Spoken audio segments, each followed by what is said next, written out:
Good morning, and I want to thank everyone for being here. It's good to see some familiar faces I hadn't seen in a while.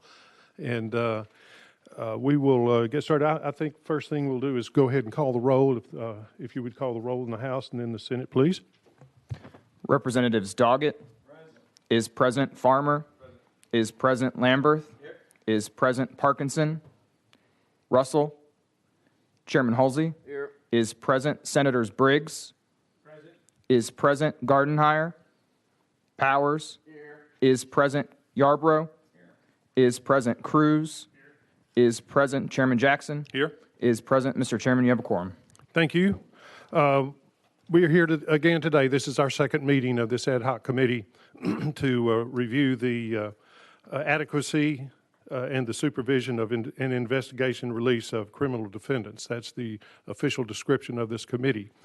We had one meeting, and again, I want to thank everyone for being here, especially those who have traveled from across the state to be here to help testify, to help us answer the questions that we might have.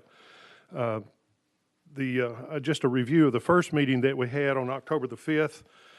We heard from several invited agencies and departments of state government. We met with Governor Lee's office, the Department of Corrections, Board of Parole, victims of crime, juvenile and family court judges, Department of Children's Services, and Department of Mental Health and Substance Abuse. We did spend a full day on that committee. Got a lot of answers on a lot of questions, but we still have a lot to learn. And today we should have a lot of questions that we need to get the answers for. So thank you all for being here. Chairman Halsey, would you like to have some comments? Thank you, Chairman.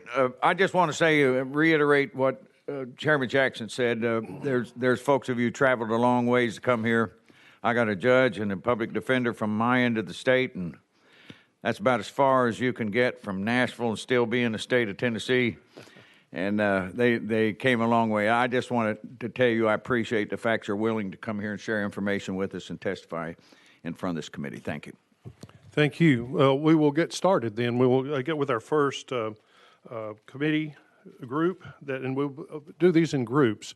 And I think some are already at the table. But the law enforcement panel, we have, I think, Chief David Cockrell is to be come on. If you would come on up to the table, and Chief Mark Gibson.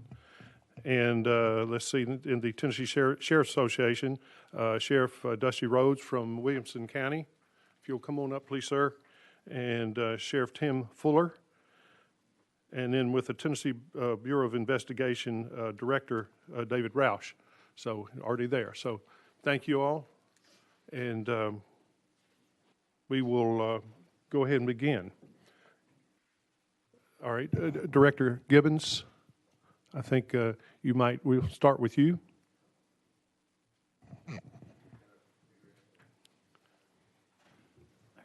I think there's a light that'll come in. And be sure and state your name and who you're with, just for the record, and just speak into the microphone, too.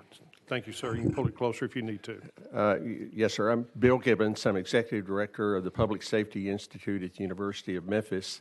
Let me say on the front end that the views I expressed today are my own, not necessarily the university's. I have spent 20 years on the front line in our criminal justice system in Tennessee, 14 years as district attorney in Shelby County, and then 6 years as Commissioner of Safety and Homeland Security under Governor Haslam. It's great to be back with you, and I appreciate the opportunity to be here. I have a couple of charts. I'm not going to spend a lot of time on them, but I think they do tell a story. You've got the first one up there. And these are based on TBI figures, and I might add that the 2022 figures are preliminary, always subject to change, as Director Roush always reminds me. But you will see that so far this year, violent crime is down slightly in Memphis and Shelby County. Probably not enough for anybody to really feel it, but it is going down some. But still, if you look at this chart, it is substantially higher than it was in 2006, 2011, or 2016, and we use those as kind of benchmark years. 2011 was our low point in terms of our violent crime rate in recent years. There were some specific reasons for that, all good reasons, but you'll see that we've had a substantial increase. But again, compared to last year, it's going down a little bit. This is our major property crime figure, and you can see that it is actually going up. And that is being driven primarily by a very substantial increase in auto thefts, also auto break-ins. If you ask the Memphis Police Department what's going on, they would tell you it's a juvenile crime primarily that is driving that. This is a chart that kind of indicates the scope of gun violence in the city of Memphis. And this data is provided from the Memphis Police Department. And you can see that the number of reported violent incidents involving guns has more than doubled in the last 10 years or so. So far this year, 5,380 reported violent incidents involving guns. You go back to 2011, it was only about 2,500. Equally disturbing is simply the percentage of violent incidents that involve guns. If you go back to 2011, it was about 42%. So far this year, it's 71% of violent incidents involving guns. This chart shows that we have a similar trend for aggravated assaults, domestic violence aggravated assaults involving guns. If you go back to 2011, about 23% of DV aggravated assaults involve guns. So far this year, around 52%. And the last chart I have reflects guns stolen from motor vehicles, and you will see that that has skyrocketed so far this year, almost 2,000 guns reported stolen from motor vehicles in the city of Memphis. And again, the police department will tell you that that is being driven primarily by juveniles breaking into cars and looking for guns. I wanted just to give you that quick snapshot of kind of where we are in Memphis and Shelby County. Mr. Chairman, do I have a few minutes to make a few more comments? Or Yes, you sure do. Yes, sir. Okay. Let me address two things that I hope you will consider. Number one, I want to commend the General Assembly for enacting the truth in sentencing legislation. I think that was a very important step forward. One, it will incapacitate violent criminals for a longer period of time. And two, if we do it right and get the word out to the street level, it can also serve as a deterrent. Not all offenders consider the risk, but some do. And I think if we can get the word out that there are more significant consequences that can serve as a deterrent. So I commend you for that. There is one loophole that some of you are probably familiar with that I hope that you will try to close next year. Aggravated assault is covered by the truth in sentencing legislation. However, aggravated assault is still eligible for probation. So some convicted of aggravated assault are never incarcerated. Therefore, the truth in sentencing legislation wouldn't apply. I hope you will take a look at closing that loophole in terms of aggravated assaults that involve the actual discharge of a firearm or serious bodily injury. And close that loophole to provide that in those cases, probation is not an option. I hope you'll take a look at that next year. I should also mention that kind of going forward, and I know this is a multi-year effort, but I really hope you'll take a look at a more comprehensive restructuring of our sentencing in Tennessee, really based on the foundation that we do need a truth in sentencing structure. And I would urge you to take a look at the state of Virginia in particular. Virginia enacted some comprehensive sentencing restructuring back in the 1990s based on the foundation of truth in sentencing. Virginia is now one of the safest states in the nation. Tennessee, on the other hand, is one of the most violent states in the nation. So Virginia is doing something right. I will also add that as a result of its truth in sentencing system, about 80% of all of the inmates in Virginia's prison system are violent offenders. That compares to about 60% in Tennessee. So again, Virginia is doing something right, and I would urge you to just take a look at that state moving forward in terms of considering some comprehensive overhaul of our sentencing structure. The second thing I want to briefly mention is the problem of juvenile crime. I did not bring a chart with me today. I could have, but I didn't want to bore you with too many charts. But this year, based on the current trends, we will have somewhere between 500 and 600 juveniles charged with violent offenses in Shelby County, somewhere between 500 and 600. Frankly, there are not many options in terms of how to handle those. Now, a few may get transferred, but not many. A few may go to a DCS secure facility, but not many because there's no space. And we all know the problems at Wilder, and it can only hold about 35 juveniles, I believe.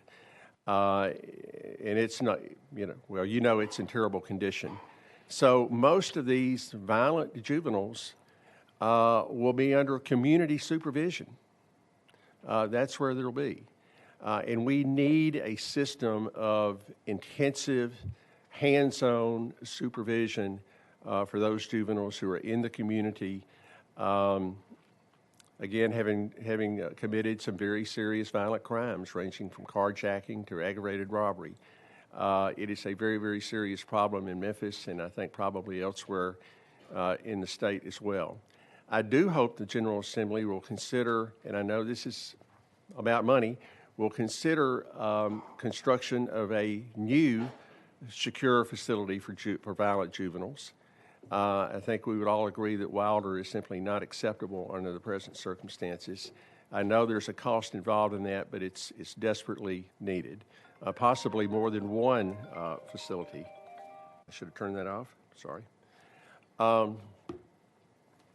The other thing I want to mention in terms of juvenile crime is the limits of our current juvenile system. As you all know, once a juvenile reaches his or her 19th birthday, they're cut loose. That's it. There is no further supervision. So you're looking at a 17-year-old who is accused of carjacking, being left in the juvenile system. You're looking at most a year and a half or so of supervision, and then he's cut loose. I don't think the public finds that very acceptable. Now, again, a few may be transferred, but most will not be. And I hope that you will consider legislation that would extend the ability to supervise that juvenile either in a secure facility or in the community beyond the 19th birthday. About 15 to 20 states have such a system. I believe you have a handout. It's called blended sentencing. Every state is different. There's no cookie-cutter approach to it. But I hope that you will take a look at that, not as an alternative to transfer, but as an additional tool. Because, again, very few of these violent juveniles are going to end up being transferred. And right now, when they reach age 19, that's it. So we need a better solution than that. So I hope you will take a look at that as well as we move forward. Let me just stop there and be glad to take any questions, or maybe you want to hold on those. Thank you, Director. Especially for that information that you gave us about the juveniles. That is a huge problem. I visited Wilder a couple of times and have seen the issues that they have there. And as you said, they are, once they reach their 19th birthday, they are automatically go back without any supervision, and most of the time with no wraparound services, nothing. And they go back to where they came from, and then they, so many of them do get into the adult corrections and law enforcement. So thank you for that. I think what we'll do is hear from our next person to talk to us about. Let's see who's next on the. Okay, Director Roush, would you like to go next? Thank you, Chairman. Yes, sir. Appreciate it. Thanks for Thank the you. opportunity to be here with you this Well, morning. before that, I have Senator Todd Gardenhire. He was unable to be here today, so he is watching this, and he's had a couple of questions that I'll ask in a little while. But I wanted to thank him for watching this. So go ahead, Director. Thank you, Mr. Chair. I appreciate the opportunity to be here. I'm just going to give you some brief information about what we've been doing at the Bureau since my arrival in 2018, and then certainly we're here to prepare to answer any questions that you may have. So since my appointment in June of 2018, the first thing that we did when we hit the ground was start a comprehensive review of the resources that the Bureau has. That review has been going and ongoing since my arrival, and each fiscal year we have brought proposals forward to address each of those situations. I want to say, first of all, thank you to this General Assembly as well as the administration for the great support that they have been providing the Bureau. We have had resources being provided to us. Now, have they been sufficient and have they gotten us where we need to be? We are moving in that direction. So I can tell you, since I walked in the door, we started out with 540 employees at the Bureau.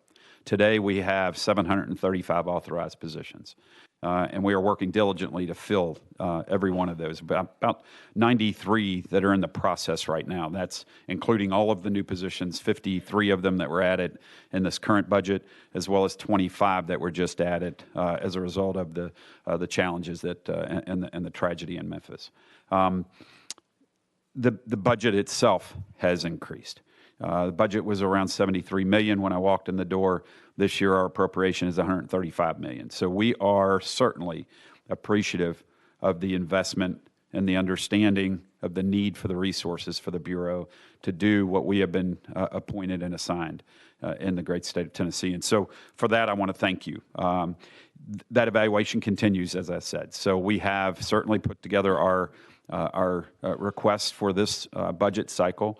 We're working through that process. We've done the internal hearing. We have our hearing with the governor coming up next month, where we will present our requests for this legislative session. As we have stated during the crisis that has been brought before us as a result of the incident in Memphis, two main things exist for us.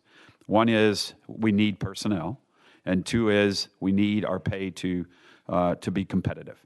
The challenge we have had is retaining individuals and attracting qualified individuals, and that challenge is exacerbated because of a non-competitive pay scale. And so that is part of I don't want to get in front of the administration. It's part of our request, and I know the administration is very much taking that and under advisement and working on that. And so I know there's great interest in getting us where we need to be in that space. We are experiencing challenges. I mean, we are currently trying to hire the positions that were provided for us in this budget.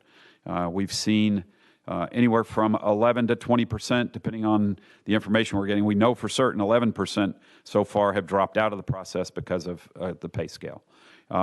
20% have dropped out. We're assuming that many of those, it's the same issue. And so we're seeing that for the first time ever. And that is, again, we're working on that to get that addressed. In terms of crime in the state of Tennessee, crime continues to rise. Violent crime is on the rise throughout our state. and that is concerning. And I know that, again, to this body as well as the administration, there has been great investment in that arena as well. With the governor's recent announcement of the $100 million for local agencies to address violent crime, there is certainly a need to do something to start to take action in that arena. We also certainly, as has been mentioned, the issue with juvenile crime. Juvenile crime continues to rise as well, and it's becoming ever and increasingly more violent, and that is another major concern as we move forward. The efforts of this body, in addressing this, again, continues to be in the right direction. I think where we are at this point is we are in a catch-up mode, and so the momentum is moving, I think, for the state. It is just as we get hit with these tragedies, it certainly puts the pressure on to increase the momentum or the effort to address these issues. And so I can tell you, I just came back from meetings with two great associations, the Association of State Criminal Investigative Agencies and the International Association of Chiefs of Police. And in those meetings, I've had opportunities to talk with my peers throughout the country and throughout the world, frankly, on these issues. And we are not alone.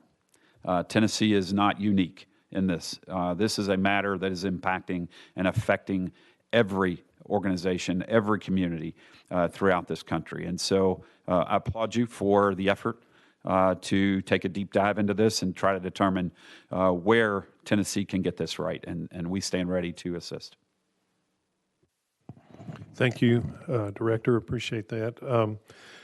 Next, we will go to the Tennessee Association of Chiefs of Police, and whoever wants to begin there, just be sure and identify yourself and who you're with, and you may proceed. Okay, I'm Mark Gibson. I'm the chief in Cleveland, Tennessee. I'm also serving as the second vice president of the Tennessee Associations of Chiefs of Police.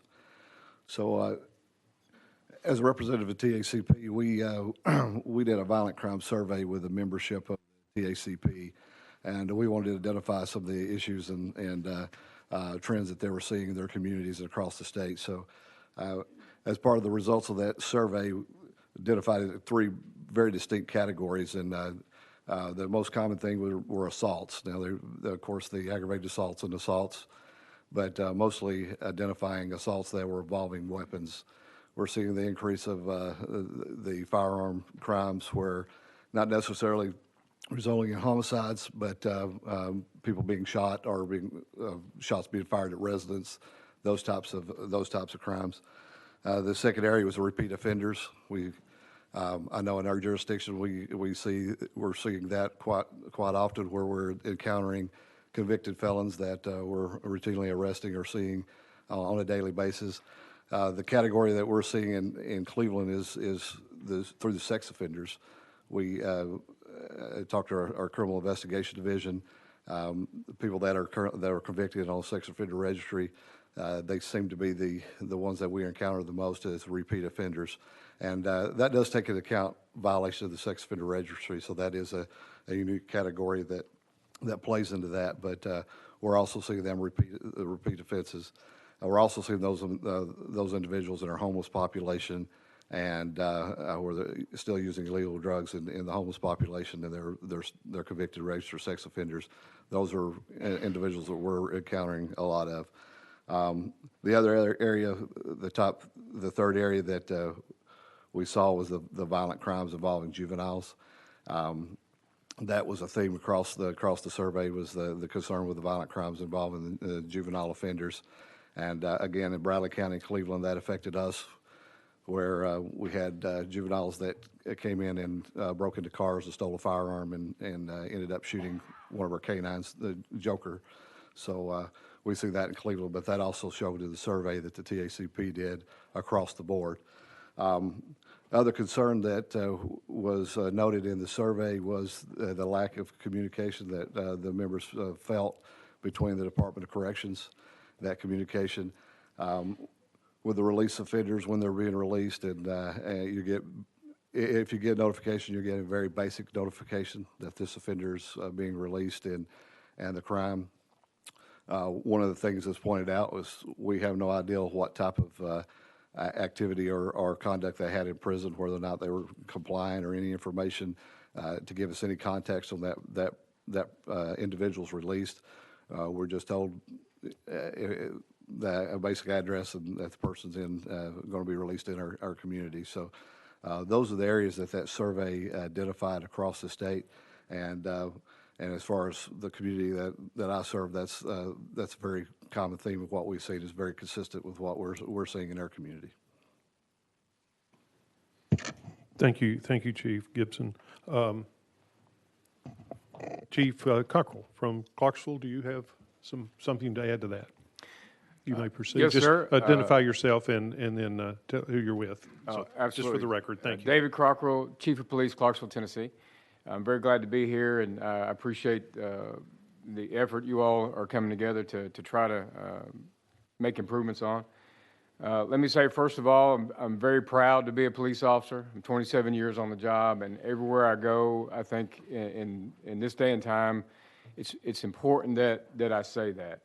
I lead a staff and officers that are proud to be police officers in Tennessee, despite the challenges. Most likely you'll hear from not only me, but my colleagues across the state of Tennessee, somewhat of a broken record. We're saying the same things: fentanyl, violent crimes, juveniles, ag assaults, guns being taken from unsecured vehicles. We have put out more PSAs than I can shake a stick at for Park Smart. We just can't educate the public to lock their doors and take their weapons inside. That will be redundant across the state. Specific to my jurisdiction, I am 41 officers down out of 332. In addition to what is in training or in the academy, there's another 17 added to that are not on the road answering calls. Post George Floyd, we were still attracting applicants and still having impact on diversity, but we are in a season right now where the applicant pool is dropping. We are focusing on benefits and pay, and I have a great mayor and Mayor Pitts, and they do their best to have an impact on that, but that is very concerning.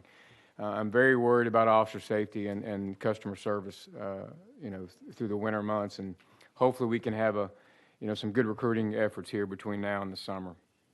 I mentioned fentanyl. May not be the core topic today, but it is definitely concerning.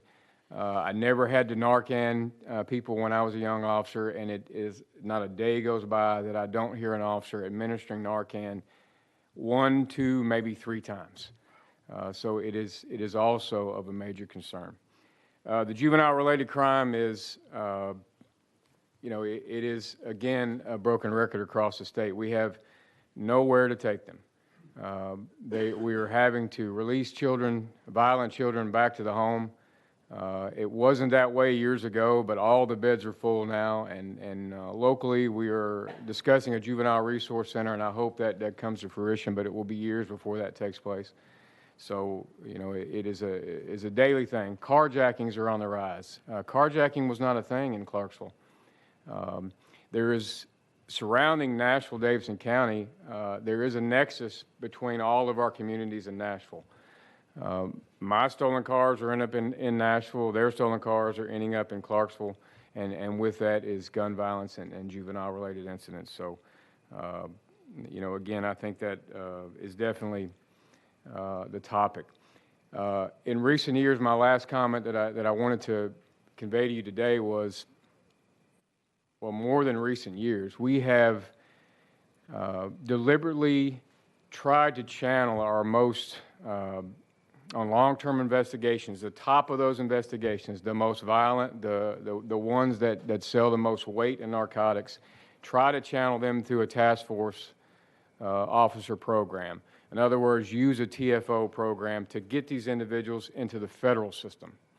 That is where we have seen the most luck in removing those repeat offenders. The individuals that I was seeing as a patrol officer and a sergeant we're just constantly back on the street. And we celebrate those sentences when they come down from the U.S. Attorney's Office because we have confidence that we will see them less, or we won't see them for a long time versus what we feel will happen in the state system. Now, I can't pinpoint, is that a local prosecution thing? Is that a local jury issue? I can't, hone in on that for you, ladies and gentlemen, today, but we've taken a position in that angle, in the past 10 years or so to try to remain in a task force program so we can get some of those cases adopted into the federal court. So again, I appreciate the opportunity to be and sit in front of you all today. Thank you, Chief Cockrell. Yes, sir. Thank you very much. And I keep hearing over and over juvenile crime, and that's going to be a big discussion, I think, in today's, what we need to learn today. Last but not least, Sheriff Dusty Rhodes from Williamson County. I have to say that Sheriff Rhodes and my wife, Marilyn, grew up together and have been good friends. He's done well in Williamson County, and thank you for your service. But she wanted me to tell you hello. So I think she's listening too. So thank you, Sheriff Rhodes. You may go ahead. Well, thank you, and I appreciate y'all taking time to listen to us. We too in Williamson County, let me back up. I've been serving the citizens of Williamson County for 44 years and as a deputy sheriff and now as sheriff. But, in Williamson County, we are a little bit unique. Everybody thinks we don't have any crime there, but we do. And it's coming out of the north and the south. And we just had an incident the other day where it was on the edge of the city of Franklin and Williamson County where 3 juveniles out of Metro Nashville were breaking into cars, stealing guns, and they were in a stolen car out of Clarksville. But I just want to reiterate, too, on the juvenile situation. We were the last facility built in the state of Tennessee that had a juvenile detention attached to it. And meeting with our juvenile judge, we have 12 beds in that facility, and they're all full. And so far this year, they have we've had 74 cases through juvenile court coming out of our school resource officers of threats against schools, be it not just so much as a school, but as an individual threat against a child. So, we are seeing a major uptick in that. And the other issue that we have, the other 2 issues we have as a county jail is, number one, is that when we get these juveniles that have been adjudicated as adults, as you know, once they're adjudicated as adults and we got to take care of them, they got to be out of sight and sound of the rest of the adult population. So many jails that we have in the state, we can't do that. It's tough. It's tough, and there's no other place to send them unless they've got an open bed here in Nashville. And so that is a major issue with us. And then the other thing, too, I know from the situation in Memphis, when it came to the individual and his jail credits and stuff, that's another issue and that we have across the state. I dare say that there's 95 county jails, and I think there's 95 different ways of giving inmates credits or taking credits, and that is something that I hope that this committee can look at to make sure it's universal across the state. Thank you. Thank you, Sheriff Rhodes. Now, we've heard from each one of the panelists here, and now we are ready for questions from some of the committee members. I think Representative Russell, you have a question? Thank you, Mr. Chairman. It's more of a statement. I'm a former trooper, and I just want to make sure I thank you all for what you do. You definitely keep Tennessee safe, and we look forward in working with each of you to make sure we continue that efforts. And if you see us out or anywhere, just stop and let us know what you're thinking. We need the feedback, not just here in this ad hoc committee, but all through the legislative year. So just wanted to say thank you for what you're doing. Thank you. Chairman Halsey, I think you have some questions, please, sir. You're recognized. Thank you, Chairman.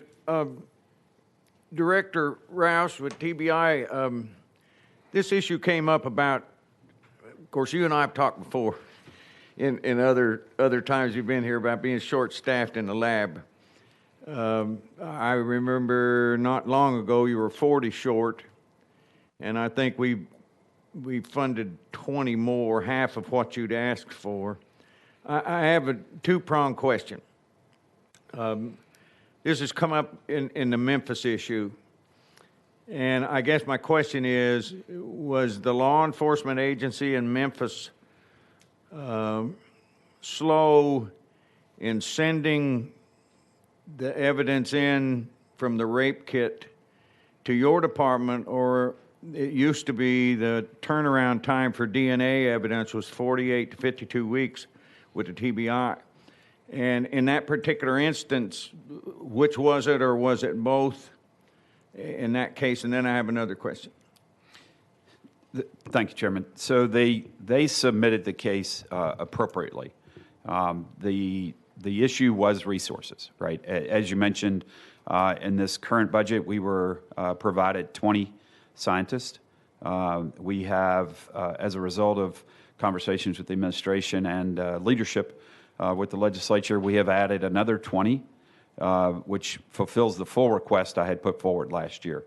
And so those are in the process of being hired. That, of course, we'll get them hired and then get them trained. The training is the part that takes the longest. It is an 18-month training for those scientists in DNA. There's no way to change that. You can't speed that up. It is a training that requires that amount of time. It's required by the standards that are set and the requirements of the Federal Bureau of Investigation, who allows us to be able to then submit our work into the national database and to be able to check that database. Okay. And so that's what's taking place there. But in terms of the case itself, they submitted that kit, as I understand, appropriately. That was appropriately submitted. Okay, thank you. Maybe you already answered this. I was looking a couple of years ago at other ways to get around some of the backlog you're dealing with, and I didn't know if it was reasonable or feasible, since a lot of the training comes out of UT and their departments that train folks that hire on for you, if it would be possible to take some of the evidence, as long as you keep the chain of evidence intact. Is that a feasible thing to use a university like that in that department to do some of the simpler evidence or some milder cases or specific cases for let's say, the east end of the state in law enforcement? Would that take part of the load off of you, and is that a reasonable thing to look at? Yeah, thank you, Chairman. Unfortunately, it isn't. The complications come in with the evidence chain of custody, with testimony. All of that starts to get challenging as we look at how we process this. Everyone who touches, so we're talking specifically sexual assault, so a broad description and understanding. So a lot of folks are thinking just of that kit that is collected, and it's not collected in every assault. It's only collected in those cases where the victim actually presents themselves to a medical facility and has what's known as a SANE nurse, the sexual assault nurse, that will collect that evidence. Not every case has that, but those cases that do have it, then that's submitted to us. So what we do currently have in place, and things that we have been utilizing to try to help where we can, and that is outsourcing to certified labs. That's another part of the challenge with using universities that have process and programs. Those programs aren't certified. They're not certified laboratories.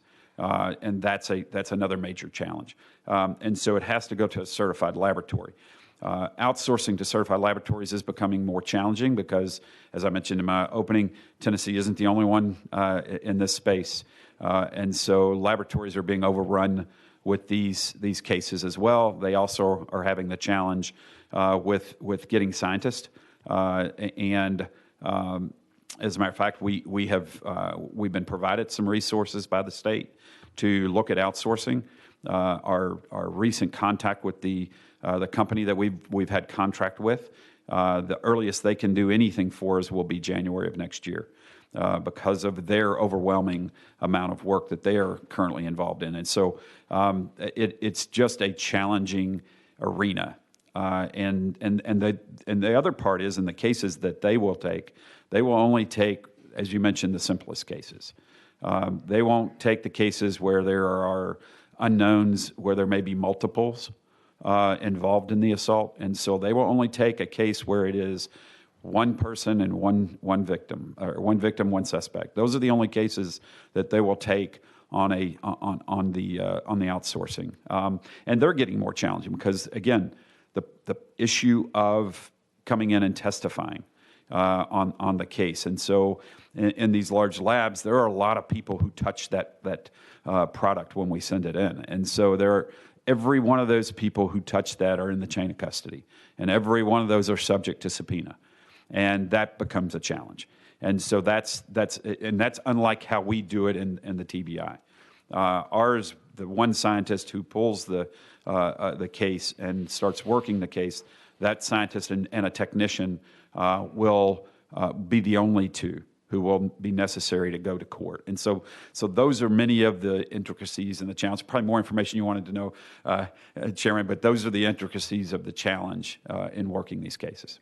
And those cases that are more than, many of our cases are more than just a single sexual assault kit as well.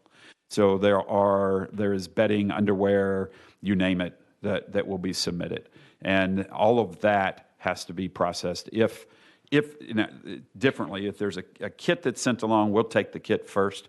But if we don't get a hit, so the first step in that process is what we call Y screening. So we check to see if there is male DNA. If we find male DNA, then we continue with that process. If we do not, if there were other submittings, then we've got to check all of that evidence as well. And so that all is a process that takes time.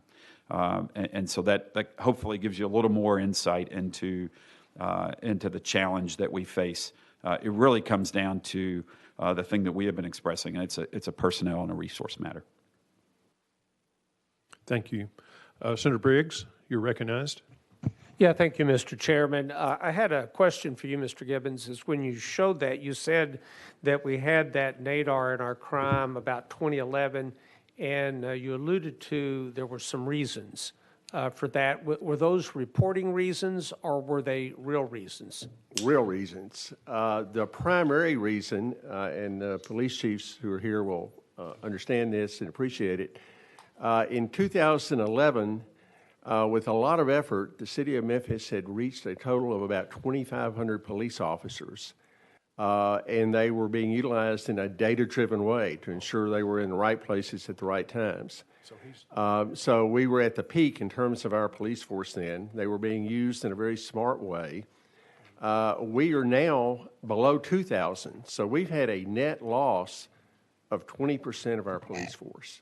But that was really the height of the staffing for our police department, and it was having a very, very significant impact.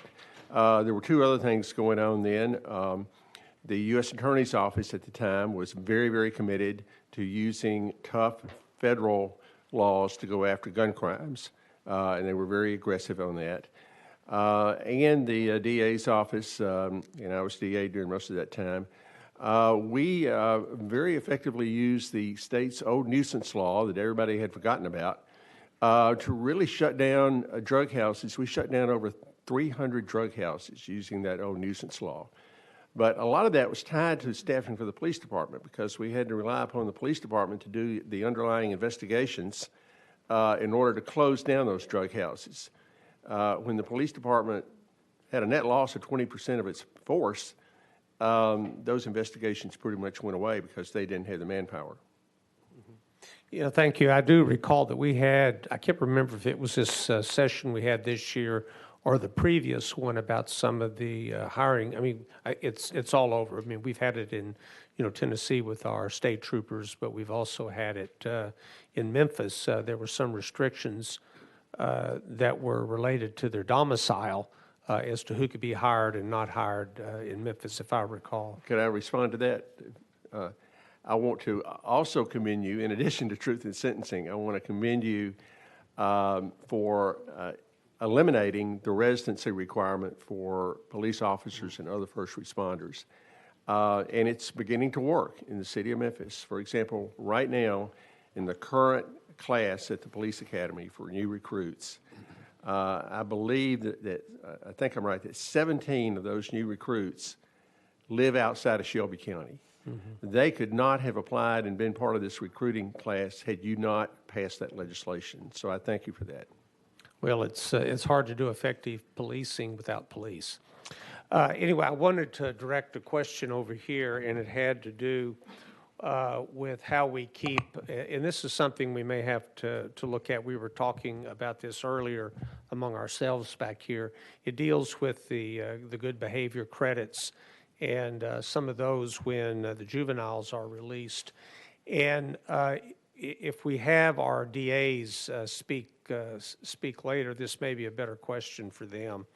But there's some of these offenders, either juvenile or adult offenders, is that when you turn them loose, it's not a matter of whether they're going to commit another offense, and some of those may be violent offenses. It's going to be a matter of how long and who's going to be the victim.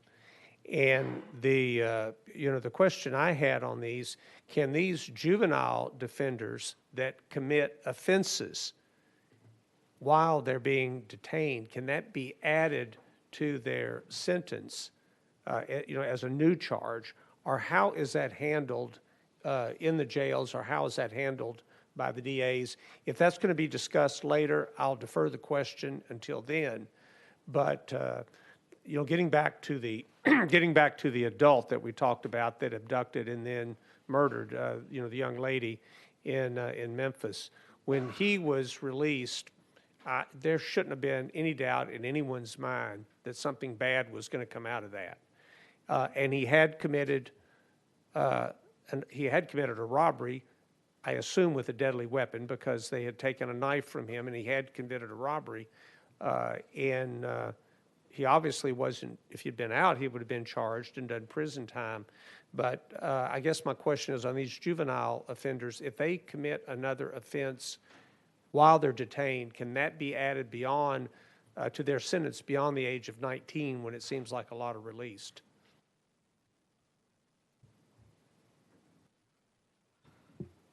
I'm recognized to answer that question. I don't think your mic is on. It may be on now. Or pull it closer to you a little bit. Yeah, pull it closer. How about now? Yeah, that's good. Thank you. right. And identify yourself, if you would, please, sir. Mark Gibson with the Cleveland Police Department. Just to answer your question on the juveniles, I think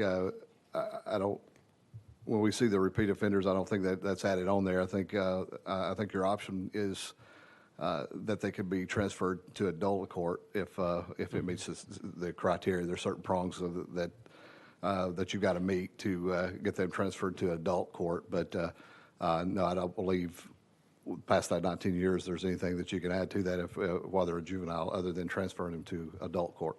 Mm-hmm. And I have one final question, if it's okay, Mr. Chairman. Go ahead. And I won't direct it to any of you there, but if you had all the power to do something, in my interest, I'll just say right now, I mean, it's good to, I think particularly with the young people, if we can look at rehabilitating them, I mean, that's the ideal situation. But my number one concern is protecting the public. If you could, if someone would want to answer, what is something that we're not doing now that we could do, that this legislature could do, that would protect the public better, or something we could do differently so these, when they're released, is that they're not reoffenders and they're not harming the public after they're released, from their time in custody. Is there an answer to that or not? Senator, I'll take a swing for you just on something that we know that seems to be an effective process, and that is when you look at the federal system. No one in the federal system is released directly into the public without supervision. No one. And that is an effective system. It works. They are able to track them for 2 years at a minimum to assure that they assimilate into the society. And during that 2 years, if they fail to assimilate, they are returned. And so I think there is something to look at there. There's certainly an opportunity. It also is, they then have someone that is providing them guidance on how to assimilate. That's the other part. Getting them connected to the resources, getting them connected to the services. And now that will require an investment in that level as well. I know that our probation and parole system has challenges as well. And so that's another area where an investment would have to be made. But that has proven to be an impactful and effective system that seems to work. If I can be recognized, I can also add something to that. That is exactly what we've seen. I can tell you a particular case of a juvenile that broke into a home with a firearm and assaulted the homeowner. He was placed in the juvenile system and released at 19. When he came out, we immediately started having to deal with him again, and he was one of those. I know you can't predict everybody, but he was one of those we knew we were going to have an issue with. We often talked about, as a matter of time, that he would commit a homicide and kill someone, and that was the end result. He ended up committing a homicide and is in prison now. But that was the big part of it that we saw was he was just released out from the system. There really wasn't any follow-up, but your first encounters with him, you knew that he was not rehabilitated. He went right back into the criminal element and into the drugs and the robberies, and we had pending cases on him, waiting for him to go through court. But we knew it was a matter of time, and it resulted in him committing a homicide. But it was very predictable from law enforcement standpoint. But as far as where he was released from, there's no supervision or follow-up with him. One final brief question. When they turn 19 and they're released, are there any of those that are put under supervision, or does it depend? Or because they're now no longer a teenager, they're just turned loose with no supervision? What's done now? That's what I've seen is they're really just kind of released out of the program. It's my understanding that is correct, that when they hit that 19th birthday, they're free, and there's no supervision whatsoever, which is part of the problem, which is why I hope you will consider figuring out some way to extend that supervision beyond that 19th birthday. Taking the 17-and-a-half-year-old carjacker as an example, I think we could all agree that the chances of rehabilitating that juvenile within a year and a half before he reaches 19th birthday, chances are slim and none. You have to have more than time than that. But right now, and frankly, the juvenile offenders know this. When they hit that 19th birthday, they're free to go.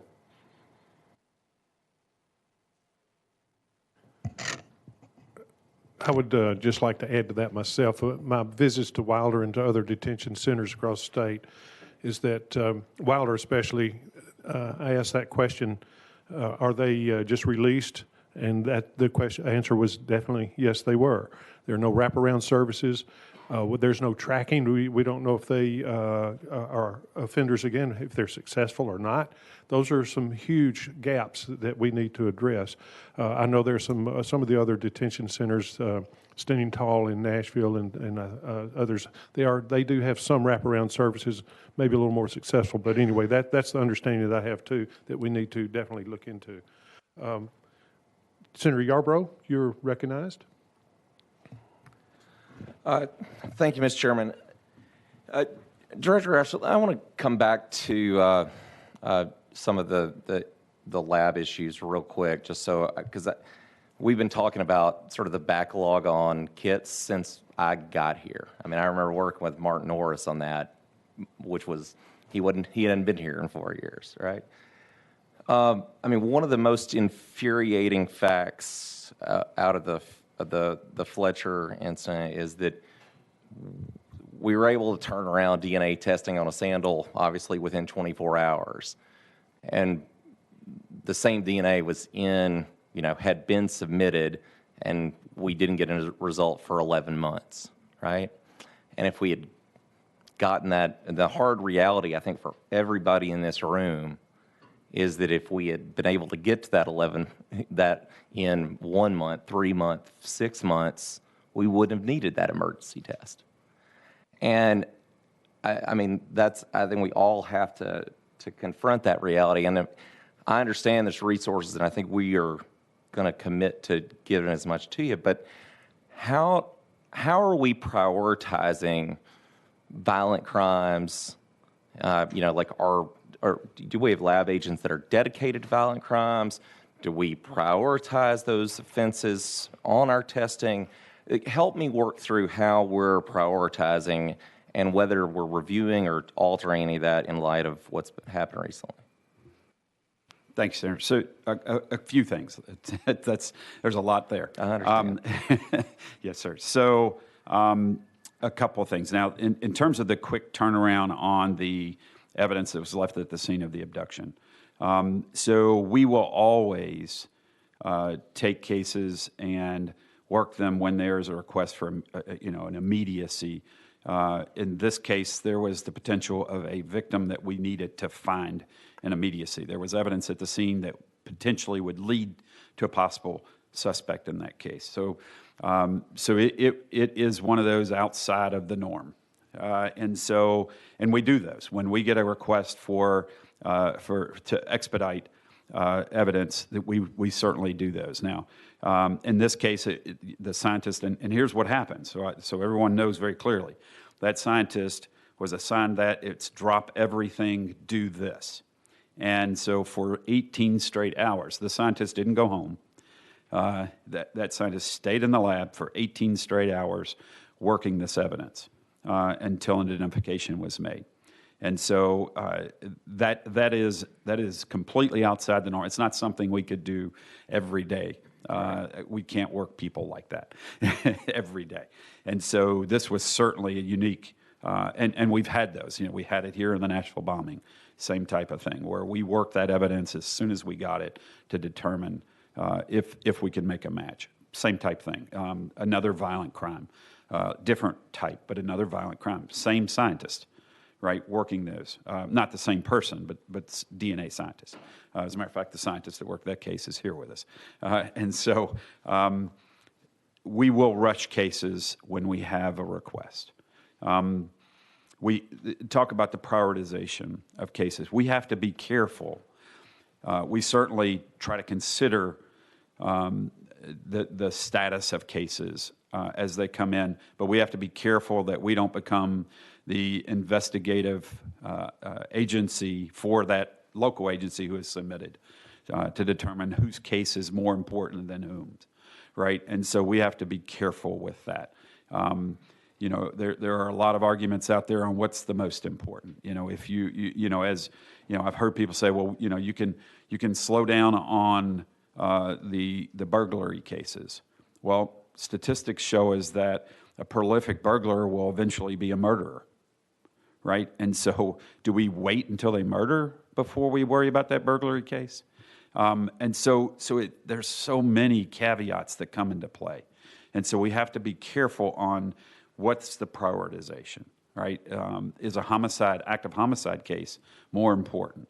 Those are the challenges that we face. And so we certainly take guidance from our DAs and from our local law enforcement on what, if they can articulate the imminent and the emergent purpose of having evidence run, and we certainly will do that. It's not an easy task for our team. If we have, in this Memphis case, you talked about the previous kit. Had there been, it was submitted as an unknown, and so it goes with all of those that are submitted as unknowns. Now, if there is a person identified, those cases get worked a little faster when there's an identified, because then there's the opportunity that they need it, right, to make that match and make that arrest quickly. The other caveat I want to throw in there is local law enforcement doesn't need the identification from DNA to make an arrest if they know a person is involved. There is other evidence that they can use. They may need this evidence to put it over the top, but it's not necessary. I've done this job for 34 years. I made many arrests without DNA evidence in very serious cases. And so it's not always necessary to have the DNA. It's nice. DNA is practically still a pretty new technology. And so it's not absolutely necessary to have DNA to make an arrest. And so that's still out there and exists, right? And so, and I won't get into the Memphis case because there's litigation and there's all kinds of things going on there. But I will tell you that in terms of how our folks process it, we have told them, in order to try to work on the issue of turnarounds, the timing that it takes. This isn't just unique to DNA, right? We have the same issue, as you mentioned, in drug analysis. We have the same issue in a number of other things. We have the same issue in digital evidence, right? And so all of these are issues that have to be dealt with, and the way they are dealt with is proper resourcing, proper personnel to be able to process them.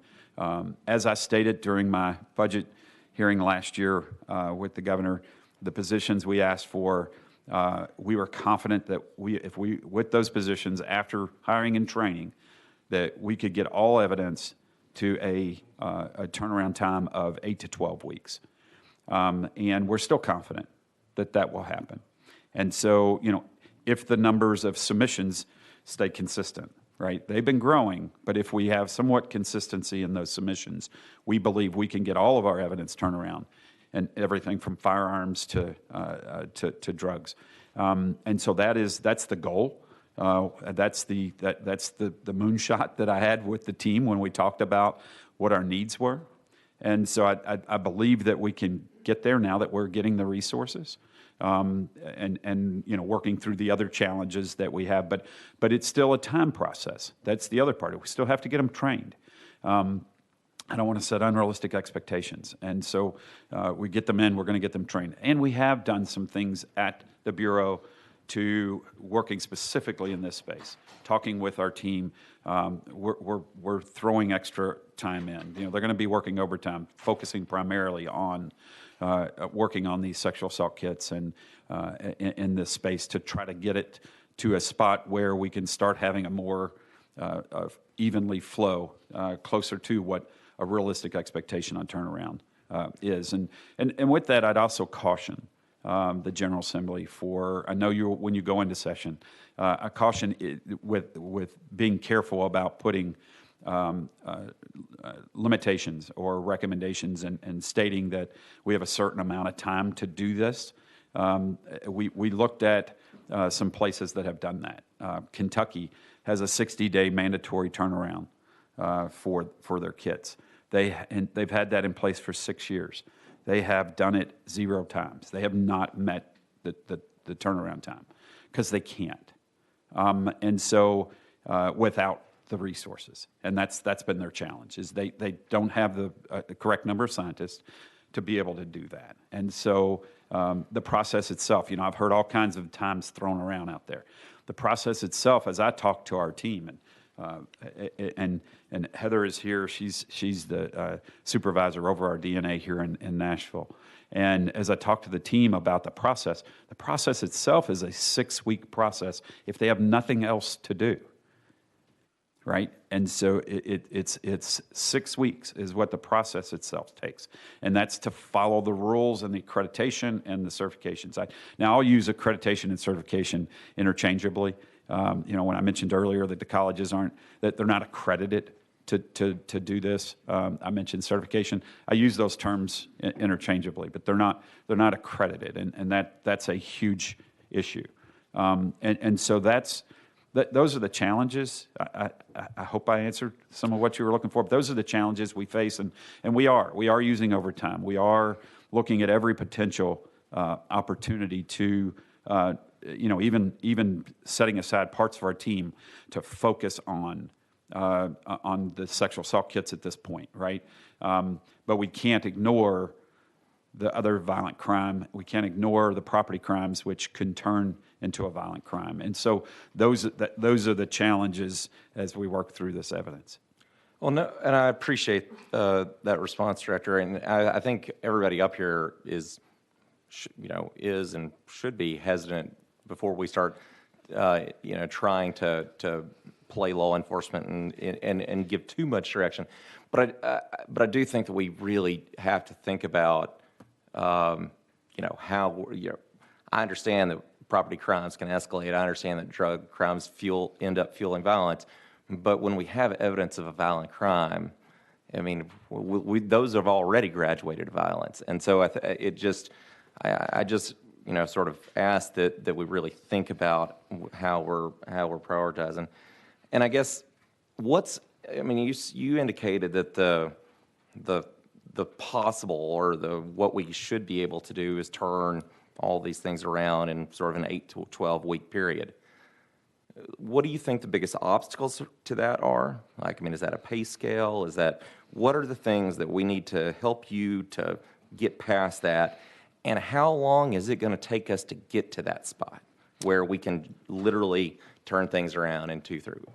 Absolutely. Thank you, Senator. So again, I hesitate to get in front of the administration as we, as you all know the process. We have to start with them and then move forward. And so we are having very positive conversations about the pay because that is a huge issue. It is a major challenge, and what we have presented to them, they understand and they've seen it and they get it, and they're working with us on that. And so I'm confident that as we come forward, there'll be something that we can present as we move through this budget process. So but that is a major issue. It all comes to that. Personnel was first, but the challenge we face now is getting people to stay and getting people to come aboard. And that has to do with pay. And so we've been giving the positions which were critical.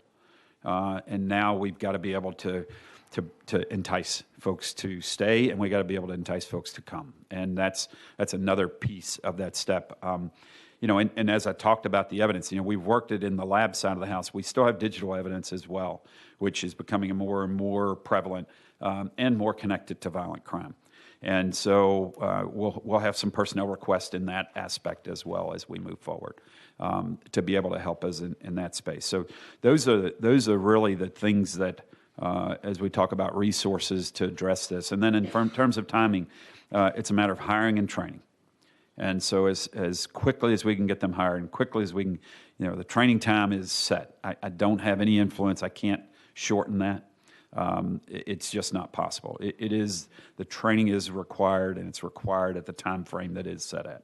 And so we have been able to supersede the hiring process and get things going faster.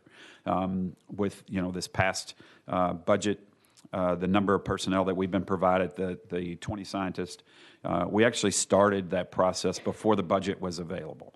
So we started the hiring process in May, because that's when folks are graduating from college with their degrees looking for work. And so we started that process then. We'll have those folks hired by the end of this month. And so those positions will be filled. We were able to pick up some because of the grant of the other 20 positions prior to the next budget. We'll be able to fill some of those positions off of alternates that we had in this first hire. So we'll be able to take some of those positions and fill in these 20. And then the other 20 the go is to have them in February. And so we're really trying hard to get the numbers on.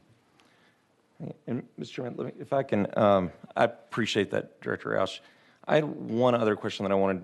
I think both Chief Crockmore and Director Gibbons, you both spoke a little bit about guns stolen from vehicles. And I think one of the alarming, your data, Director Gibbons, sort of showed year over year for the first 9 months of the year. In 2011, you had 219 reports, and in this year, it's almost 2,000. It's sort of a more 750% increase at minimum. And I think, Chief, you talked about the fact that you've done PSA after PSA and still struggling to deal with this. Help us understand why we're seeing this increase, and help us understand what we might be able to do to about it. Right? I mean, how do we actually try to get to be in a place where we're not having like weapons stored in unsecured ways in cars, or what? I'm just curious what you think the right approach is. What $1 million question, that would be. I wish I had the answer. I don't know.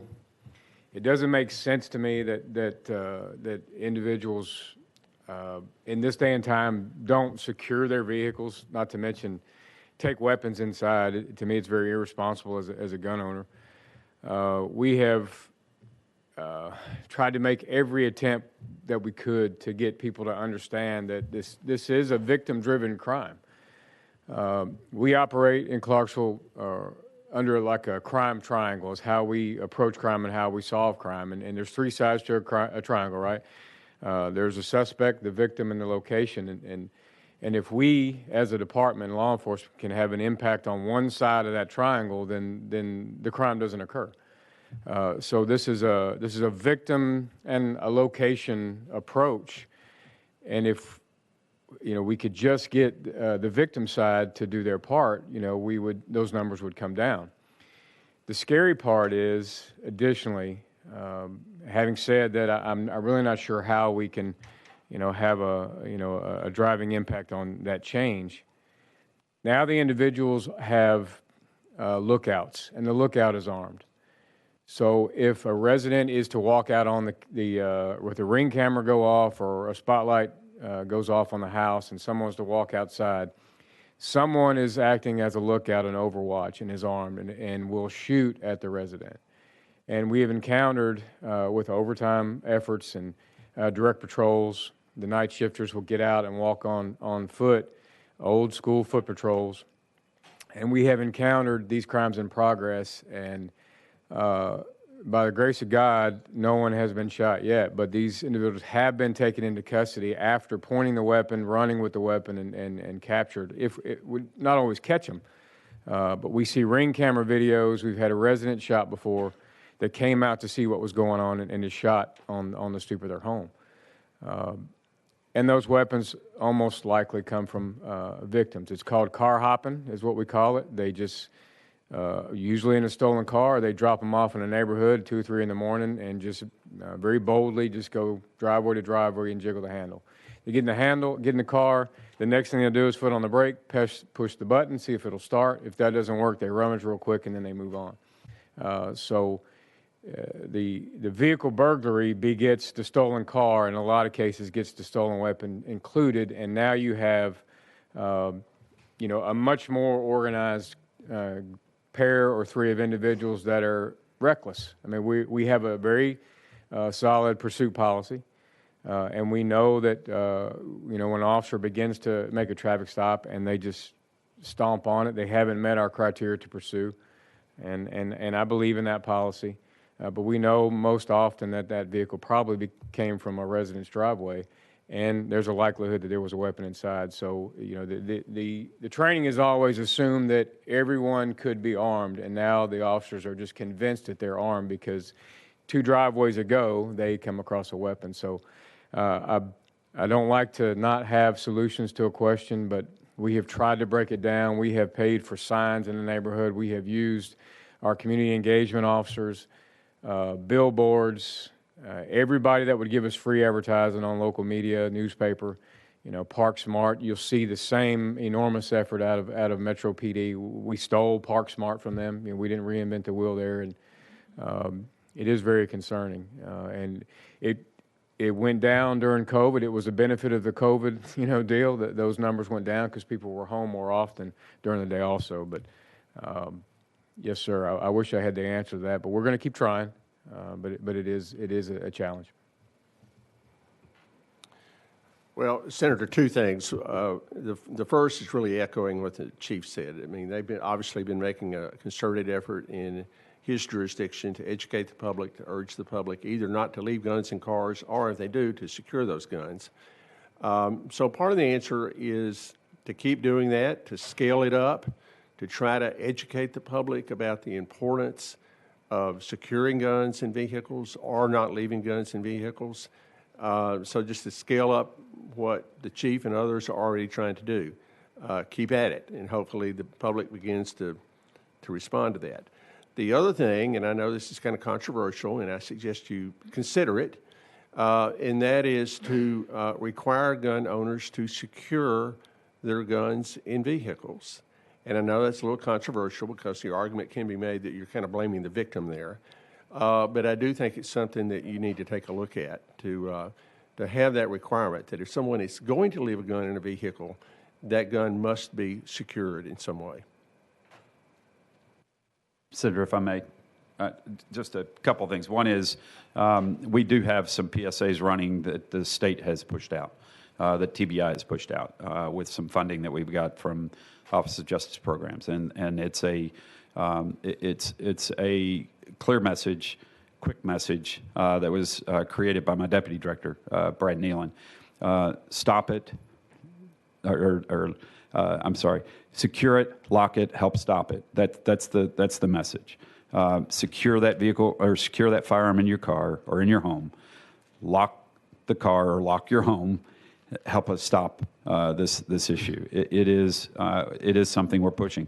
We had some conversations as well, and I think this is more of a national level conversation, and that is in terms of requiring auto manufacturers, can't fix anything that we've got out there right now, but going forward, requiring them to put locking device in the vehicle for, because everybody's either throwing it in their glove box or they're dropping it in their console or they throw it under the seat. We know where guns go. Everybody knows. All the juveniles know that's where they go.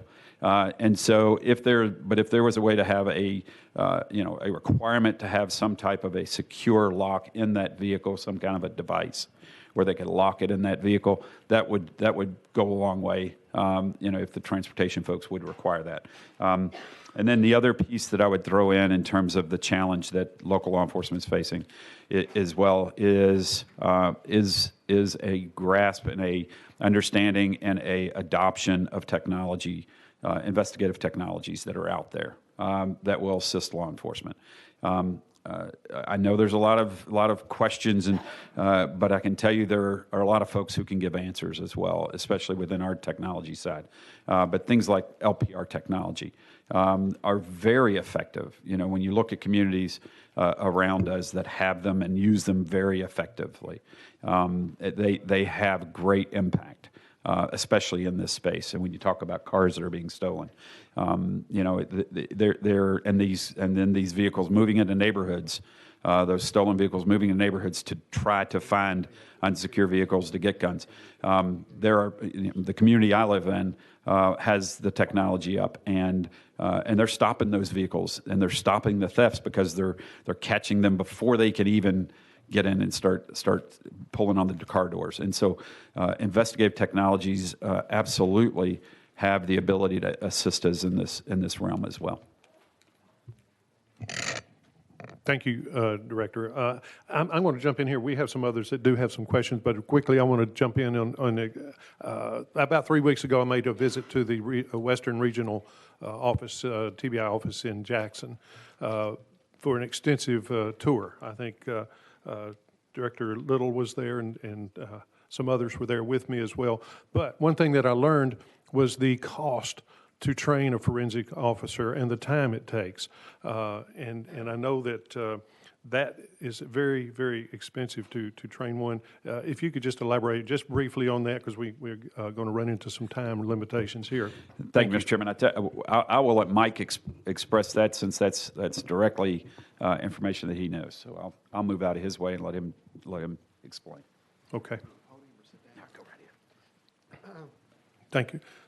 Ms. Little, if you would just identify yourself, who you're with, and then you may proceed. Sure. Mike Little, Assistant Director, TBI Crime Labs. And we're talking about the cost to train a scientist. Part of this is broken down into the cost in actual salaries, and then part of it is the opportunity cost in lost work that's done. So in the case of a DNA scientist working in forensic biology, it takes about a year and a half, 18 months to train that person. The average salary plus benefits for the bottom line for somebody fresh out of school is around $75,000 a year. So you multiply that times 1.5, and that ends up being around around $135,000 a year. But somebody's got to train that person. So we take an experienced person, and it's kind of like an apprenticeship when they do that training. So for 18 months, somebody else is providing that training, and that person is losing about half of their effectiveness in time spent doing that training. The average salary plus benefits for somebody who's experienced is around $100,000. So we're losing $50,000 there. So we're up to around $185,000 just in personnel costs to train somebody to do that work. What that also doesn't touch is the lost casework on that. That an average DNA person works about 10 cases a month. So we're losing about 24 months of productivity when we're 27 months of productivity when we talk about the person providing training and the person taking the training. So we've lost 270 cases that would have gone out the door because we had time to train people. The last time we did an outsource, it cost us $1,500 a case to outsource those cases. That was in 2020. I called that same lab to ask about outsourcing again just last week, and I got laughed at when I used that price. So we don't even know what that price is going to be. They don't have the capacity to even give us a price right now. They told us not to talk to them until January. But using that $1,500 price times 270 cases, you're getting up close to $400,000 in lost cost just in opportunity cost to working cases. So the average cost to train a DNA scientist ends up costing us between $550,000 and $600,000. So it's a huge investment in training. And when I know the directors talked a lot about salary, but it's a minimal cost when you talk about taking a salary to make somebody happy, to create a job where that person can't easily leave. What we're running into now is that we're hiring people, really good people from lots of places, but we're not doing anything to keep those people. We're giving them lots of training that's worth a lot of money, and they're taking that training and they're going to other places because we're not giving them a salary that incentivizes them to stay here and to do that job. The job that they do is difficult, not only in the casework that they handle, but they also work crime scenes, and they also go to court. I was just talking to Heather on the drive over here. Heather spent an hour and a half on the stand in Rutherford County yesterday, basically getting beaten up. There's a lot of jobs where you don't have to worry about that kind of stress, and so we're not paying people enough money to avoid that stress and to stay working at TBI. So the cost to training them is huge. As I said, around $500,000 to $600,000 to train somebody in DNA. When we looked at the hiring of people, as the director said, we started in May. We interviewed an experienced person from Minnesota to come down and work in DNA. We would have skipped the training period almost completely had we been able to bring that person in, but we couldn't pay her the $15,000 more that she wanted to come from Minnesota to come to Tennessee. It wasn't within our pay scale. So because we couldn't match $15,000 in salary, we're now having to spend $500,000 to $600,000 in additional training. So there's a little bit of penny wise, pound foolish when it comes to you can pay for it now or you can pay for it later. Thank you. That's something that I learned that day that I made the tour. It was just unbelievable how much it does cost and the loss of productivity, and then also the loss of some of the scientists to other locations. So thank you very much. I just wanted to bring that out. Representative Russell, you may be recognized. Thank you, Mr. Chairman. Got a few questions about the rape kits. And how many private labs that are certified in Tennessee?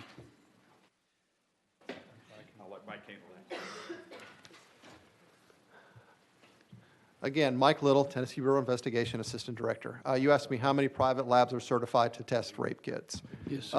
Well, when it comes to outsourcing cases, first of all, they take only the easiest cases. So we have about 1,000 outstanding cases right now for sexual assault cases. Of those, only about 200 or 300 would even be eligible by their requirements to work those cases because they're looking at simple cases that contain only a kit and only one potential suspect. The majority of our kits, about 700, contain additional items plus the kit. So we're getting clothing, we're getting bedding, there's the potential for multiple suspects. So that really limits the scope that what we can send to these labs, assuming that they even have the capacity to take kits. Now, the original question was how many labs are accredited to do that work. We are working on that now. We have about 3 or 4 labs identified that are potential bidders to look at outsourcing. But when we talk about who's accredited to do that work includes not only providing the kit and the testing of the kit, but it also accounts for searching that in the CODIS database and testifying to that in court. When it comes to the CODIS database, no labs are accredited to do that work. So when we provide a kit to a private lab to be outsourced for tested, they send us back results. We are then required to review those results, and per FBI requirements, only state labs are given, government labs are given the ability to search the CODIS database. So when we outsource a kit for testing, we only get about half of the work done on that kit by the outsourced lab. It then falls back on the state lab to review that work, which is hundreds of pages, and then to search that in the CODIS database and manage any hits that we then get. Testimony is another challenge on these, and what we have done is we've set up contracts in the past with outsourced labs to pay in advance for testimony. There was actually a Supreme Court of South Carolina decision last week involving testimony in a private toxicology, a drug screen test, where a grandmother was watching a child, her baby, and that child drank a sippy cup from a sippy cup that contained oxycodone. They sent the blood from that baby, the medical examiner, to a private lab to be tested. The medical examiner then testified to the results provided by that private lab. That went to the South Carolina Supreme Court, and the South Carolina Supreme Court threw out that case because they determined that that violated the Sixth Amendment rights of that individual to confront the person who did the testing. So these private labs are more and more having to face providing testimony, and it might be $1,000 or $2,000 to get a report, but it's tens of thousands of dollars to get somebody to come in and testify on these cases.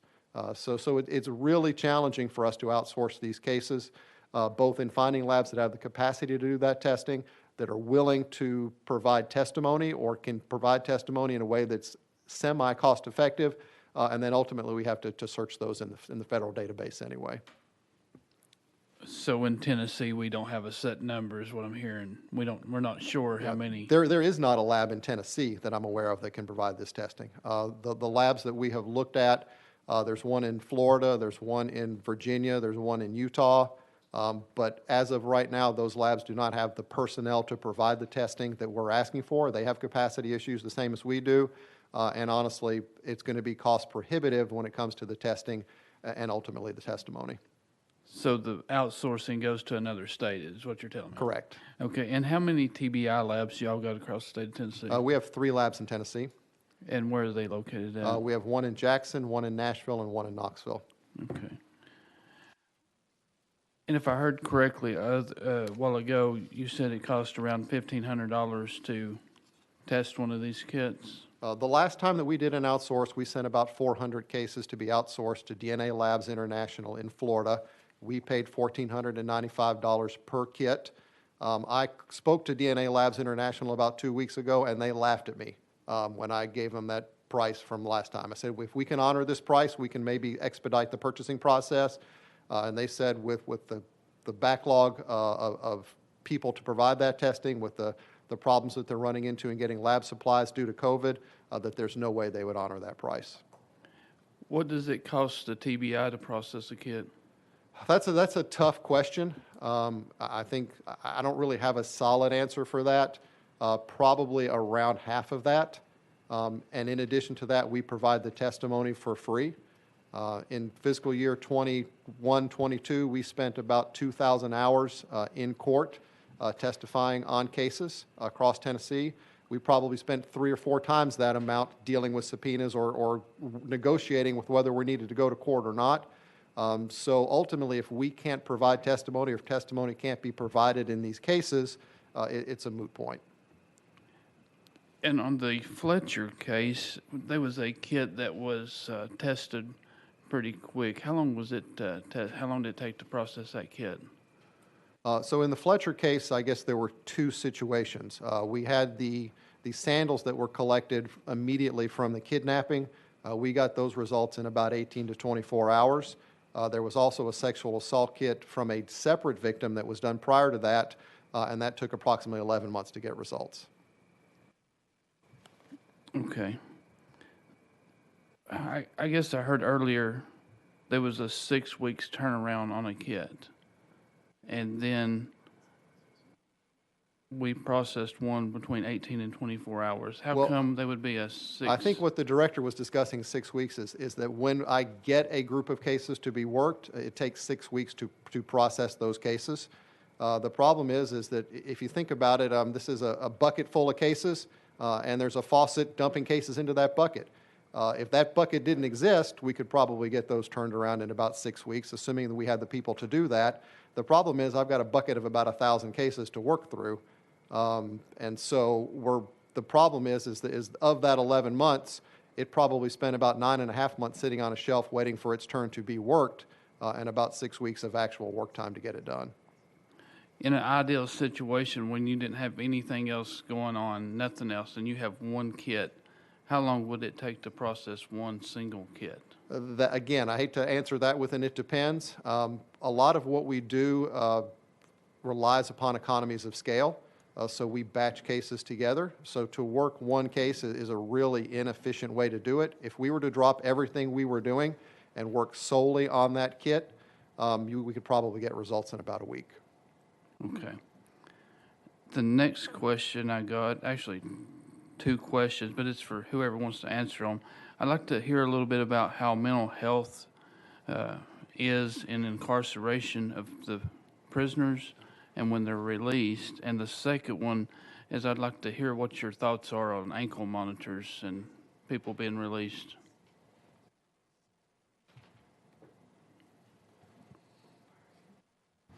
I'm Sheriff Tim Fuller from Franklin County Sheriff's Office. To answer your question, mental health in our area has done, I think, a very good job. The private mental health facilities that service our area. We have a contract in our jail on our medical that helps us out, but the follow-up on that is if the person is not qualified for TennCare services or insurance, it becomes an issue. The mental health system as we know it right now on a state level, we struggle. Our jails, each one of us, we have persons that are in jail that are suicidal, that are been dealt with in our facility. They have to go to a mental health facility, and a lot of times that waiting period is 7 to 15 days of time, which puts us in a situation. You've got inmates on suicide watch, and that requires a totally different issue from a security standpoint to deal with.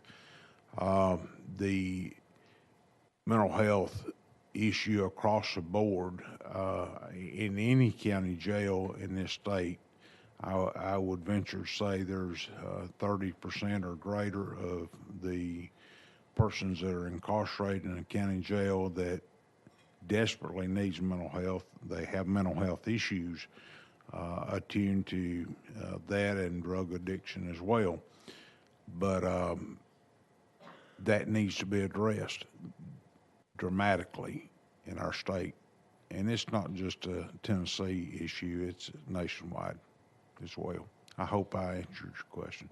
Perfect, thank you. Do we have time for the ankle monitors, or you want to move on to the next panel? Real quickly, we are running a little bit short on time, but yes, sir, go ahead. Okay, Yeah. if one of I think y'all it's could important. just tell us about ankle monitors as far as releasing these inmates, what y'all think about that? Again, Sheriff Dusty Rose, Williamson County. It'll come down to a personnel issue. of being able to monitor those. As it was stated earlier, I mean, you know, every law enforcement agency is so short of staff. And, you know, I've got basically 2 shifts in the jail that I don't have working because I'm so short on staff. But it's going to take money to hire people. I don't think the monitoring aspect would be that difficult. It's just getting the personnel to do such. Thank you. Leader Lamberth, you're recognized. Thank you, Mr. Chairman. I promise I'll keep it short. Sheriff, you mentioned earlier that when you're housing state prisoners, that it was a diverse, I guess, response on how they earned good time. And I'm curious as to why that is. I've heard that from other sheriffs as well. But while you're housing a state prisoner, the statute is very clear as to how much time they're supposed to get, and it provides for the ability for a local sheriff to be able to form or actually send in a complaint or a reason why that good time credit should not be awarded to a particular prisoner, even in pretrial situations. How does that work, and what did you mean by the fact that it's I guess, disconnected statewide on how it's done? Well, if I may, I brought my jail administrator here who has been dealing with work credits and stuff for the last 12 years, and she's what I consider an expert. If I could I defer that to her? Mr. Chairman, that's entirely your call. I'm fine with that, whoever can answer Yes. the question, but okay. Yeah. Yes, sir. This is Chief Jailer Carol Esteban.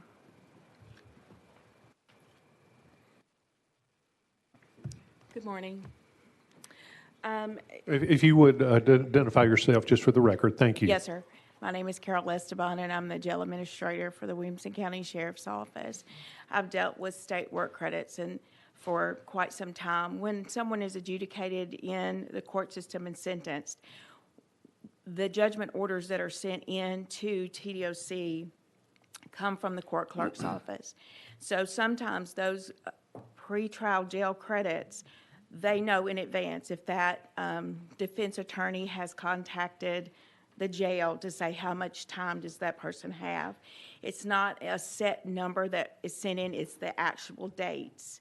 So if they've been incarcerated from January 1st of 2020 to October 1st of 2020, as far as pretrial jail credit, those are what is sent in to them. There's nowhere on that judgment order that talks about behavior credit. So when that credit is sent in, that credit is input by the state of Tennessee, and so therefore their system generates that pretrial behavior credit.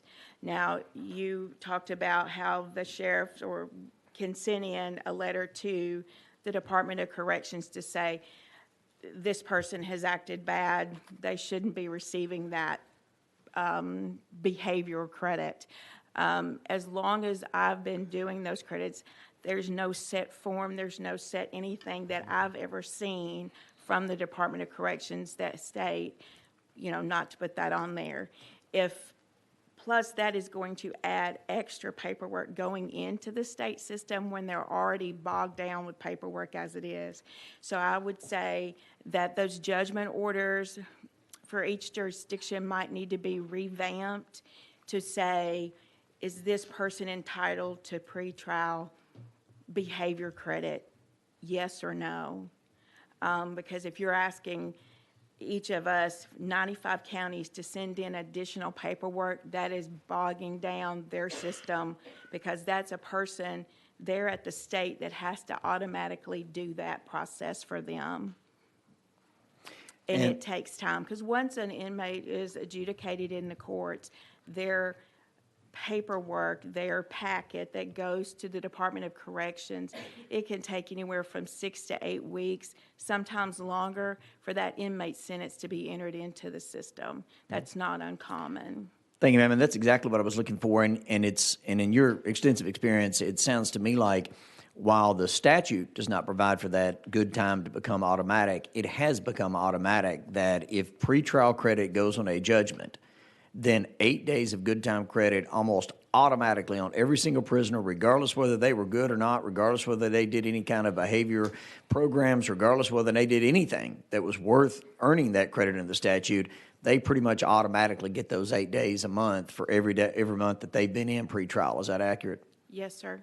Okay, and I'm sure we'll be following up with TDLC on that a little bit later. I think that is disappointing, and it's not on you guys, but I think that is disappointing that that's become automatic because it was never the intention of the statute, and it specifically says that in black and white. I do hope we'll update some of those forms, and that's something I think that would come out of this hearing would be very beneficial to make it as easy on you all as possible to identify those prisoners. One other quick question, identify those prisoners that don't deserve those credits under the law. In the pretrial time period, when someone is serving time before adjudication, how often do they take advantage of treatment programs, educational programs, GED programs? When someone is pre-adjudication, how often in y'all's jail or any of the jails that you know of are there programs available to those folks that they take advantage of? Sometimes quite a few, but there are times too that there are certain programs that have to be in place that the state recognizes to be able to give those credits. Most of the programs in our local jails don't fit that parameter for the state except for the GED program.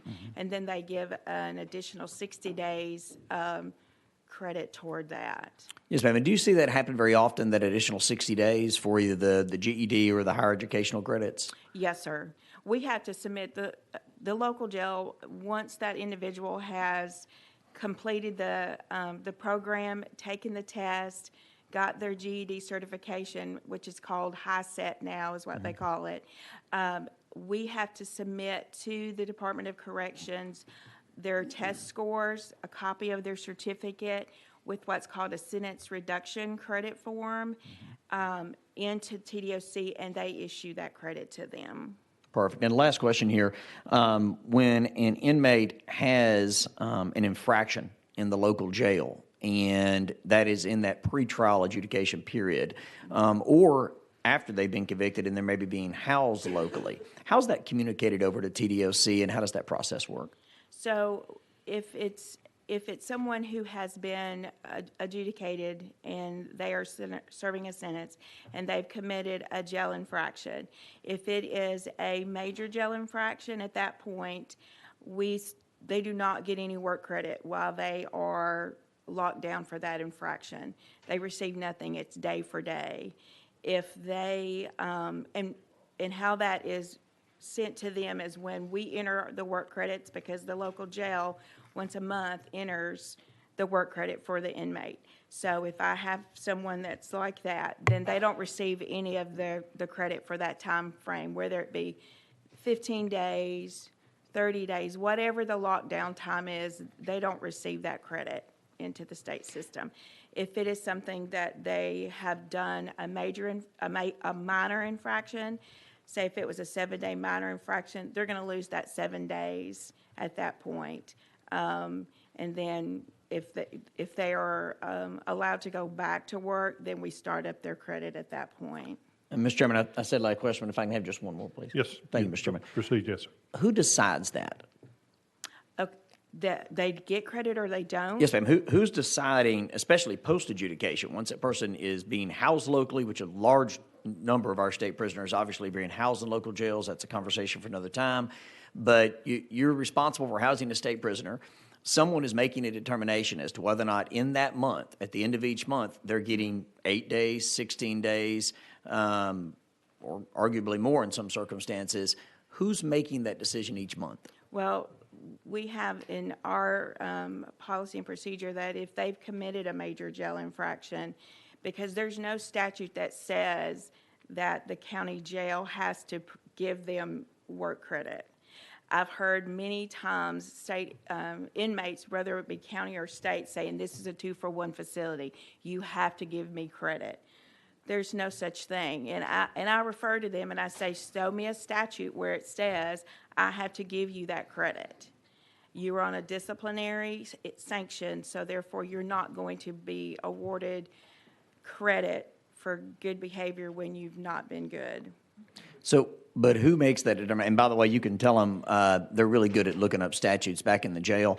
TCA 41-21-236 says it really clearly that it's not automatic. So the opposite is true in the statute. So who's making that decision at the end of each month? has this prisoner done what is necessary to gain their good time? Because it seems like it's become automatic that they just get it, and unless something happens where they don't. Well, we have a procedure when they go up for the disciplinary board. The officer who sets the hearing, once they've decided if that person committed that infraction and if they are found guilty of doing that, then it is forwarded to the classification department, and there's paperwork that shows that that individual has 15 days locked down or whatever the days are. And at that point, our classification department removes that credit for them for that time frame. Okay, thank you. Yes, sir. Thank you. Let's see, next we have Representative Farmer, if you're recognized. Thank you, Mr. Chair, and I appreciate that. I think most of the members have covered a lot of what I was going to ask from TBI with rape kits.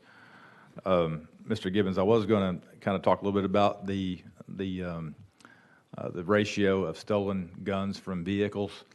And as I heard the testimony, it sounds like we have as much as a stolen car problem as we do a stolen gun problem. And as I was looking at this data, it went from 2016 to 2021. Of course, there was quite a bit of rise there within those 4 years. I said 17, 18, 19, 20, right? So we're missing 4 years of data there. So as I kind of hear this, is it that people are actually breaking into vehicles and taking the guns, or is it actually just they're still in the vehicles, and then as a cause of that, the guns are in the vehicles, and then those guns are reported stolen? It's really a combination of both. And by the way, on auto thefts, and this is staggering, I mentioned that major property crime had gone up, driven by auto thefts. So far this year, we've had about a 70% increase in reported auto thefts compared to last year, 70%. But in response to your question, it really is a combination. I'll give my personal story as an example. Earlier this year, my car was broken into in my driveway. The window was bashed out. I was one of 8 cars in my neighborhood. I did not have a gun in my car. It's interesting, they didn't take anything. They didn't steal the car. They took nothing out of the car. All they were looking for was a gun. And I was one of 8 vehicles. So in that case, probably juveniles, busted the window out, looked for a gun, couldn't find a gun, went on to the next car. But really, it's a combination. Sometimes they're going to steal the car. Of course, some model cars are easier to steal than others. Hyundais and Kias, right, Director, are apparently pretty easy to steal. Luckily, I don't have either one of those. But it's a combination. Okay, fair enough. And I know just in respect of time, I'm going to move down. Yeah, okay. And thank you for that, for those, that response there. I really appreciate that. I was just looking at the data, looking at the numbers, and wondering if, that it looked like, hey, we have this major rise in, gun-related thefts, that they're just going to vehicles, just like your story, right? But we also have an auto theft problem as well, which kind of causes these numbers to rise. So thank you for that. In regards to the sentencing credits, specifically pretrial credits, folks that have not been sentenced yet, they're housed in our local jails. As Leader Lambert had mentioned, that the statute provides for up to, I can't believe it says 8 days or 25% off for good time for certain crimes. Some crimes are not eligible for that, but I'm talking about pretrial good time. So, and it's been my experience in the courts that I practice in the different counties, that each county jail and sheriff have different policies. As Leader Lambert said, he alluded to that everyone's getting their 8 days of good time. That's not the case. Some jails they make their own policy, and they give the time that they decide they want to give good time. Some jails give 4 days a month. Some jails give 8. And they give really no rhyme or reason why, because it's up to them. It's their discretion to give their good time. And also, the local jails calculate the pretrial credits. The state does not. So anytime if we enter a plea, we got 4 state judges sitting back there that probably know what I'm talking about, as do you. They don't calculate the time there. Once that plea's entered, then our local jail, there's a lady we have named Kim Rayfield that works in the Superior County Jail, she calculates the good times, the pretrial time, and then gives that to us, It's not TDOC that does that. Isn't that not correct? That is correct. Okay. The attorneys contact the local jail and say, how much pretrial time does my client have? So if say they have 414 days, so they're writing down from this date to this date. They're not writing 414 days. There's nowhere on the judgment that calculates the behavior part of it.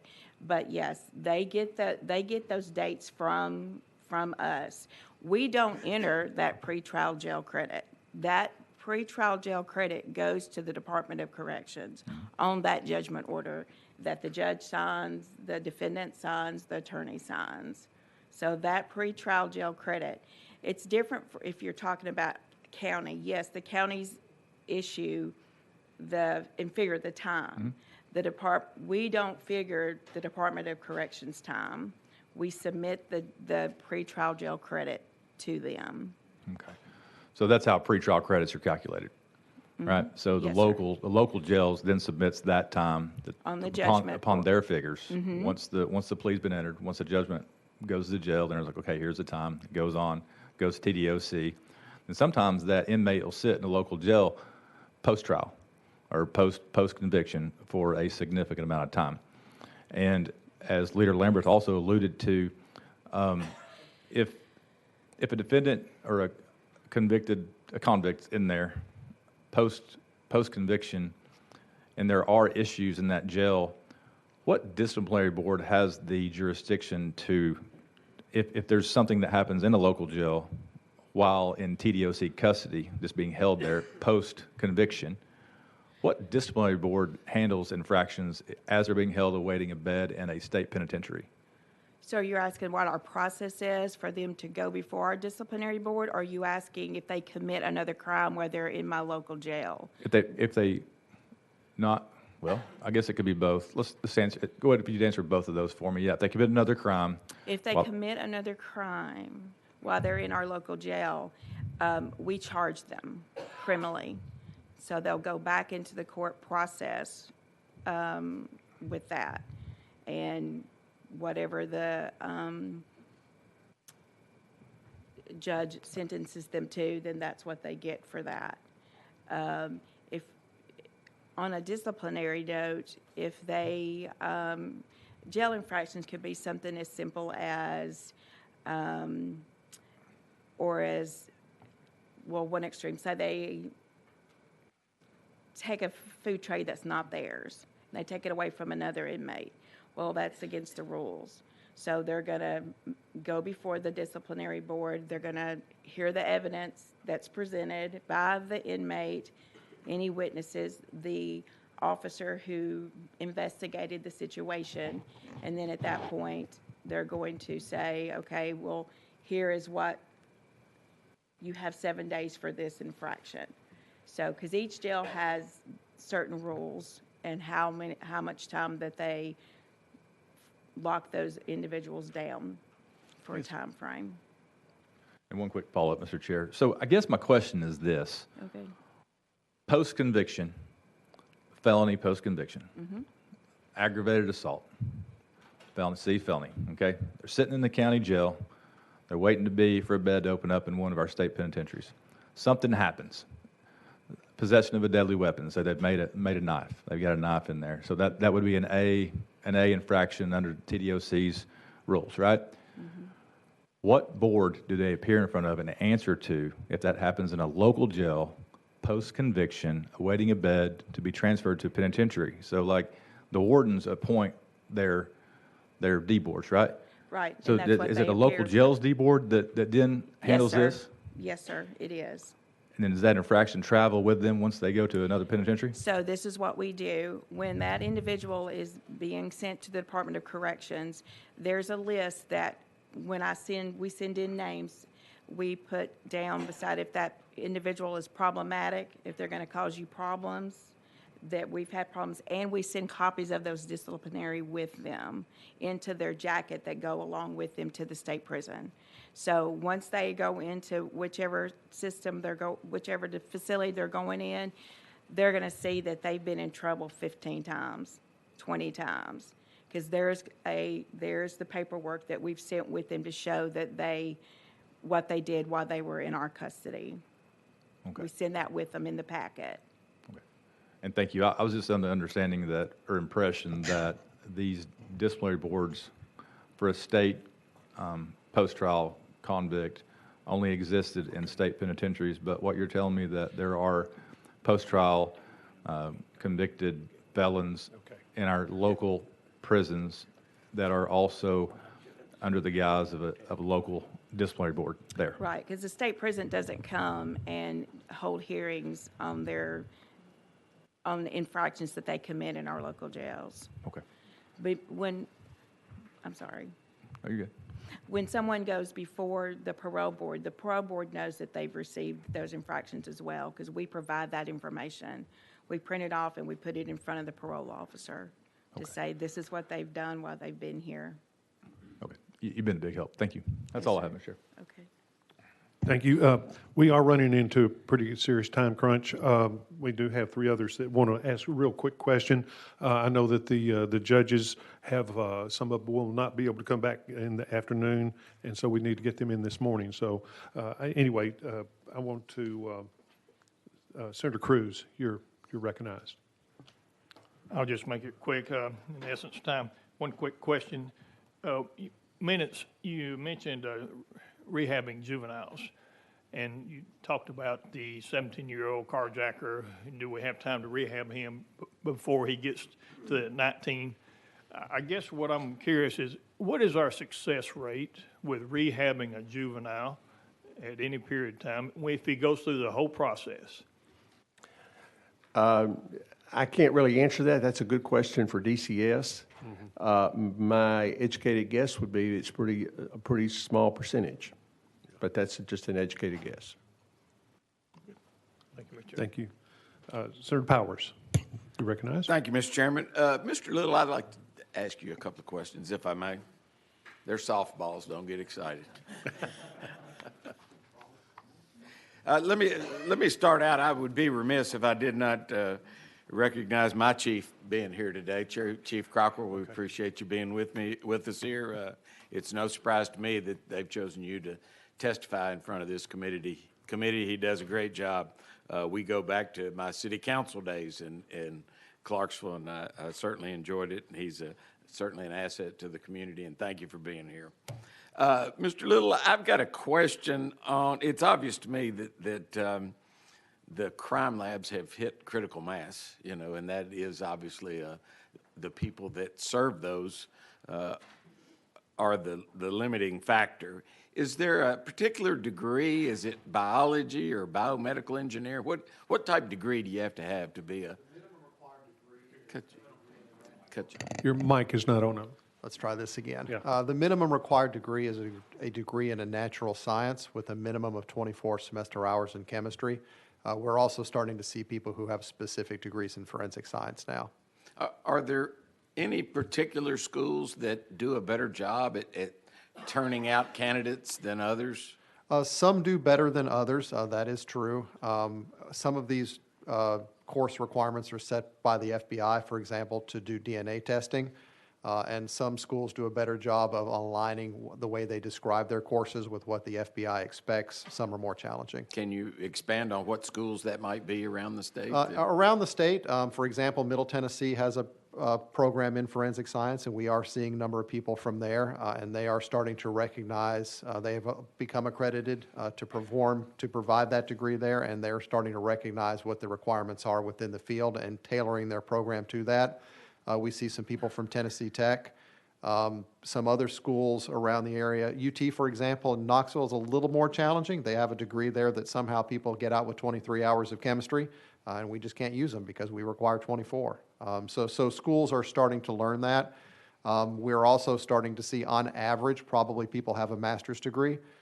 Some of the out-of-state schools, Marshall University, for example, Duquesne University do excellent jobs in master's programs in forensic science. I'm just sitting here, and I know that we here at the state, we have what's termed a grow your own program for teachers. And it's one of those things where we've actually taken In Montgomery County, where I live, we've taken cafeteria workers, and they have become teachers, you know, and we've paid for their tuition. We didn't pay for everything, but we did pay for the credit hours that they needed. And it seems to me like this dilemma, that could be a possible answer, that Right. where the state might pay for their degree for them to get it and attach to it a 5-year hitch. Right. I agree with that completely, and you can speak with our legislative team. They've had some conversations with setting up scholarship programs, for example, to do just that situation.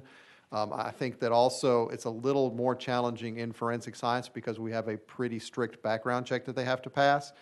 So we've tried to reach out to some people who are later in school through internships and found that those people can't pass the background check. So we're really trying to reach out to people earlier on in school, even high school students that are interested or people that are early in their college degree program, to get them before they make the mistakes that might disqualify them from the background check. So if you threw goalposts in the river, you're in trouble? Or? Maybe, maybe not. I'm not sure about that one. It depends on the all I have, circumstances. Mr. Chairman. Thank you. Thank you. Representative Doggett, last question. Thank you, sir. Thank you, Mr. Chairman. I'll be very brief. I had a whole page of questions for the TBI, but all of my questions have been answered, so that's great. But I do have a question for our jail administrator over here. In the event that someone is there, a state inmate there, they commit a criminal offense while they are incarcerated in your local facility, are they more likely to face criminal charges, or would they go before a D board and have disciplinary We hearing? charge them, so they're going to face criminal charges. Okay, and if they're awaiting to go to a state facility somewhere else, and they are pending charges, would they remain housed there with you, or would they be moved on? Not necessarily, sir. They could be sent on to the Department of Corrections, and there's a detainer sent with them for them to come back and answer those charges at a later date. Okay, so a sexual assault that would have occurred there in your facility, they're going to face criminal charges. They may not be convicted, but they are going to face criminal charges and not necessarily just a D board hearing. That is correct. Thank you very much. Thank you. I do have one quick question that Senator Gardenhire did send in since he's watching. And juvenile crimes, how many are related to gangs? And if so, what are the names of the gangs? And Director Gibbons, you may be able to answer that better. Well, obviously I can't give you an exact number, but I would guess of the 500 to 600 juveniles this year who will be charged with serious violent crimes in Memphis.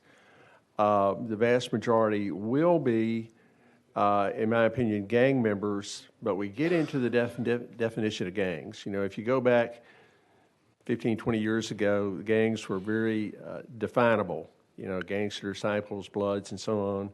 Now we basically have a lot of kind of neighborhood gangs, 5 guys who get together and decide they're going to be gangs. So it's a much more loose-knit organization. So it kind of depends on how you define gangs. But if you define a group of individuals getting together to commit criminal acts, I would say the vast majority of those juveniles being charged with violent crimes are gang members.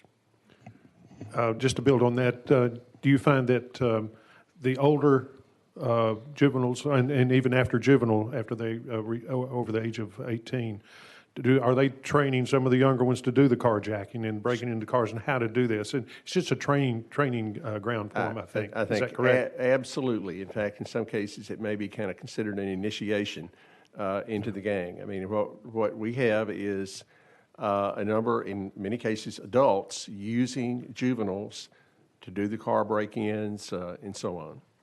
Okay. All right. I thank you all for your testimony on this. This is extremely valuable, and each one of you have just really added to it. We thank you so very much for being here.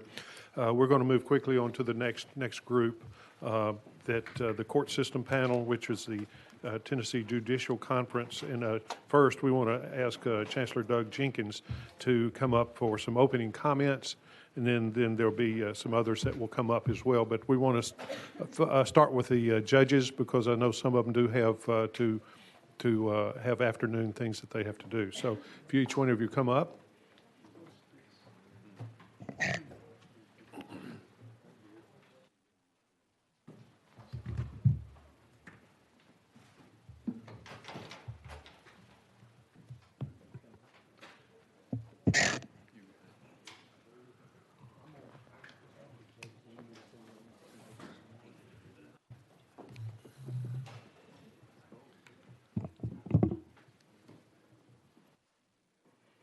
Okay. Mr. Jenkins, Chancellor Jenkins? Yes, sir. Okay, thank you. If you would just give your opening comments, and you'll go first, and then we'll go from there. Thank you. We'll be very And brief. identify yourself, too, also. Yes, sir. Chancellor Douglas Jenkins. I'm the Chancellor of the 3rd Judicial District. I think the reason Ms. Kirby and the committee asked me to come today was I'm president of the Tennessee Trial Judges Association, and I brought with me 3 of my colleagues, also from East Tennessee, who have criminal court jurisdiction. I'm a chancellor. I hear only civil cases, although during my tenure as a lawyer, I did a whole lot of criminal defense for 19 years, so the issues you're discussing are not foreign to me. But seated immediately to my left is James Gass of the 4th Judicial District, criminal court judge, and former assistant district attorney, and also in private practice for a while. He has a wonderful perspective for you today. And then Judge Pearson from the 3rd Judicial District, criminal court he's a co-criminal court judge in the 3rd Judicial District with John F. Duggar. He also was an assistant district attorney, has a wonderful perspective, I think, for you today.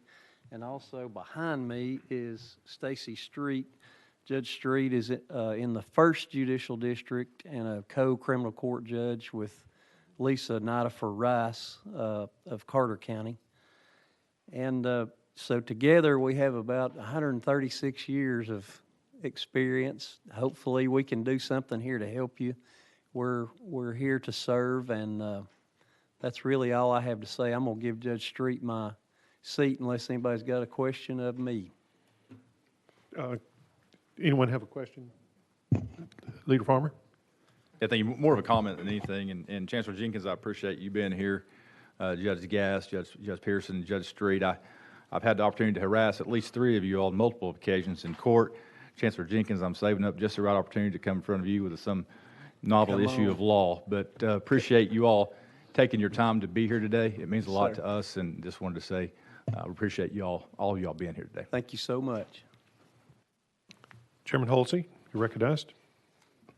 Thank you, Mr. Chairman, and thank you so much for being here. We got good judges in East Tennessee. 2 questions.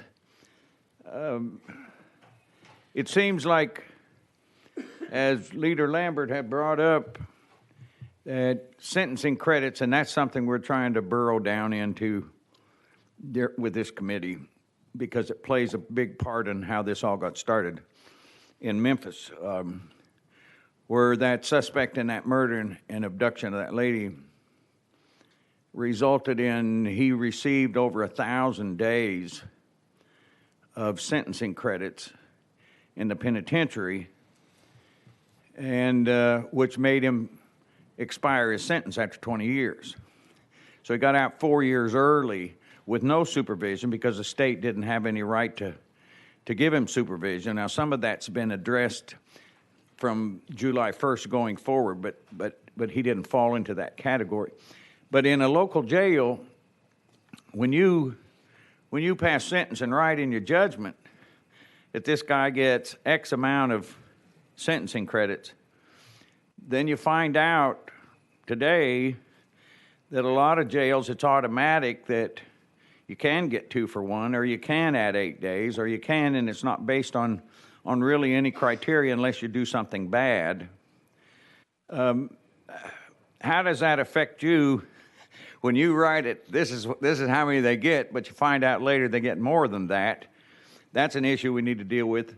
And the second thing is, in the legislature, a lot of times we can try to fix something and screw it up in another way. And I would like to know your feelings on things that we have done that actually were counterproductive from your viewpoint and what we need to do to fix them as it regards to release and supervision of inmates? All right, I'm Alex Pearson, and as Chancellor Jenkins indicated, I'm a circuit court judge up in the 3rd Judicial District. As far as sentencing credits, we don't make any determination with respect to sentencing credits. We just sentence the individual. Of course, we have factors that we take into consideration. There's a range of punishment. And so, for instance, if somebody commits an aggravated assault, I'll use this as an example. I had a jury trial. Individual committed aggravated assault, serious bodily injury. He had 2 prior felony convictions, so he was a range 2 offender. He was sentenced to 10 years at 35% at his sentencing hearing. I make no determination as to sentencing credits. And so that is entirely left up to the housing agency, whether that is the Department of Corrections or whether that is the local jail. And I have no input in what credits they receive, nor any information about what credits they're going to likely receive. Another example I want to illustrate to you, this is a few years ago, and it would probably not be applicable now. However, it's a concern about credits. I had a gentleman that I was a prosecutor at the time. This was in 2009, and he was convicted of 2 counts of attempted first-degree murder. And what he did is he decided he wanted to molest his youngest daughter, who was about 14 or 15 years old. And he went down to do that downstairs, and she was not receptive to that. And during the commotion that occurred, she started to make some noise, and so he decided, well, I can't have that, so I'm going to smother her with a pillow. Well, during the time that that's ongoing, the older daughter, who was upstairs, heard this type of commotion ongoing. So she comes down. Well, he decides at that point in time, well, I've got to fix that problem too. So he grabs a rifle and is getting ready to shoot her. And as he's in the process of that, the youngest daughter, it's just unbelievable, really, that she had the presence of mind to jump out of that bed and grab the rifle and pull it. So the bullet went up through the ceiling, and then he just went outside and sat down and waited on the police to come. Well, he was convicted, as I said, of 2 counts of attempted first-degree murder and 1 count of sexual battery. Well, so if you do the math, that was at that time, he received a sentence of 20 years at 30%. So if you do the math, rough math, he should have been eligible to come up for a parole hearing at 6 years. Well, I get a call 2 years in from that youngest daughter saying, Dad's coming up for a parole hearing. So, of course, I think something must be, a mistake or some error. So I start calling the Department of Corrections, and what I discover is this gentleman, of course, first got 2 for 1. So 2 years plus 2 years was 4. And so I said, well, if you do the math, it's still got to be 6. So where are these other 2 years coming from? Oh, well, the warden gave him 2 years of additional credit for a safety valve credit to eliminate prisoner overcrowding. And, of course, I objected as strongly as I could at the time. Ultimately, his parole was denied. But the bottom line is, on paper, he had served 6 years after serving 2. And then if that had went forward again and that same cycle, same scenario had occurred, then he would have had 12 years after serving 4, and so forth and so on. But ultimately, as the trial judge or as the prosecutor in that instance, I didn't have anything to do with those credits. And there's no place on those judgments, essentially, for me to say, this person gets credit, this person doesn't get credit. We list on there, and that information comes from the jail, when they came into jail, up to the date of sentence, and that's the information that's on there. So I'd let any of the other judges comment if they had something different to add to that.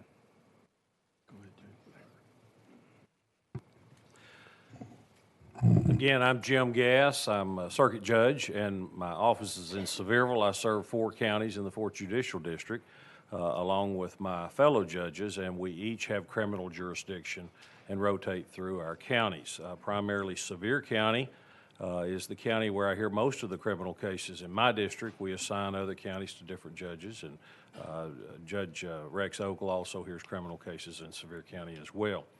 I want to echo what Judge Pearson has said, that we have no knowledge, basically, when we complete or sign or approve a judgment, whether a prisoner's been a good prisoner pre-trial, whether after conviction and awaiting sentencing they've been a good prisoner. and don't know that it is a task that we could even undertake to try to make that determination. I think, and I want to applaud this committee for listening to us and the work you all have done in drawing attention to this. It seems, and I think the question's already been asked today about this issue of standards across the state for awarding good time.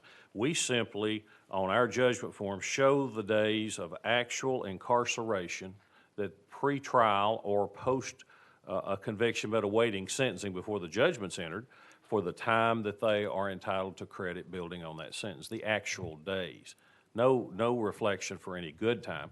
And there again, with no standard across, that I'm aware of at least, across the state for local jails to apply good time credit, it may be that everybody gets it automatically in one county, and we've heard testimony if they have a board in Williamson County that may not give credits because of misconduct, and that's a great idea. But I don't know that the trial judges need to be in the position of trying to rehash that. We don't know what that should be, but I do advocate for there to be some standard for good behavior credits, because it doesn't appear, now it may be at the Department of Corrections, they can answer for themselves, but it doesn't appear that it is uniformly applied across the state in each county. Every jail transmits information to the Department of Corrections on prisoners who are sentenced to state sentences and who are transferred. Even if they bill their sentence in the county jail, the Department of Corrections gets reports on that and copies of judgments, so, because that's their prisoner.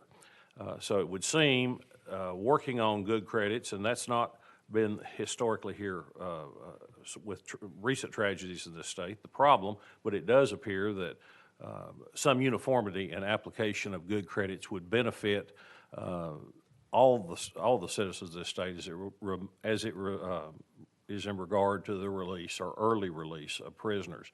I tend to think, and this is simply my opinion, many crimes, and rightfully so, the General Assembly has passed and they have become law, minimum sentences, and we see that many times in misdemeanor cases. There's certainly minimum sentences, and rightfully so, for DUIs. There's minimum jail sentences that you have to serve day for day on misdemeanor, certain type drug sentences. As all of you all are aware, we deal with basically a drug epidemic across this state as trial judges, seeing many crimes committed, and the root of that crime is to either steal or harm because of drug addiction, or to fund drug addictions, or to sell drugs and fuel drug sales. With that, I don't know, other than methamphetamine and the manufacturing of methamphetamine, that there is, and I applaud the idea that the law, that the prisoner, the defendant, and the victim and the citizens now know, basically, we are required to give them a good idea, as best we can, of what the actual sentence is going to be for a defendant. However, in the mind of many citizens, if you say this is a release eligibility date of 30%, they think, I believe, that this prisoner will serve 30%. Now, does that mean they shouldn't get good credits? I'm not saying that. But for some crimes, for instance, a felony sale of certain types of drugs that we're trying to combat, and again, I appreciate the efforts of the General Assembly and the Governor's office in trying to find resources to rehabilitate people from their addiction for drugs. It's been a rampant problem in my circuit, and we are seeing some success. Matter of fact, we bring people back in after rehabilitation, continue to monitor them when they're on probation with the state, but we bring them back to our court. And many of those people we hold out as examples to the prisoners in the courtroom. These people have beat the demon in their life. They're doing what they're asked to do. They're much healthier. They're successful. They're happier. So those things work, but I think communities need to know, if you do this kind of crime, you have to do this much, at least this much jail time, if not more. And that's sort of a broad statement, but I do greatly appreciate the opportunity y'all have given for us to come here and comment. And Representative Farmer is my representative, and I greatly appreciate his encouragement and input with all of us. Thank you. Thank you, Judge. Yes, go ahead. You can go. I'm Stacy Street. I'm one of the criminal court judges in the 1st Judicial District. 4 counties cover Carter, Johnson, Unicoi, and Washington County in the northeast corner.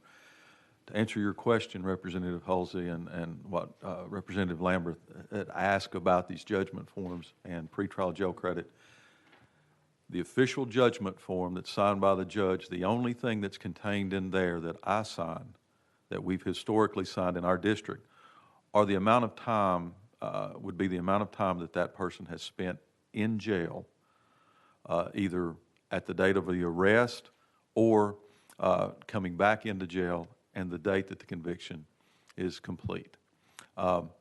No good time is included in that or anything else, and that time can sometimes be less than they've actually served because, as was discussed in the other panel, you don't have somebody coming in there on one sentence. They've got misdemeanors running consecutive or wild or other felonies, and they may have made bond on this case, but they're serving a violation of probation on another. So that time only is time or days that they are physically in custody. We make no calculations whatsoever about good time.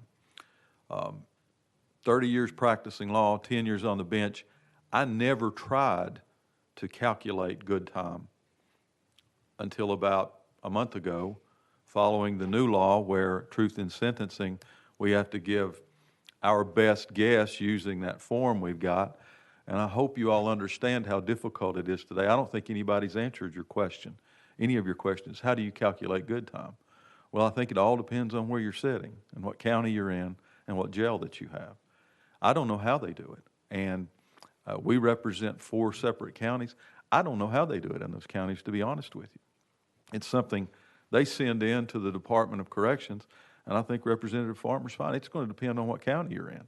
And it may depend on what facility you're in those counties. So it's information in, information out.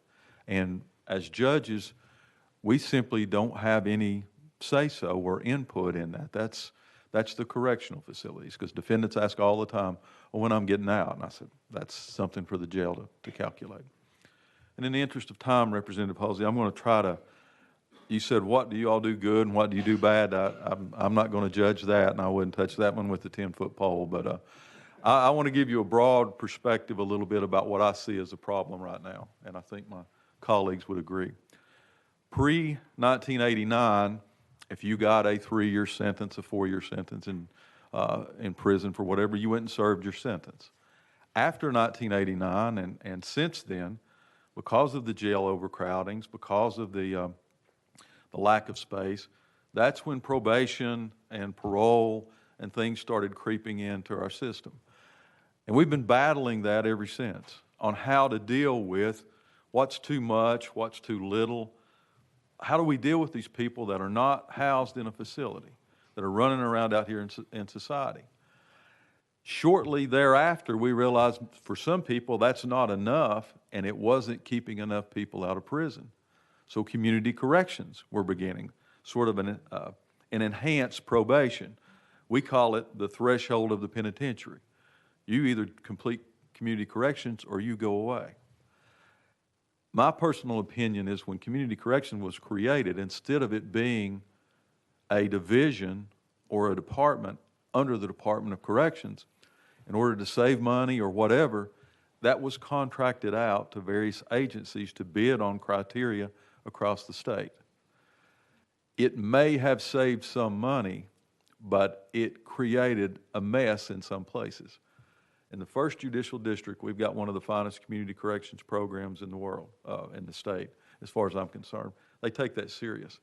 Not so in Shelby County, not so in some parts of Middle Tennessee. Representative Halsey, you had an agency over there, a contract agency providing community corrections in Sullivan County. They were stealing money, so they shut them down. You haven't had community corrections in Sullivan County in the 2nd Judicial District in about 5 or 6 years, in spite of that being an option that a judge shall consider in sentencing someone. So we've got a really good program there, community corrections, that is slowly been shrank both by the legislature and by the Department of Corrections itself because of some bad results because there wasn't oversight. We come forward now into 2020 with COVID, and whether you want to hear this or not, and I'm certain that the Department of Corrections probably didn't tell you this, but during COVID, we had supervision by probation officers that was basically call-in by the offenders. And if they had to do a home visit, it was a drive-by, pulled in the parking lot, and they waved at them out the door of the trailer and drove on. In the past 2 years, in my opinion, and my experiences, we haven't moved much past that. And I provided Representative Halsey and my fellow colleagues, when Representative Halsey and I spoke before, right when he was appointed chairman of this committee, and when they asked to come down here today, I sent a letter from our community corrections officer, I sent a letter from a probation officer. And please understand, they do not represent the line of the Department of Corrections. I said, you tell me a day in the life of what you do when I sentence someone and they come to you. And I encourage you to read those because it's scary. It's scary what they do. When they come in, as far as if they're drug tested the minute they come in, if they fail that drug screen, they're sanctioned internally. We don't know about it until we get that sanction report at the end of the month. And for a while, it was if they tested positive for methamphetamine, we were notified of that. We're not now. That's a sanctionable event. And if they meet the matrix of the Department of Corrections, they may not be drug screened again for 6 to 12 months. And if they meet certain criteria there, which would be a medium level of supervision, they may be seen every 6 months to 12 months. And a big part of that is the fact that they're overworked and understaffed at the Department of Corrections. No question about that. Community corrections is less effective in some parts of this state because there's no oversight by the Department of Corrections. They're a contracted agency, much like the problems we faced with contracted prisons. The structure of those two things are spot on. And the one good thing I heard this morning, one of the good things I heard about, when you parole somebody out, what can we do to kind of keep an eye on them? I think supervised release is an excellent idea, like they do in federal court. I think some form of supervised release. But for me, right now, the biggest problem I see is that we need some supervision right now after they commit a crime, because they have committed a crime where they would in the past would have been sitting in a jail cell. They're out in the public, and we're basically crossing our fingers that they don't commit a crime, and we're praying every night that they don't go do something like this guy in Memphis. Because you have my word, the biggest fear that a judge has is somebody that they've given probation by following the law, and they go and commit another crime. None of us want that in any way, shape, or form. But for me, there has to be more teeth in that supervision at the beginning, because for two reasons. It's a disservice to the citizens of this state that somebody's committed a crime and they have little or no supervision. And all they have to do is call in for a probation officer. Judge Rice, my colleague, says during COVID and since, being on probation is much like ordering a pizza from Domino's. Pick up the phone, call in, everything's good. The second thing it does a disservice to is that defendant. Because the things you talk about that they may need, drug and alcohol counseling, anger management, something else, they're not getting it if they're not being supervised. And by supervision, I don't mean once every 6 weeks. They need to be seen once a week, once every other week at the most, eyeball to eyeball, to see what they need. And for me, that's the biggest issue I see. Resources is always an issue. Manpower is always an issue. There are those people that do really good on probation that don't need that. The current system, though, starts out right there and tries to make it harder on them. I think it should be reversed. They should earn their way to have less supervision than having no supervision or little or none at the beginning. Thank you very much for that. And you hit on a subject that's a big subject to me. And in West Tennessee, community corrections, we have one of the best community corrections groups in West Tennessee, also in the Jackson area. And so that's something that we still need discussions on, how people are supervised after that with the Department of Corrections, and community corrections has been a valuable resource for that. So thank you for bringing that up. William, Leader Lamberth, you're recognized. Just really, Joy, judges, and thank all three of y'all for being here today. I truly appreciate the work that you do, keeping your communities safe. Does it bother you at all? I mean, I've been doing this almost 20 years and filled out thousands of judgments, both as a former assistant district attorney and in private practice. But for that time to then be artificially increased after the judgment, I guess, and really until today's hearing, I assume there was a more meaningful evaluation of that good time credit, because what goes on the judgment that you gentlemen sign is very clearly the credits that someone is supposed to get, period. I mean, they're pleading to this.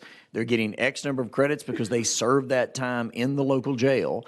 And then for that to be calculated afterwards and added on 25 to 50%, I guess my question to whoever wants to answer it, wouldn't it be more appropriate if at the time of plea or sentencing that the elected trial judge makes a determination at that time, either through negotiation with counsel, where they determine that and submit it to you for your approval, or you hear evidence as to whether or not that particular prisoner is owed the good time and program and behavior credits? I know it's a little more burdensome, but for that to just be automatically calculated up, it sounds to me like that type of purposeful determination is not being made by anyone else. What are your thoughts on that?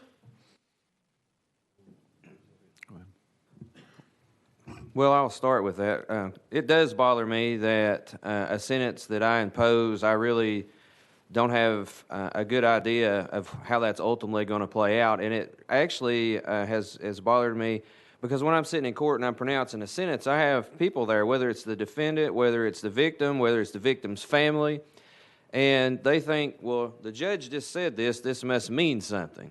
And so, yes, it absolutely does. I guess a couple of responses to that. I do want to applaud the legislature for the truth in sentencing statutes that they've recently passed. I think those were things that and have addressed some of the concerns I previously had.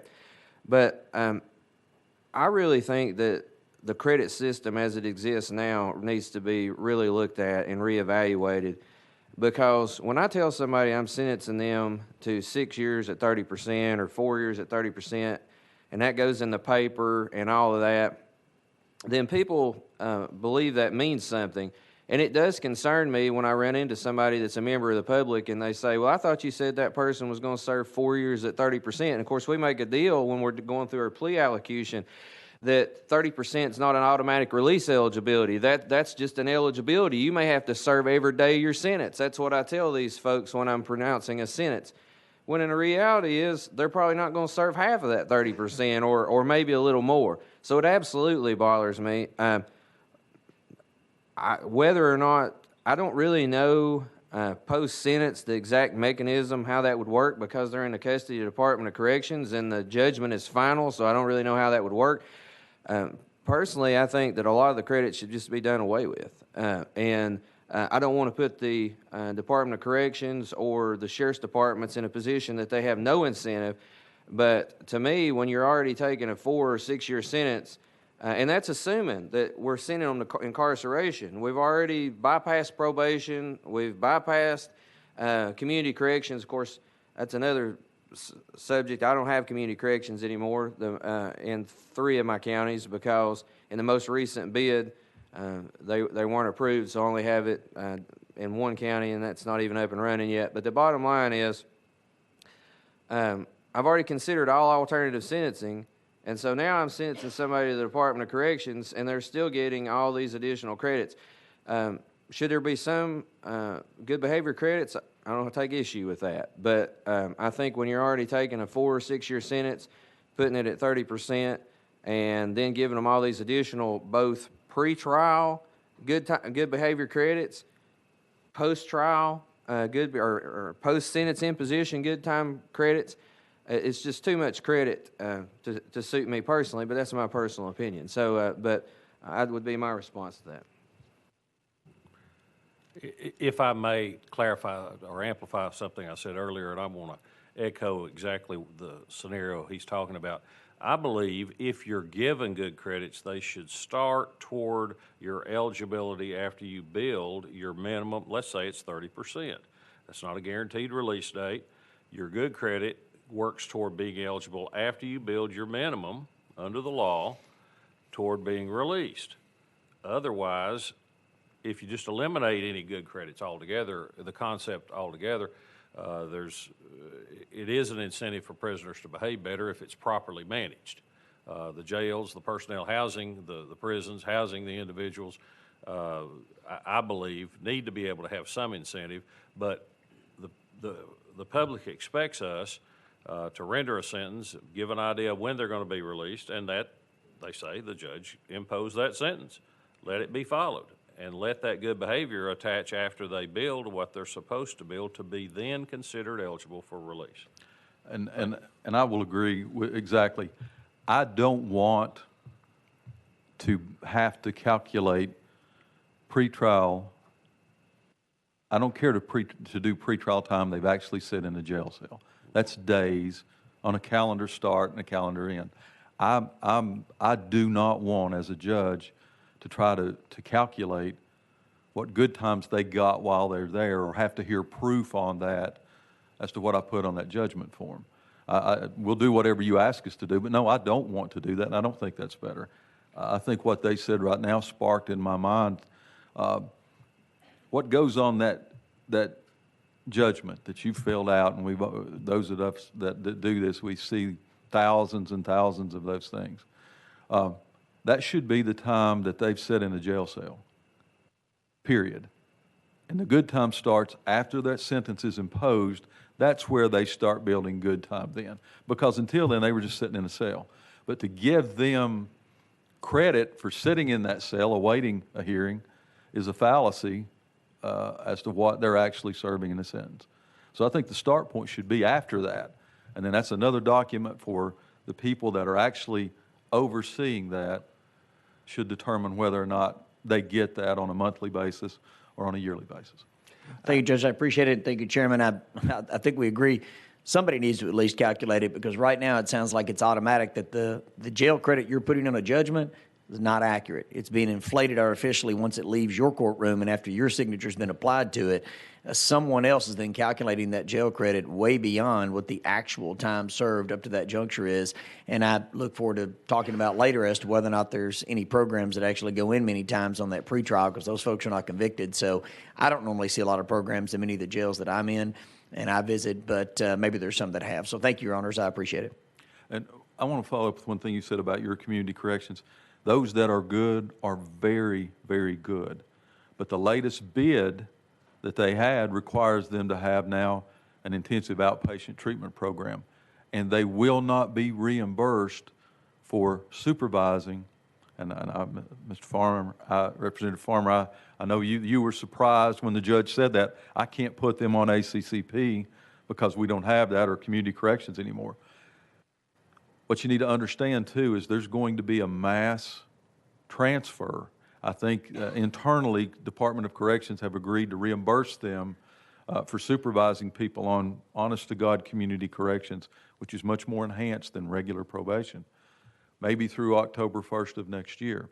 But after that, all those people that are on ACCP have no other option just then to be transferred to just regular old probation, and whatever that may entail at the time.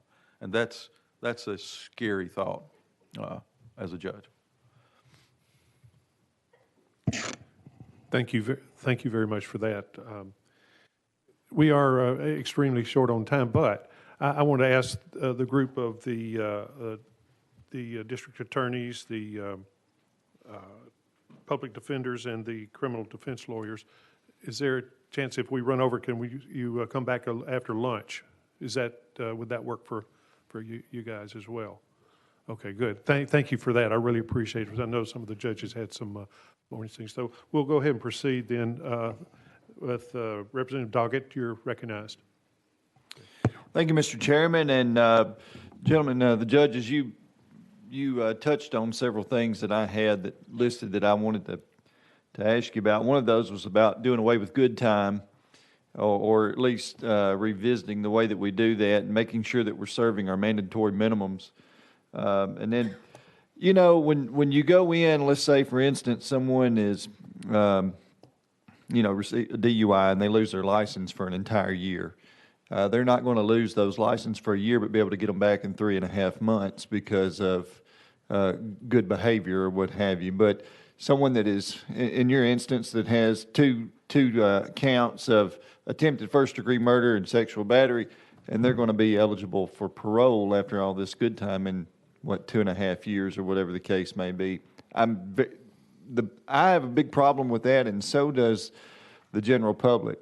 We've touched on this with this good time about in different areas, depending on the location you're in, it will determine whether or not you get so many days. I have a small business and employees that are felons that have served prison time. After this previous meeting we had a few weeks ago, I went back and asked, and every one of them told me exactly, I mean, they know it to this day, how many days of good time you're going to get sitting in there pre-trial, what you're going to get sitting at the county jail. It's better to sit at the county jail because you can get more good time than it is if you were to go off to a penitentiary somewhere and all the programs and so, I mean, they've got it down. They can't balance a checkbook, but they can sure figure up good time. And so that brings me to a question as we look at this going forward. What your thoughts would be if, after serving that mandatory minimum, if they complete programs, if they go through anger management, if they go through a college degree or program, they get a certificate vocationally, they can come back to that trial judge and say, these are the things that I've completed. Is there any consideration for some good time that might help me in that? I just wanted to hear your thoughts on that. Well, I hadn't really ever given that a lot of thought because that's not been part of the process that we've ever had. Normally, our judgment, it becomes final, and so we're not modifying those sentences or anything of that nature. As far as would I be able to do that, certainly if the legislature asked that we do that, that's something we could look at trying to do. There's not a lot of time in the schedule for doing that because now, I'm pushing through on all my cases, trying to get motions heard, violations of probation heard, and all of those types of circumstances. So with my current caseload, I'm not exactly sure, what that hearing would look like, how much time that would take, and all of those things. But one thing I'd like to make sure that we're all clear about, and I'm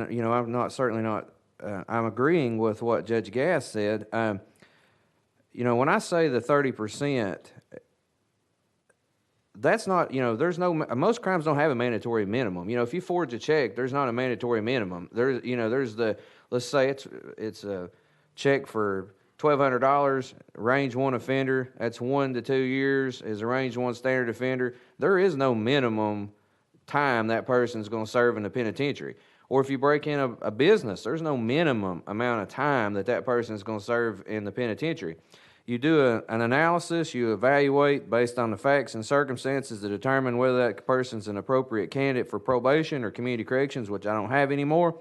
But the bottom line is then you impose sentence. So if you determine that person should go to TDOC, and it may be that they have 500 prior violation of probations. I know that sounds extreme, but I get some of these pre-sentence reports that you turn page over page over page where they have all these misdemeanors. They may not have felonies to make them range 2. And so, they maybe got charged with a felony and it was reduced to a misdemeanor, whatever the case may be.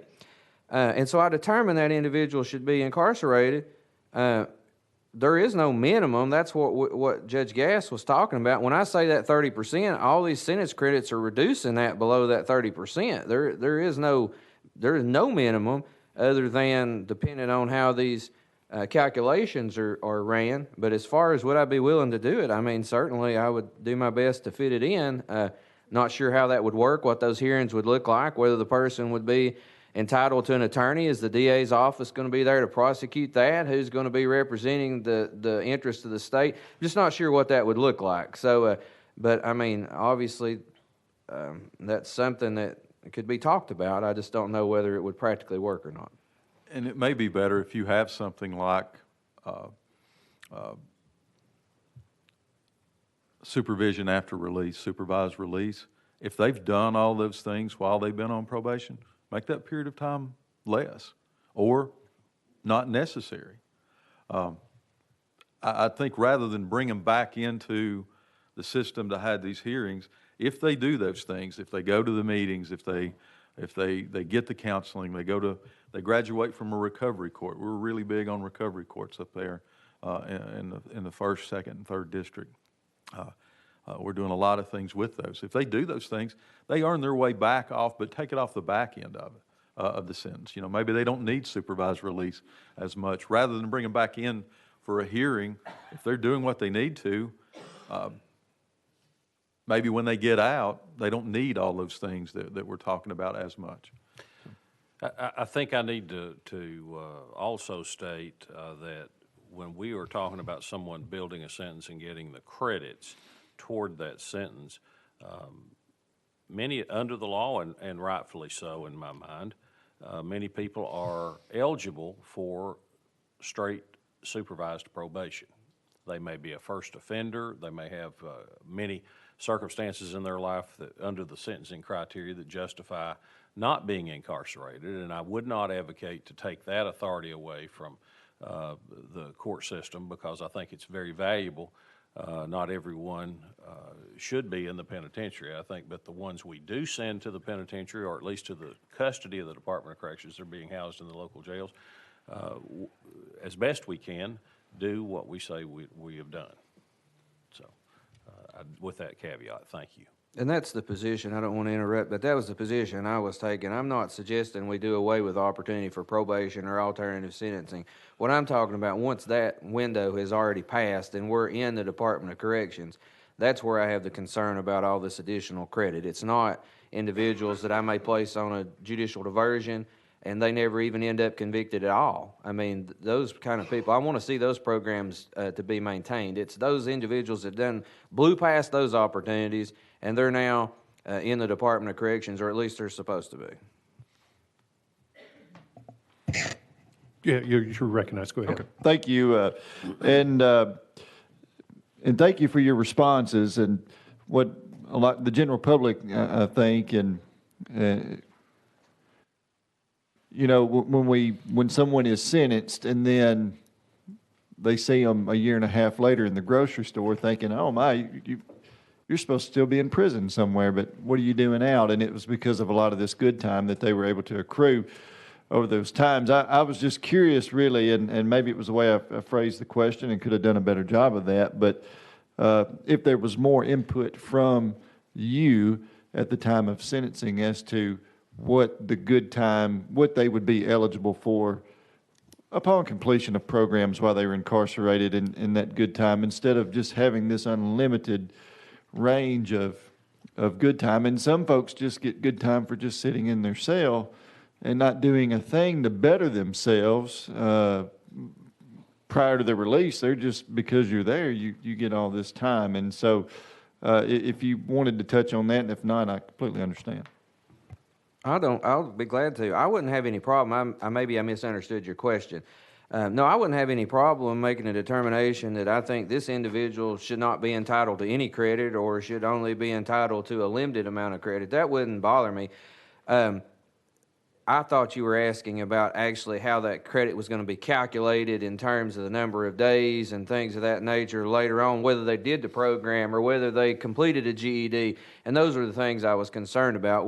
If somebody came before me, for instance, on an aggravated assault, which, well, let's not use that. Let's say you use a business burglary, and I looked at their sheet and I saw they had all these prior opportunities and all that sort of stuff. No, it would not be a problem for me to check a box on the judgment that said serve this 30% at 100%, or however that would be structured, or they could earn 10% or something of that nature. But my real concern is I think the 30% for those individuals should be required to be served, the actual 30%, and then any credits or benefits they get should be earned on the remainder of the sentence, not on that initial 30%, because that's what the public hears me say, that's what they believe, and that's what they, when I run into them in the grocery store, they're looking at me, and it fosters this idea that some kind of backdoor dealing or something shady is going on, because, you know, people just, they've all heard some story. I mean, I remember once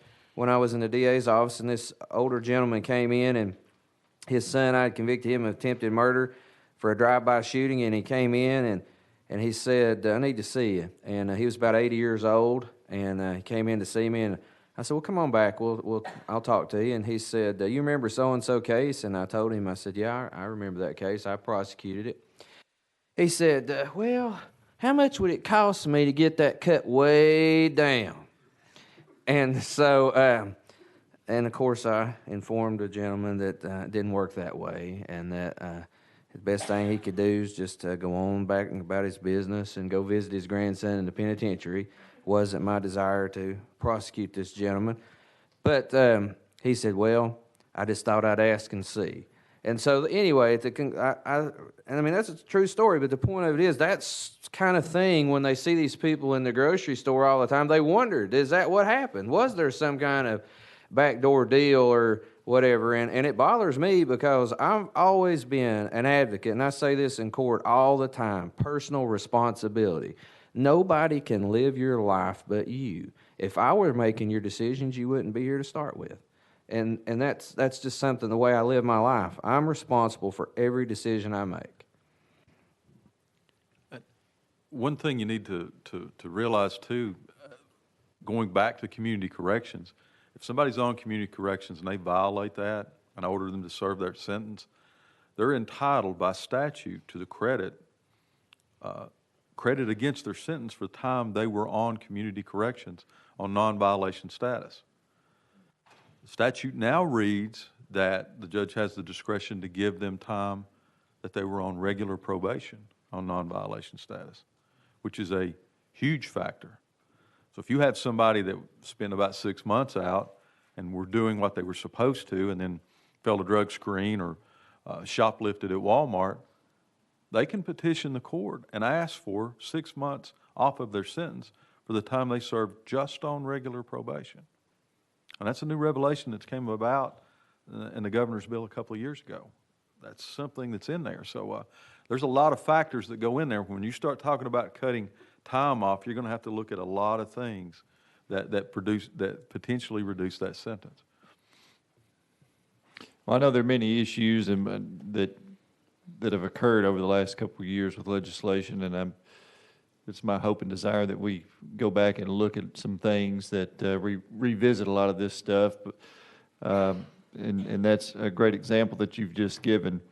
I want to say thank you for your efforts in the recovery court that you've done up in East Tennessee. We have, in my district here in southern Middle Tennessee, have went and we're trying to emulate what you have been doing up there, and it's very effective. I think they've been doing it now for at least a couple of years. And we lost our community corrections program there in my district too, which was, again, it was very effective, and was worried that it might hurt our recovery courts, but we've been able to maintain that. So just want to say thank you for that. And Mr. Chairman, thank you for indulging me with my questions. Thank you. And we are upon the 12 o'clock hour. We had hoped to wind this up by now. We do want to come back at 1 o'clock after a brief lunch, but I do have Representative Farmer and Senator Yarborough both have quick questions. I'll make mine quick. Thank you, Mr. Chair.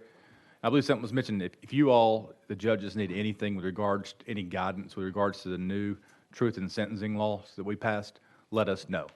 Because I know you have an obligation now to let the public know and the victims know kind of what's going on and where that's at. So if there's any issues there, I heard somebody say something maybe about that one, let you know that. And then also, with regards to community corrections, we lost our community corrections in the 4th Judicial District, and that was something that the administration did. I believe the Department of Corrections, that was not a legislative initiative. We'd had conversations this past session with administration about that, thought we was going to be held off till this coming session. Well, that didn't happen. So just wanted you all to know that that wasn't something that we did. That was administrative in nature. Understand. So, thank you so much. Thank you. Leader Yarbrough, you're recognized. Thank you, Mr. Chairman, and I appreciate that comment from Mr. Representative Farmer, because I do think we should come back and talk a little bit about that community corrections issue later today.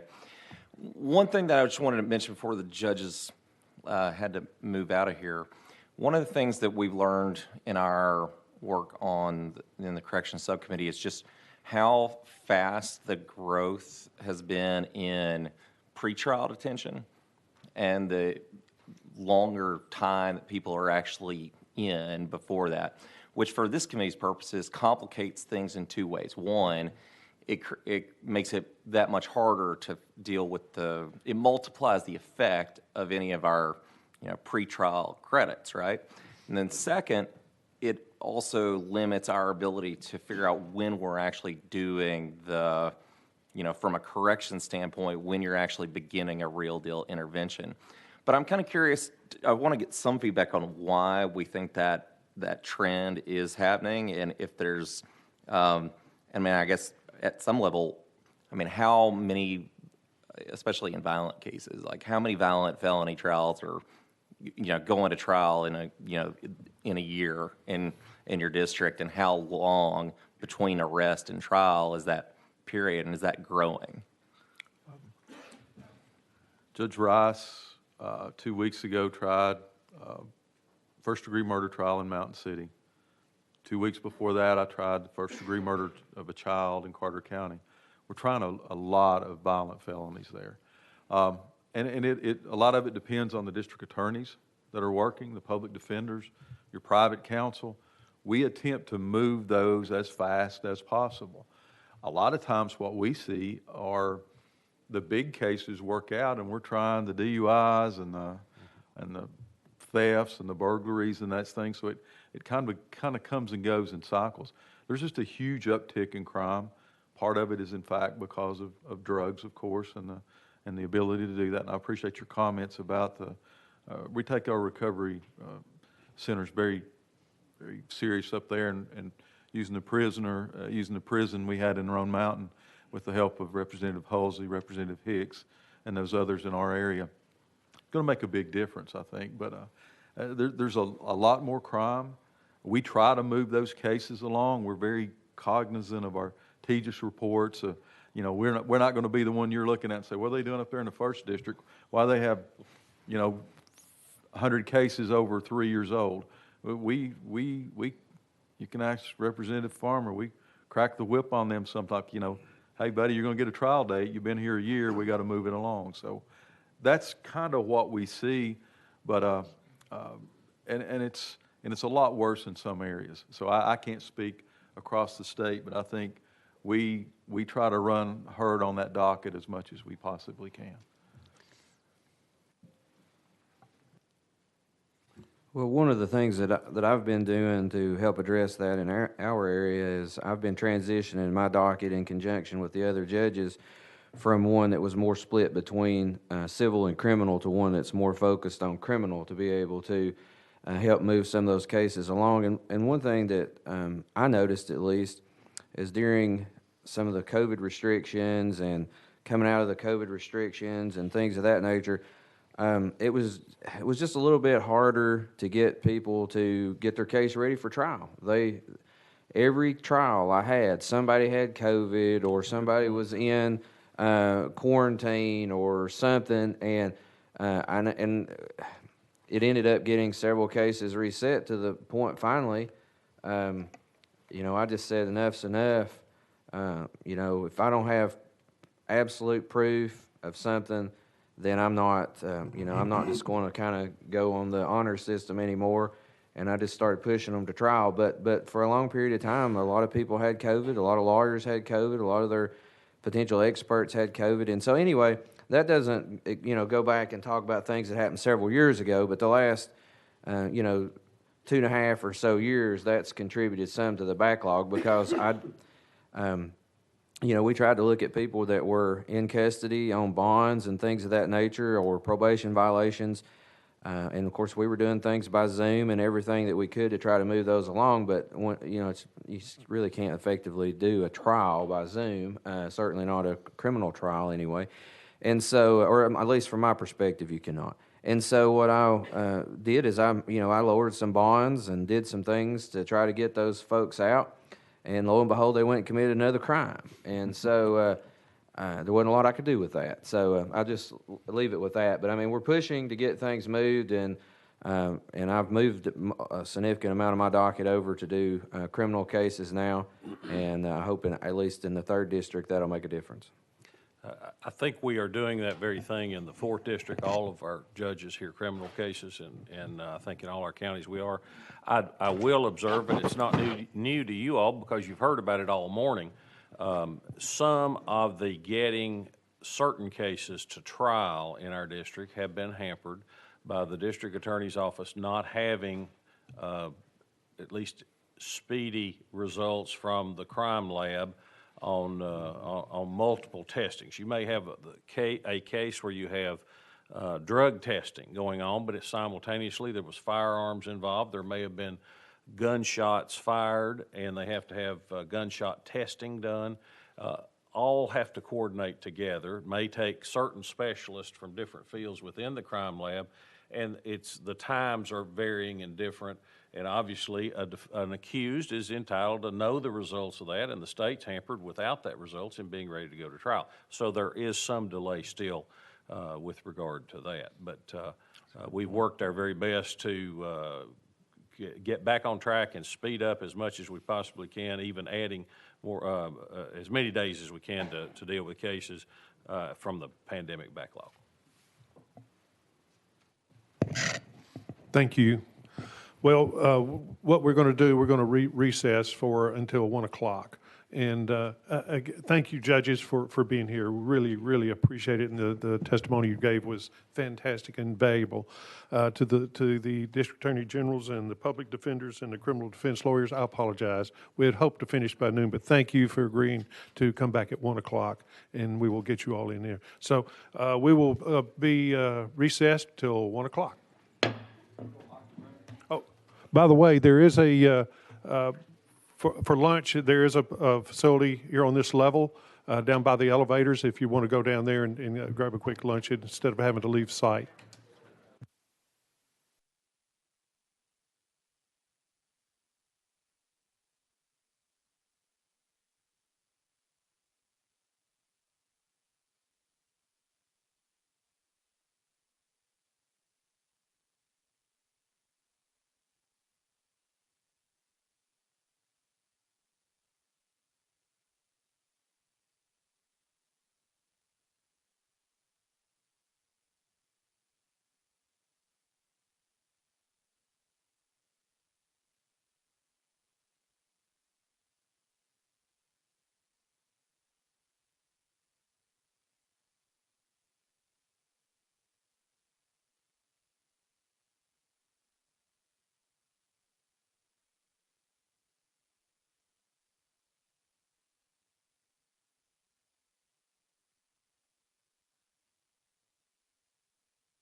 We're about to get started, so if everybody wants to find their seat, and we'll get started here in about a minute or two.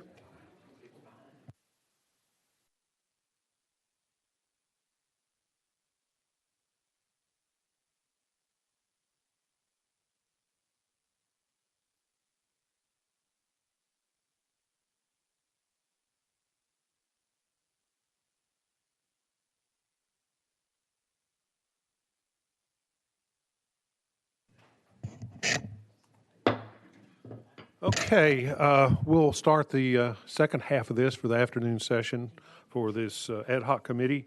Thank everyone for being here.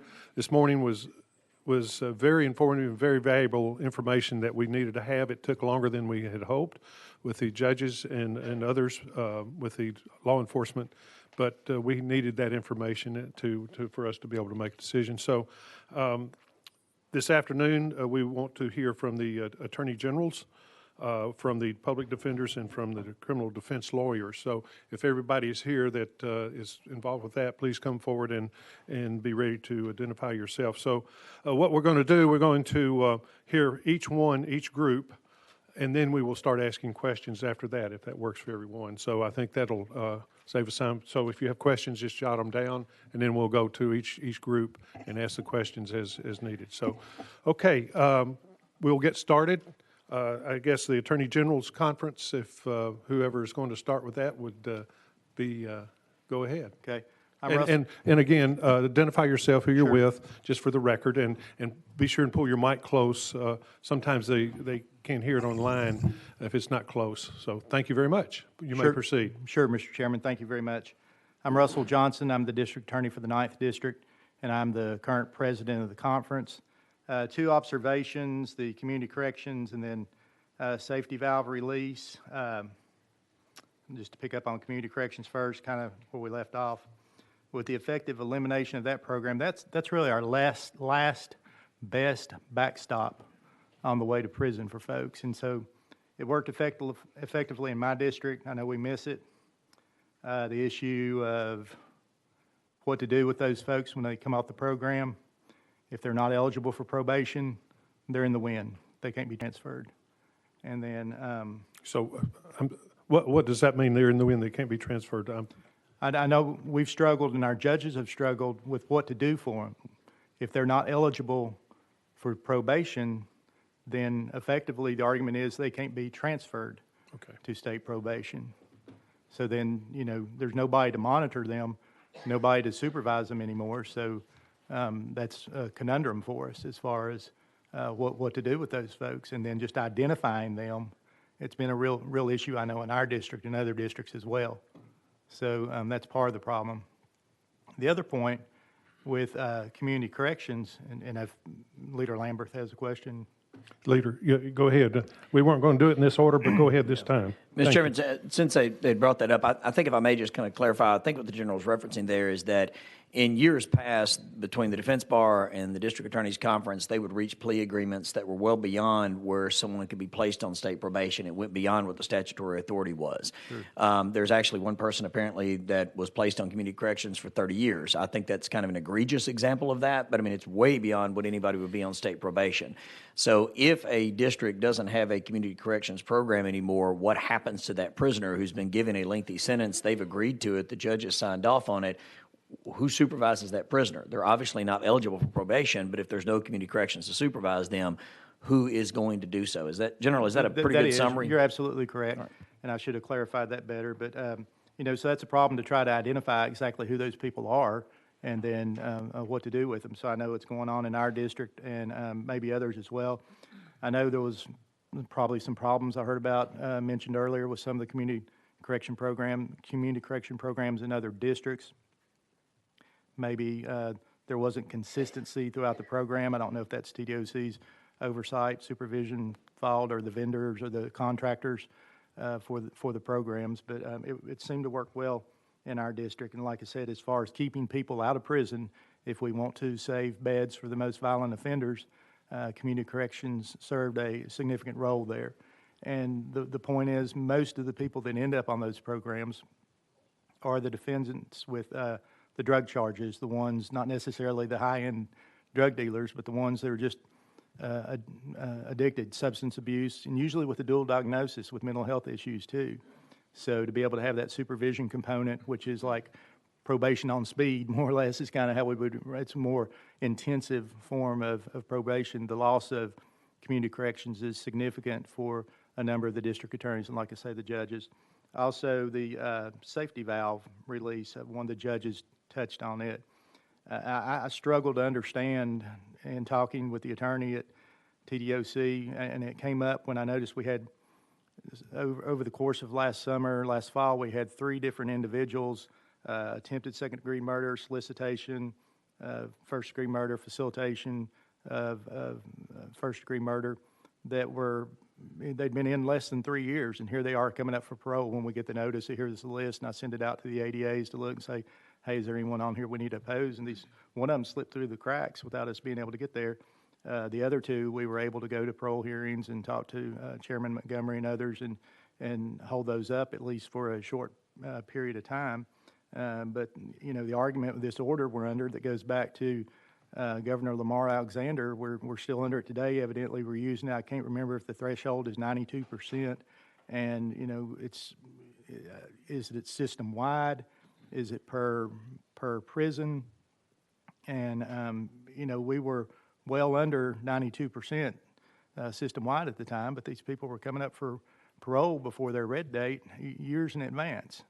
And that's, you know, just another issue for us as well. But those are the 2 points I wanted to bring out, and I'm going to turn it over to Jason Lawson, who has other things, especially to DOC and the notification aspects and some things like that we're having problems with on these disciplinary actions or violations y'all are talking about. Certainly, thank you. And thank you. I'm Jason Lawson. I'm the District Attorney General for the 15th Judicial District. That's Wilson, Macon, Smith, Jackson, and Trousdale County. And I am a 20-year prosecutor, and last year I was appointed by the governor to be the district attorney, so I've now been actually the district attorney for 14 months, but I have been with the DA's office for 20 years. And I just wanted to share with you about some of my experiences with respect to Trousdale Turner and some of the notification system that we're talking about disciplinary infractions and things of that nature. Before I begin that, though, I did want to just thank you all for hearing us today. It does mean a lot to us to have our input to be put into something like this. I echo wholeheartedly what the judges told you just a few moments ago and what General Johnson here just said just a moment ago. And I also want to just say thank you so much for that truth in sentencing, because that has been a big, major step towards getting things righted in the state of Tennessee. And so it's something that every time I have an opportunity to speak with one of my legislators about, I always thank them, and I just want to thank you guys for that. But let me talk to you a little bit about the Trousdale Turner facility, which is a core civic facility. It is a privately run prison. And before last April, my assignments were other things within the DA's office, so I did not deal with the prison. We had other prosecutors that dealt with those things. But last year, whenever I became the district attorney, I was appointed in April, and I started in May kind of getting acclimated to the job, and one of the first things that I started to receive were notices of inmate deaths that were coming from Trousdale Turner.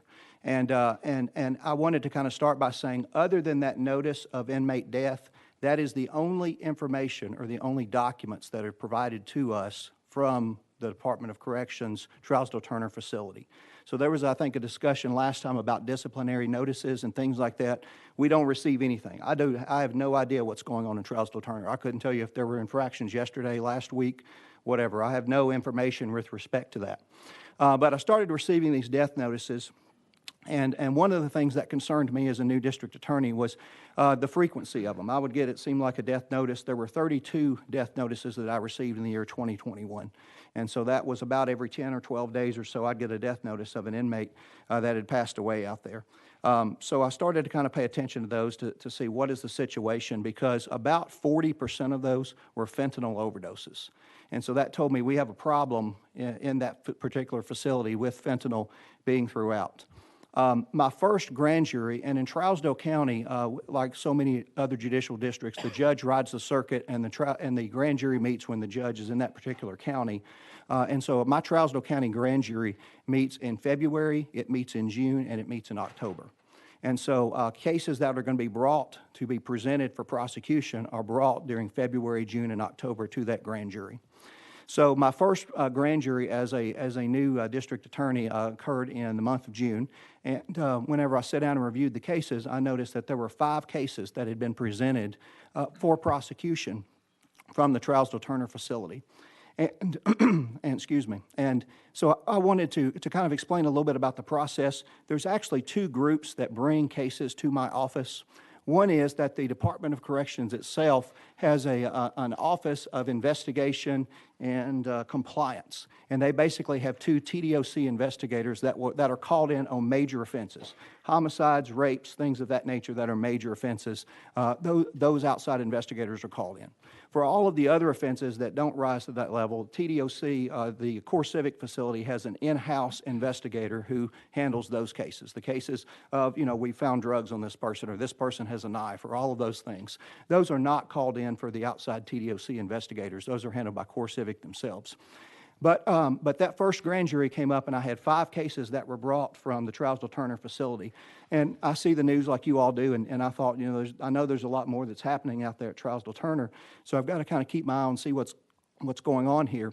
And then the October grand jury came up, and in the October grand jury, there were no cases that were presented by either TDOC investigators or by the Core Civic investigator from Trousdale Turner.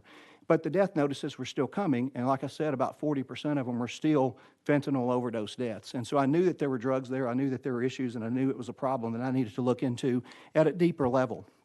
So what I did was I started in November the 12th, I sent a public records request over to Core Civic. And I wanted to know a bunch of statistics with respect to the number of assaults, the number of staff assaults, the number of inmate assaults, the number of contraband cases, the number of searches that had been conducted inside of the prison, the number of deaths that had been there, who those deaths were, what the autopsy reports looked like. It was a pretty lengthy request that I sent in November of last year, seeking this information. Because other than doing a public records request, I really had no idea how I could get the information. That is not something that is sent to the district attorneys. The only cases that I know about are the ones that are presented to me for presentation to the grand jury. So I sent this public records request on November the 12th. I got a phone call from a law firm that represented Core Civic in December. They asked for a meeting. I agreed to meet with them. So we met on December the 22nd of last year and sat down and I talked through the request and, told them, my goal is to see cases and to understand what's going on, to see these fentanyl deaths reduced. And families of people who were inmates were calling me and complaining about things that they had seen at the Core Civic facility there. And so I said, my goal, that facility is something that I want to work, and I think it's beneficial for Trousdale County, and it's beneficial for TDOC, it's beneficial for everyone involved, but it's got to be cleaned up. That is really my goal in this.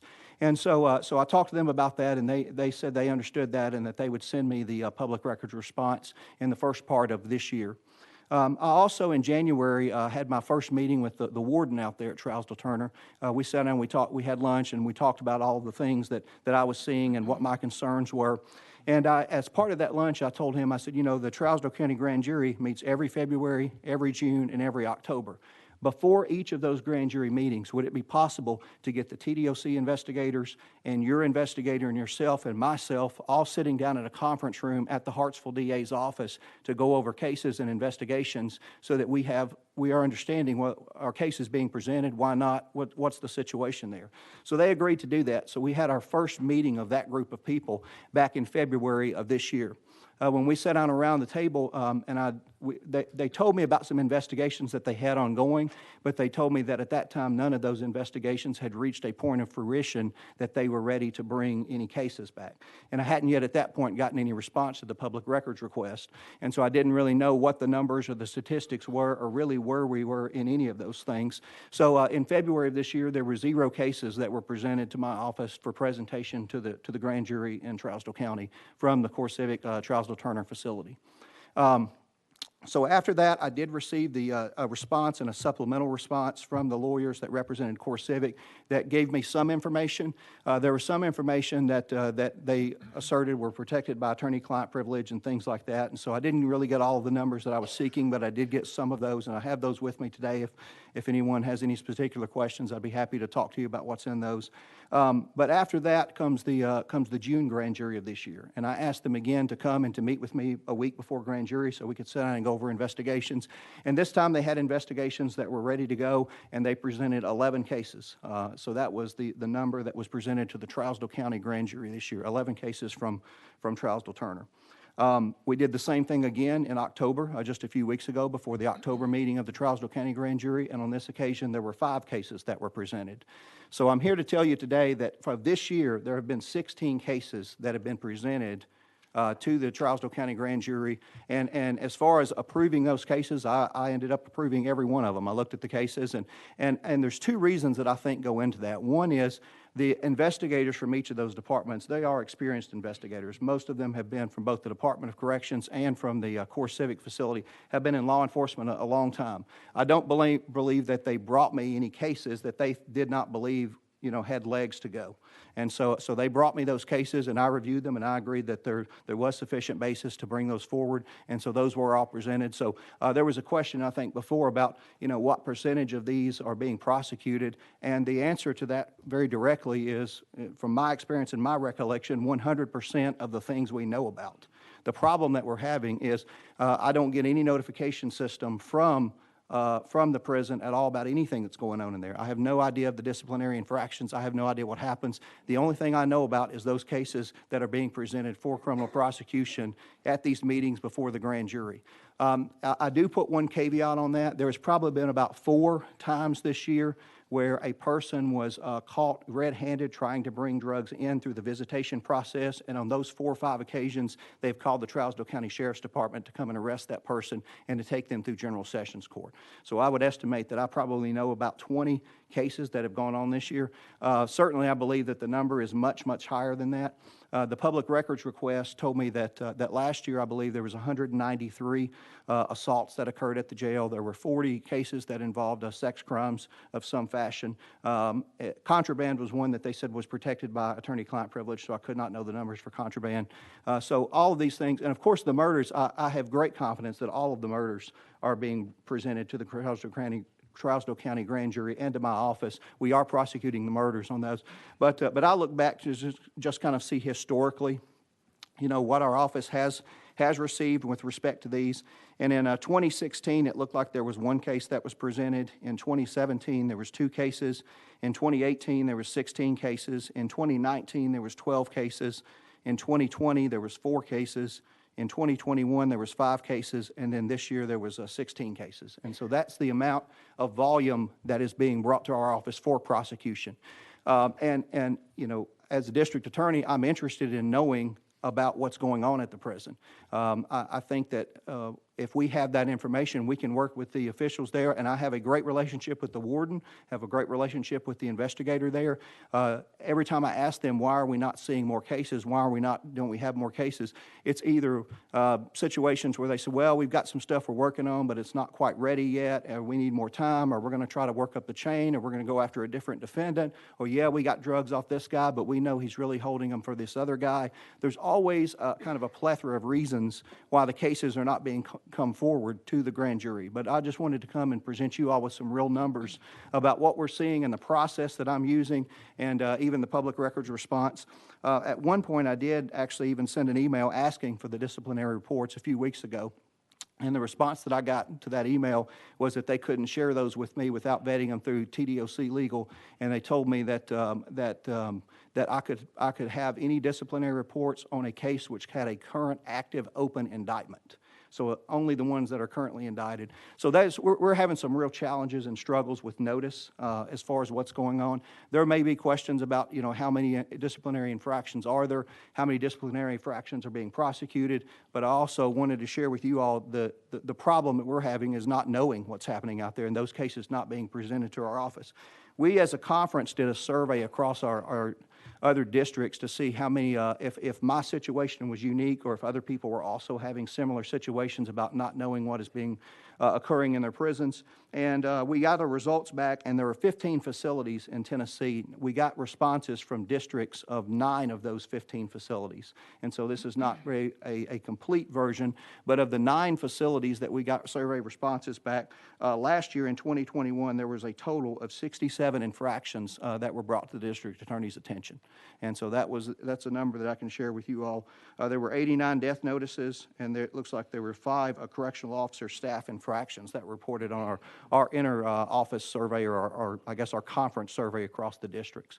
So I just wanted to come and share with you all and make myself available for questions about letting you know kind of the process that I have used and kind of where we are and where the roadblocks are. I would make the recommendations. You know, you all are looking for recommendations about what we can do. I would ask that we be required to be notified of disciplinary infractions. I think that's something that's important. A lot of things that I feel like are crimes are happening that we never have the opportunity to pass judgment on about bringing a charge or not bringing a charge. And there's really no level or no set area that we're more interested than others. You know, the indictments I've approved, they've been felonies, they've been misdemeanors. I think a staff assault is important because we're trying to recruit people to work there, and I think those facilities are understaffed significantly. And so I think it's important to send the message that we're going to retain people, that we're not going to let even a misdemeanor assault go on staff without prosecuting those cases. That's important to me. Felony assaults, you know, certainly all the contraband cases. If we could start having some contraband cases coming through our grand jury, I think maybe that might act as a deterrent.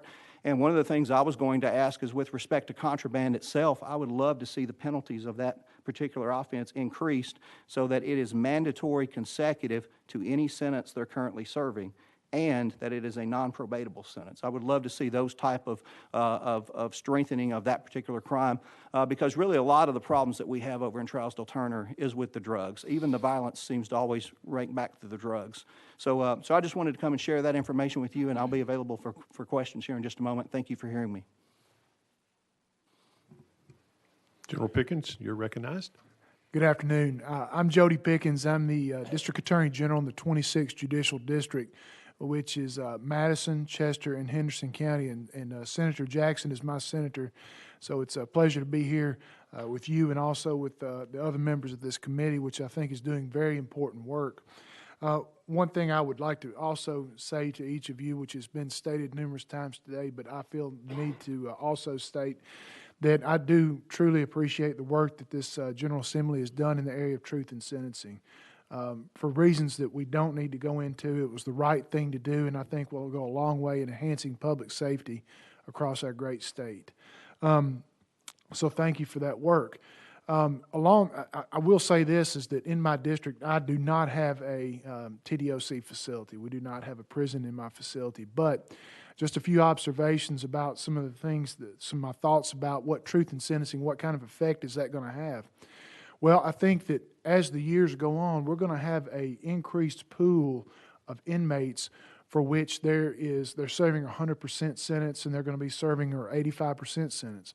So what is that going to do? Well, I think that you're going to have a larger number of inmates that will have no reason to comply with rules and regulations or even the laws as they're incarcerated. So how do you effectively deal with that? I think that there needs to be, as General Lawson stated, there needs to be a refocus on how we as a criminal justice system deal with infractions and also violations of the law. When you start talking about infractions, I think it's important to note that when some people say infractions, they're really talking about violations of state law. And state law does not just exist outside the bars and outside of our prisons.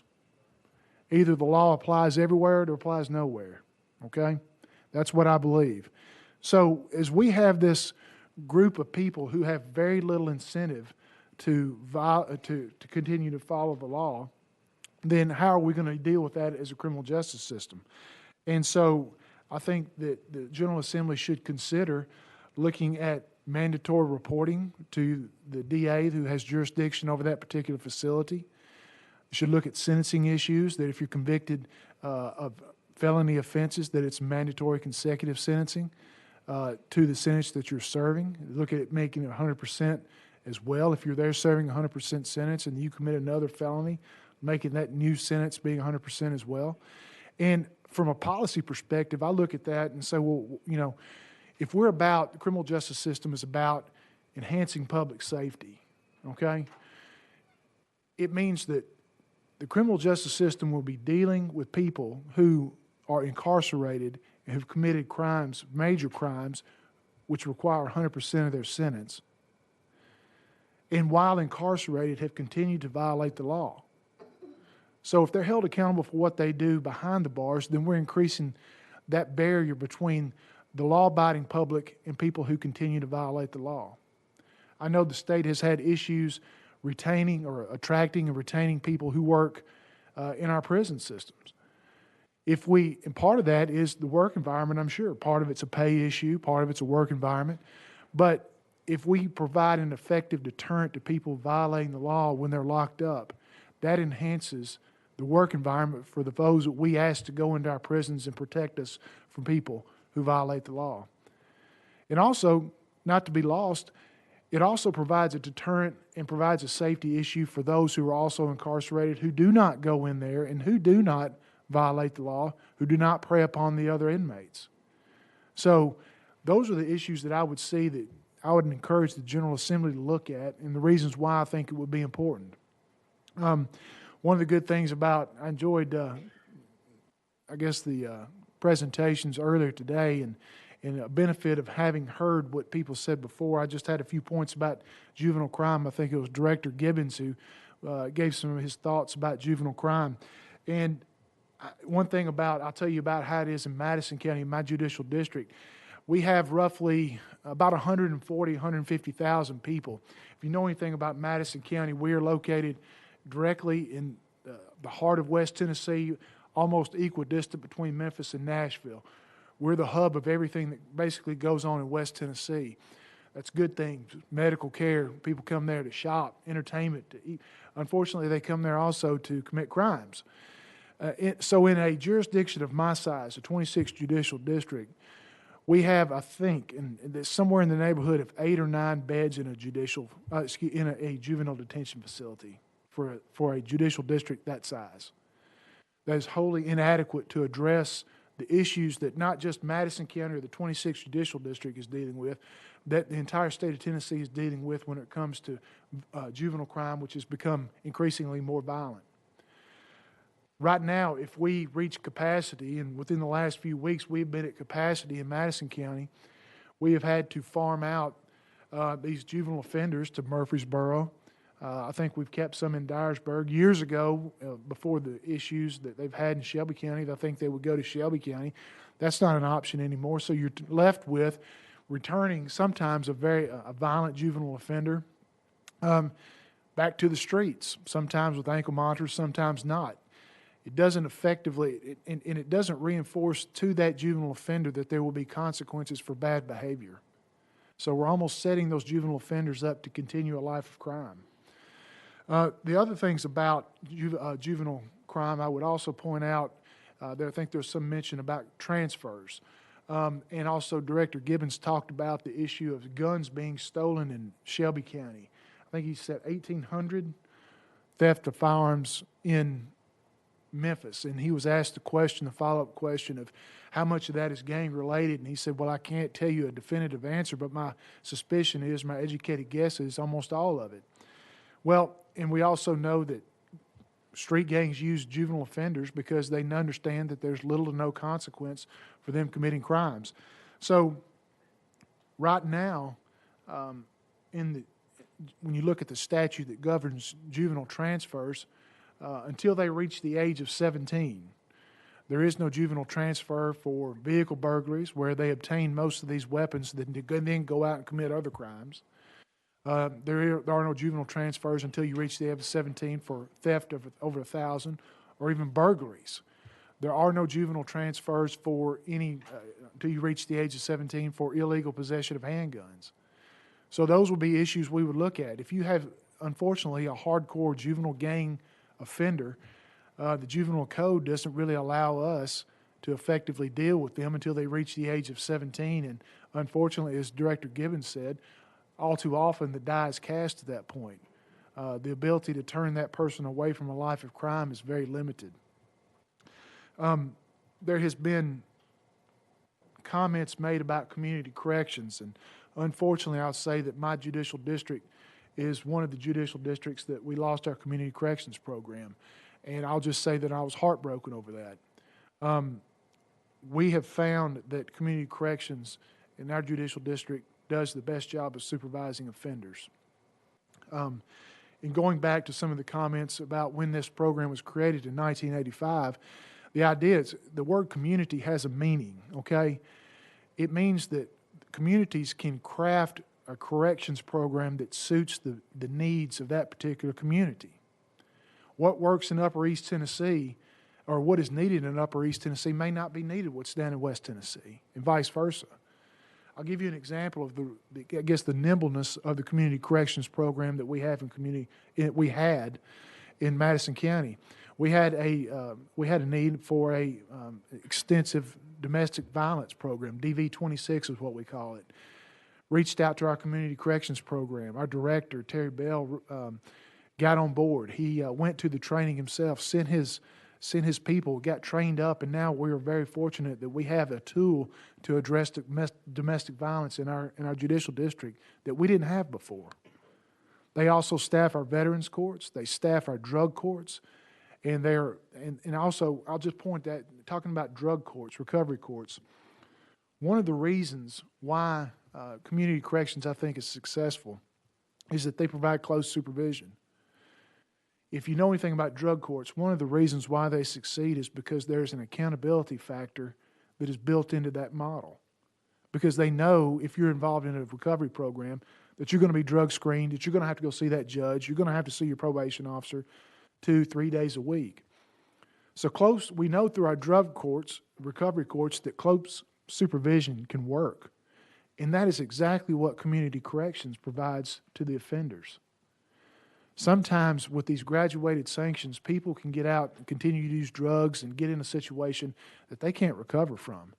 And quite frankly, I'll echo what someone else has said, is that I think it was Judge Street, that calling in once a quarter or once every 6 months is not supervision. It's just not. Supervision is something else. It's not that.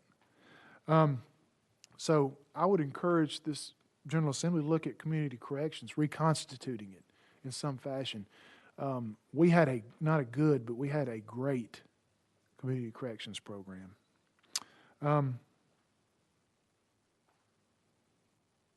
The other issue I'll just point out about when we're talking about supervision and the graduated sanctions, maybe that ship has sailed, but I'll just say that just from a philosophical perspective, to me, that the issue of addressing violations of court orders, violation of the law, that's what we're talking about when we're talking about violations of a sentence. We can call it violations of probation violations, but they're generally violations of a court order or violation of the law, sometimes both. The responsibility of enforcing those or addressing those has been handed off to somebody who is unelected and is unaccountable to the people. And quite frankly, I've been a prosecutor for 26 years. 5 of them I've been the district attorney. I've had judges in my district which have been who've practiced law for decades, who've been on the bench for decades. And I believe that the responsibility to the people of the district who put them there, who put me there, the responsibility for addressing those issues should lie with us, not somebody who's unelected, who is unaccountable to the people. And the judges, quite frankly, my prosecutors, know the people that we're dealing with. We know their criminal history. And you can't reduce that to a matrix. You know that you're dealing with people, but you know the history. And so with that, I think that that's an issue that I would encourage you to look at. And with that, I do again appreciate the opportunity to appear before you and just the opportunity to hear us out on issues that we see that affect public safety and affect all of us. One last thing before I leave. I said something about juvenile transfers. And the other issue that we talked about, certain offenses that you can't seek a transfer until the offender reaches age 17, and that's aggravated assault. Aggravated assault, which means that you have either assaulted someone through the use of a deadly weapon, that can be anything, but most notably it's going to be a knife or a gun. You can't transfer somebody until they're 17. If you know anything about crime statistics that Tennessee regularly gets beat over the head with about us being a violent state, if anybody, I'm told, I'm not a statistician, but I'm told that what drives that largely is the number of assaults and aggravated assaults. But yet we have an inability to deal with our youthful offenders who commit those aggravated assaults. So there's a whole class of offenses that, quite frankly, are left out of the juvenile transfer statute, which prohibit us from dealing with the modern juvenile offender who is more violent and than in years past. So with that, again, thank you for your time, and I'll be happy to take any questions that you might have. Thank you, General Pickens, and the Attorney General's here. Thank you for that.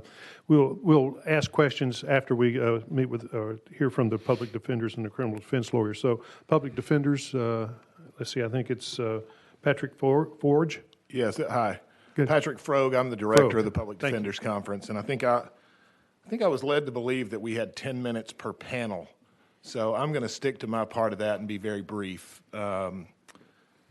You know, when I was thinking about what could the public defenders add to this discussion, it's what I don't want to be lost, and what I thought of when I thought of this was these cases out of Memphis and cases like that hit the news and they prompt sort of a legitimate outcry, and people look at their legislators or their district attorneys and say, what are you doing about this?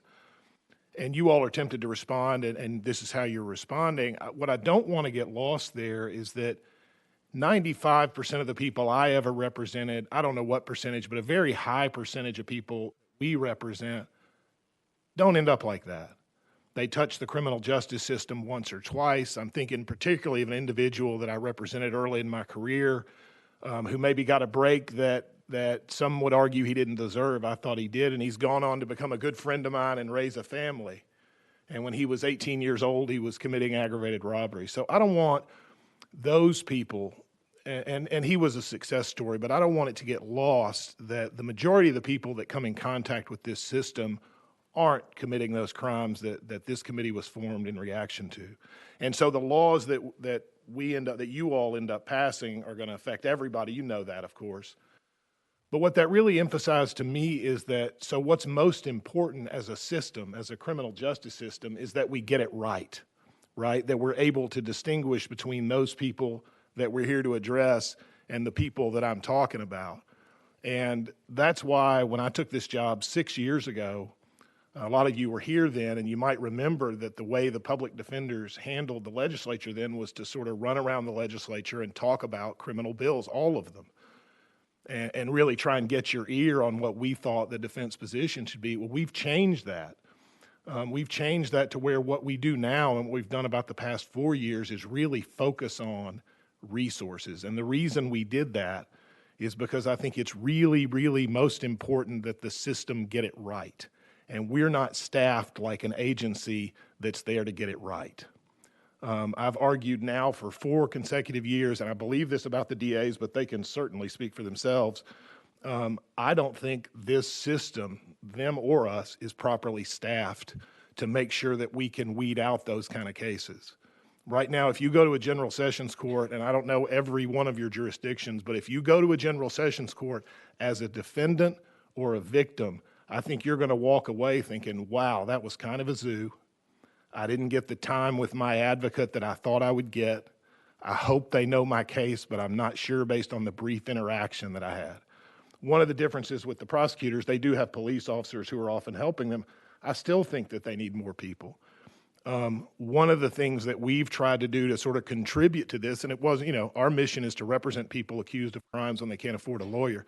We've added social workers now, because I think we can also add to public safety by helping change behavior on some of those low-level offenses, people who commit crimes over and over and keep coming back into the system and tie up resources but aren't going to go kill a family.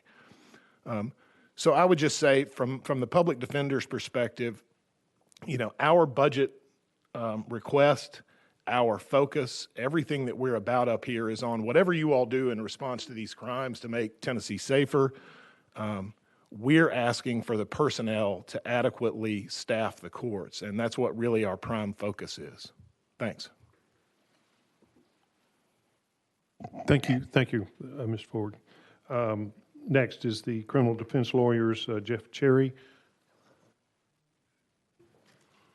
Good afternoon. Yeah, thank you, Mr. Yes, sir. Chairman, members of the committee, thank you again. My name is Jeff Cherry. I'll give a little bit of background. Some of you I've worked with in past sessions, some of you I have not. For 10 and a half years, I was a Metro Nashville police officer, and for the last 21 years, I've been a criminal defense lawyer out of Lebanon. I handle a lot of my cases with General Lawson, who's present here today, and I'm going to speak about Trousdale Turner for just a moment here. But I've been tasked with the responsibility to appear in front of you on behalf of the Tennessee Association of Criminal Defense Lawyers by our president, Ben McGowan, who is out of Chattanooga, Tennessee. And so I attended a portion of your sessions that were held, I think, 2 weeks ago, so that I could understand a little bit more about the task that you have before you. And I was very interested in your questions, and I want to address a few of those that were posed 2 weeks ago by some of you to the Department of Tennessee Corrections and also to the Department of Parole that I don't know that you heard the answers possibly from a practical standpoint that you were looking for.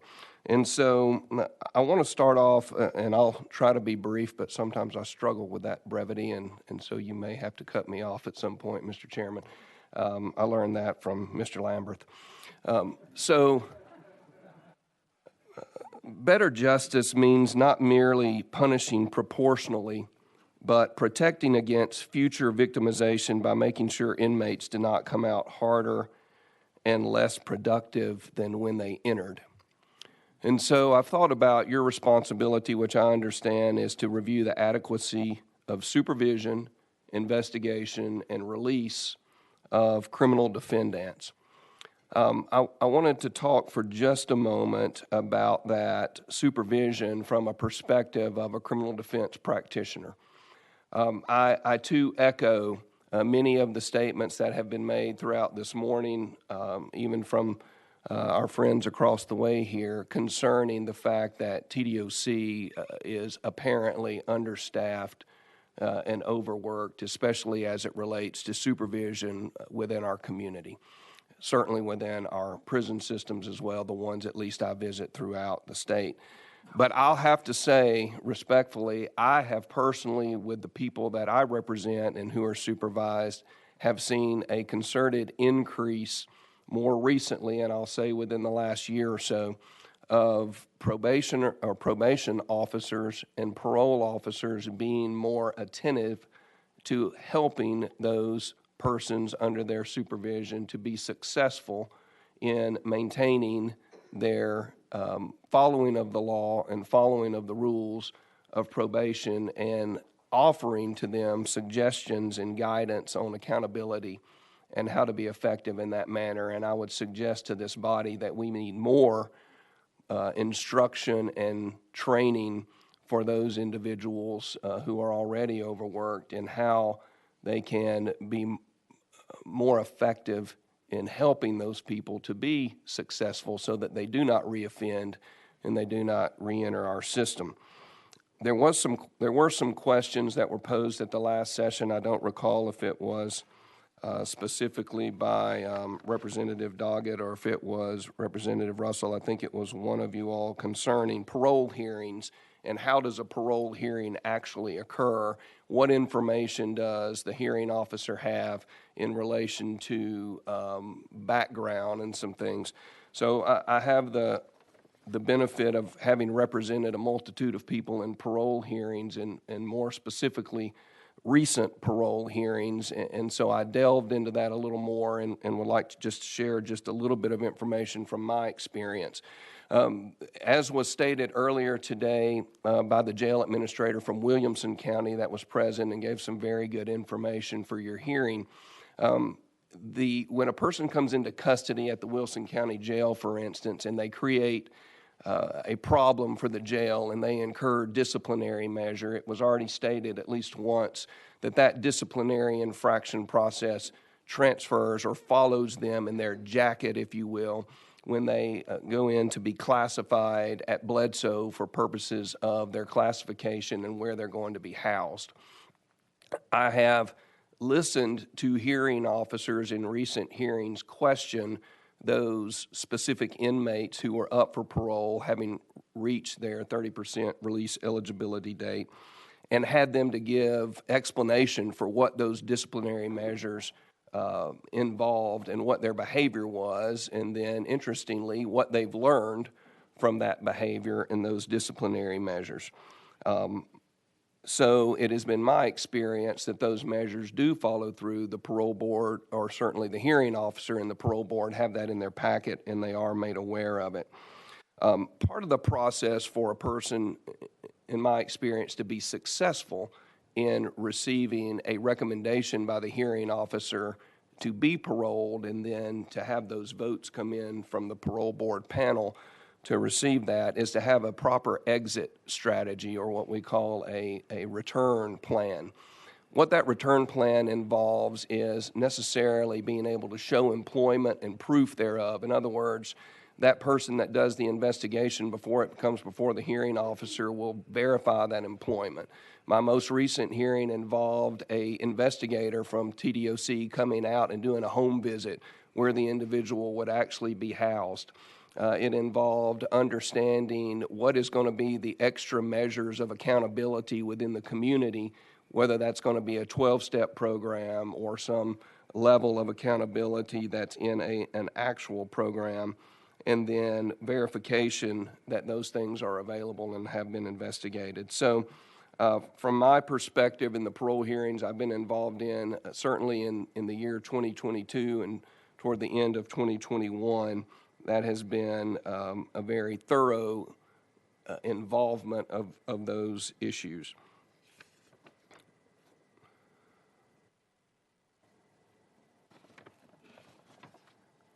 I understood some of the discussion, I think it came from General Pickens, related to truth in sentencing, and what maybe are some issues related to credits. I just want to speak briefly about credits. I have seen the motivation for behavior that occurs in the individuals that I have represented. If I represent someone through their trial phase and then their sentence and they go to TDOC, I will generally end up representing them by their family if and when they ever become eligible for parole.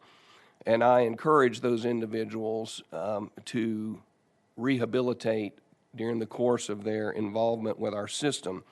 But programs I have seen and believe to be incredibly valuable and important to ensure that when folks come back out and they are back into society, they have a better opportunity to prevail and to follow the rules. So I think we have to take, or you all will have to take a close look at what this new system, Truth in Sentencing, is going to do in regard to credits and behavioral issues within our system. But program credits can be, or programs being offered can be a huge benefit. Our local jails, for the most part, in my experience, don't have the availability to offer, because of staffing, space issues, programs for people that are pretrial or are being held there post-trial awaiting one of those beds to open. I will give an example of a phenomenal system related to that, and it is the Davidson County Jail here in Nashville. They have an immense number of programs that allow individuals that are either pre or post-trial to benefit themselves, to conform their behavior, to learn more about what caused the behavior that put them in the position that they're in. And they have seemed to be extremely beneficial, not only in helping them when they reintegrate, but also if they're involved in the programs, we see that generally they're going to have better behavioral mechanism and less disciplinary measures. I, too, like Mr. Frog, am happy to answer any of the questions that you have. From a criminal defense perspective, when we're speaking of the supervision and investigation and release of criminal defendants, we play somewhat, at least in that limited area, probably a smaller role. But we certainly, on behalf of our organization, appreciate your willingness to have us be present today. Thank you. Thank you, Mr. Cherry. Appreciate that. And we will go we'll go for questions now, but before we do, I want to remind everyone that we still have the Governor's Office, the Board of Parole, and Department of Corrections to come in after this for some more testimony from them. Follow-up from things that we had heard a couple of weeks ago. So those who have questions, I know we have Representative Lowell Russell. You have the first question, so you may. Thank you, Mr. Chairman. I just want to say thank you all for being here, and I especially want to thank Russell Johnson. He's my DA constituent, and he actually held this spot that I'm in, 21st District Representative, a few years back. So thank you, Russell, for being here.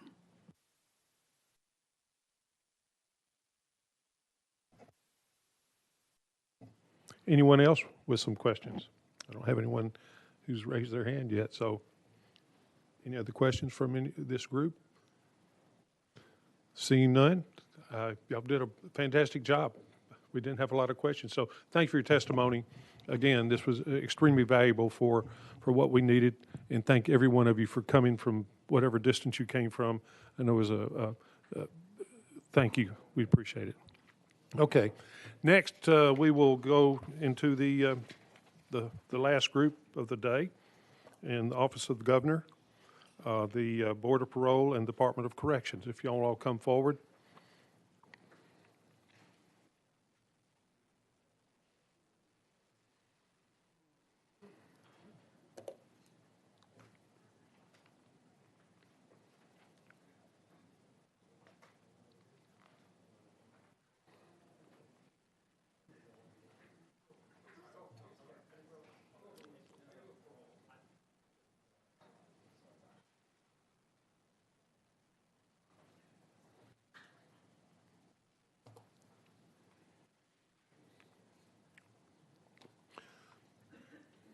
Okay. Again, if you would, when you speak, if you'll make sure your mic's on and speak brought closely to you so everyone can hear, and then identify yourself, who you're with. And first, we want to hear from Rob Mitchell with the Governor's Office. Rob, thank you. You may proceed. Good afternoon, Mr. Chairman. Thank you for having us again. We were here 2 weeks ago and talked about the Reentry Success Act and the Alternatives to Incarceration Act and what those two acts that were passed in 2021 accomplished. And I know the committee had some questions for the 3 different organizations represented today and asked us to come back. So thank you for having us back. Okay. We will proceed with the next group then and ask questions when everyone has had a chance to testify. So next will be the Department of Corrections. If y'all want to go ahead, I don't know who wants to go first. If it's Richard or David or Debbie. Thank you. Nope. You may proceed. How about now? There we go.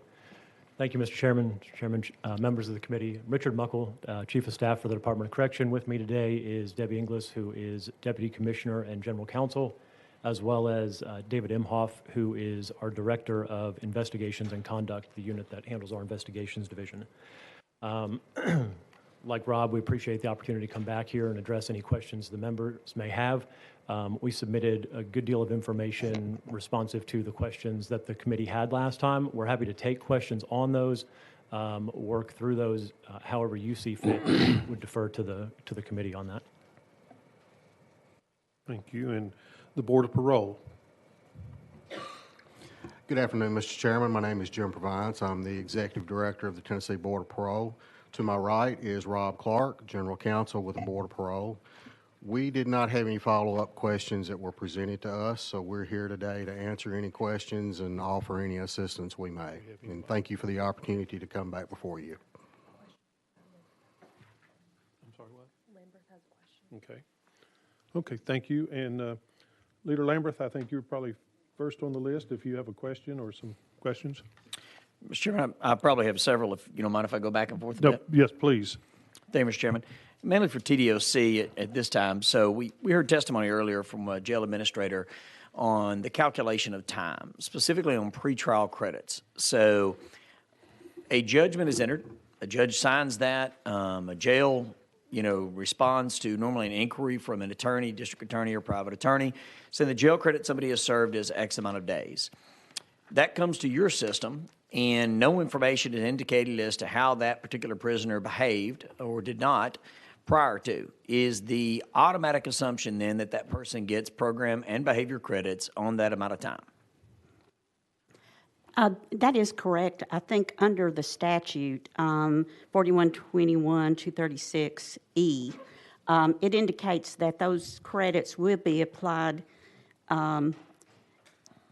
awarded automatically, but it says despite that they're awarded automatically, the jailer can submit information to us to have those removed. And so that's how we operate. And ma'am, with all due respect, that section actually says sentence credits shall not be earned or credited automatically, but rather shall be awarded on a monthly basis, and that's afterwards. So earlier in the section, it's saying that it's not to be awarded automatically. Later in the section, it says that a jail administrator obviously can submit an objection.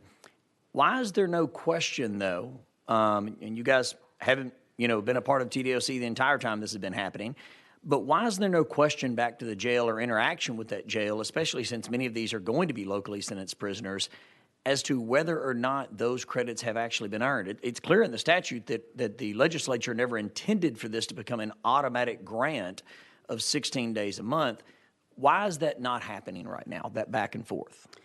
Okay, so I was looking at Section E3, which specifically says, notwithstanding the fact that they are awarded automatically, they can be removed, and that it is the responsibility of the local facility to notify us about that.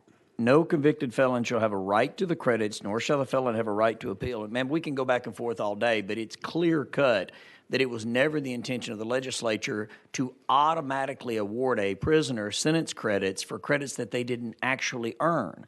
My concern is the testimony that we've heard, and I reviewed the last testimony, is that instead of an individual evaluation of prisoners, I am concerned that we have developed a set of prisoners within your facilities that feel like if they just sit in their bunk and don't punch anybody month per month, they're going to get 16 days a month. And we started out at the very beginning with the time that they've earned in the local jail. Now, does that concern y'all at all? Because everything we've tried to set up in the last few years is to encourage prisoners to take advantage of programs, to take advantage of opportunities to work down their sentence. But if we're setting them up at the very beginning, well, if you just do nothing pre-trial, we're going to go ahead and give you all of your program and behavior credit and not even ask whether or not you earned it. I mean, is that not concerning at all? Well, first of all, it's not accurate that an inmate can just sit in his cell and earn 16 days a month.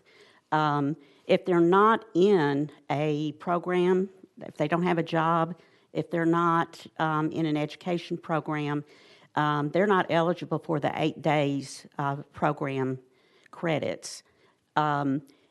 If they refuse an assignment or refuse to participate, that also can be a disciplinary offense, which would remove or not allow them to earn behavior credits. Okay, ma'am, I understand. But so the fact that the jails are not communicated in large part, anything pre-adjudication, whether or not folks have done programs, I mean, I understand what you're saying, that after they reach your facility, that is the evaluation that's done. But we heard testimony from a jail, and this is pretty common knowledge amongst Tennessee, that the jails are doing this evaluation. I mean, you don't have TDOC employees that are in a jail that once a month are going through those prisoners making that determination. You're relying upon the jails. I mean, correct? That's correct. Okay.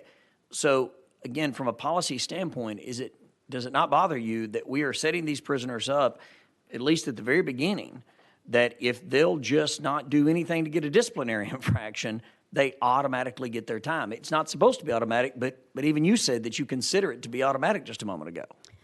Yeah, and that, again, that's based on the language here in E3. But I don't know, it's not my place to say whether I'm bothered by that, but the department is following the system as it's set out in statute. I'm sorry, I know the commissioner's not able to be here, but I assumed, whose place would it be to decide whether or not, maybe ask a different way, okay? we've set up a structure, again, through the legislature, through the system that you guys implement, where prisoners are supposed to be given opportunities to better themselves while in corrections and take advantage of programs, and they're supposed to behave, and they can thus take some of their sentence down. So we do risk needs assessments. We do evaluations of those individuals. Each month when you're evaluating those, how does that process work? Maybe just talk to me about that. Okay, the system is set up, we have an offender management system, and it is programmed to look at certain things each month to determine if a particular inmate is eligible to earn 6 or 8 credits for behavior, 6 or 8 credits for program participation. That information, like class attendance and class assignments, program assignments, is in Thomas, and if the person is not assigned in Thomas to one of these programs, they will not get the program credits. If they are not minimum custody, they won't get the 2 extra bonus credits. Same thing for behavior. The system is programmed to not provide those credits if a disciplinary conviction has been entered into Thomas for that month. Thomas is also programmed to look at the sentence to see if that sentence is eligible to earn sentence reduction credits. So, we have a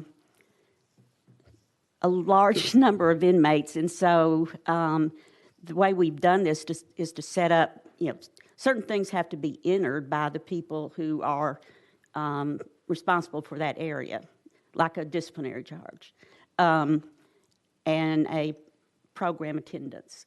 But so once those things are done, we have it programmed so that any sentence reduction credits will be applied to an eligible offender if they've earned it.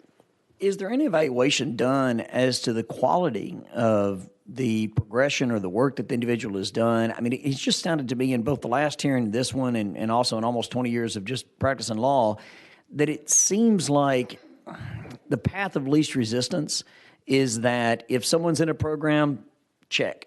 If someone, didn't get in a fight, didn't sneak drugs in, didn't, commit a serious violation, check. You get your 8 days a month. Does it go deeper than that? I mean, is there an evaluation as to whether or not an offender is actually progressing towards being a safer individual before their release date, and that determines whether they get 0 to 8 days? I noticed you said 6 to 8 is kind of the standard 6 to 8. Does it go below 6? 6 is the amount they can earn if they satisfy the criteria. If they are also minimum custody, they can earn another 2. Yes, ma'am. It sounds to me like it's almost like a pass-fail system. If you're in the program, I mean, even if you're just barely doing it, you get your 8 days.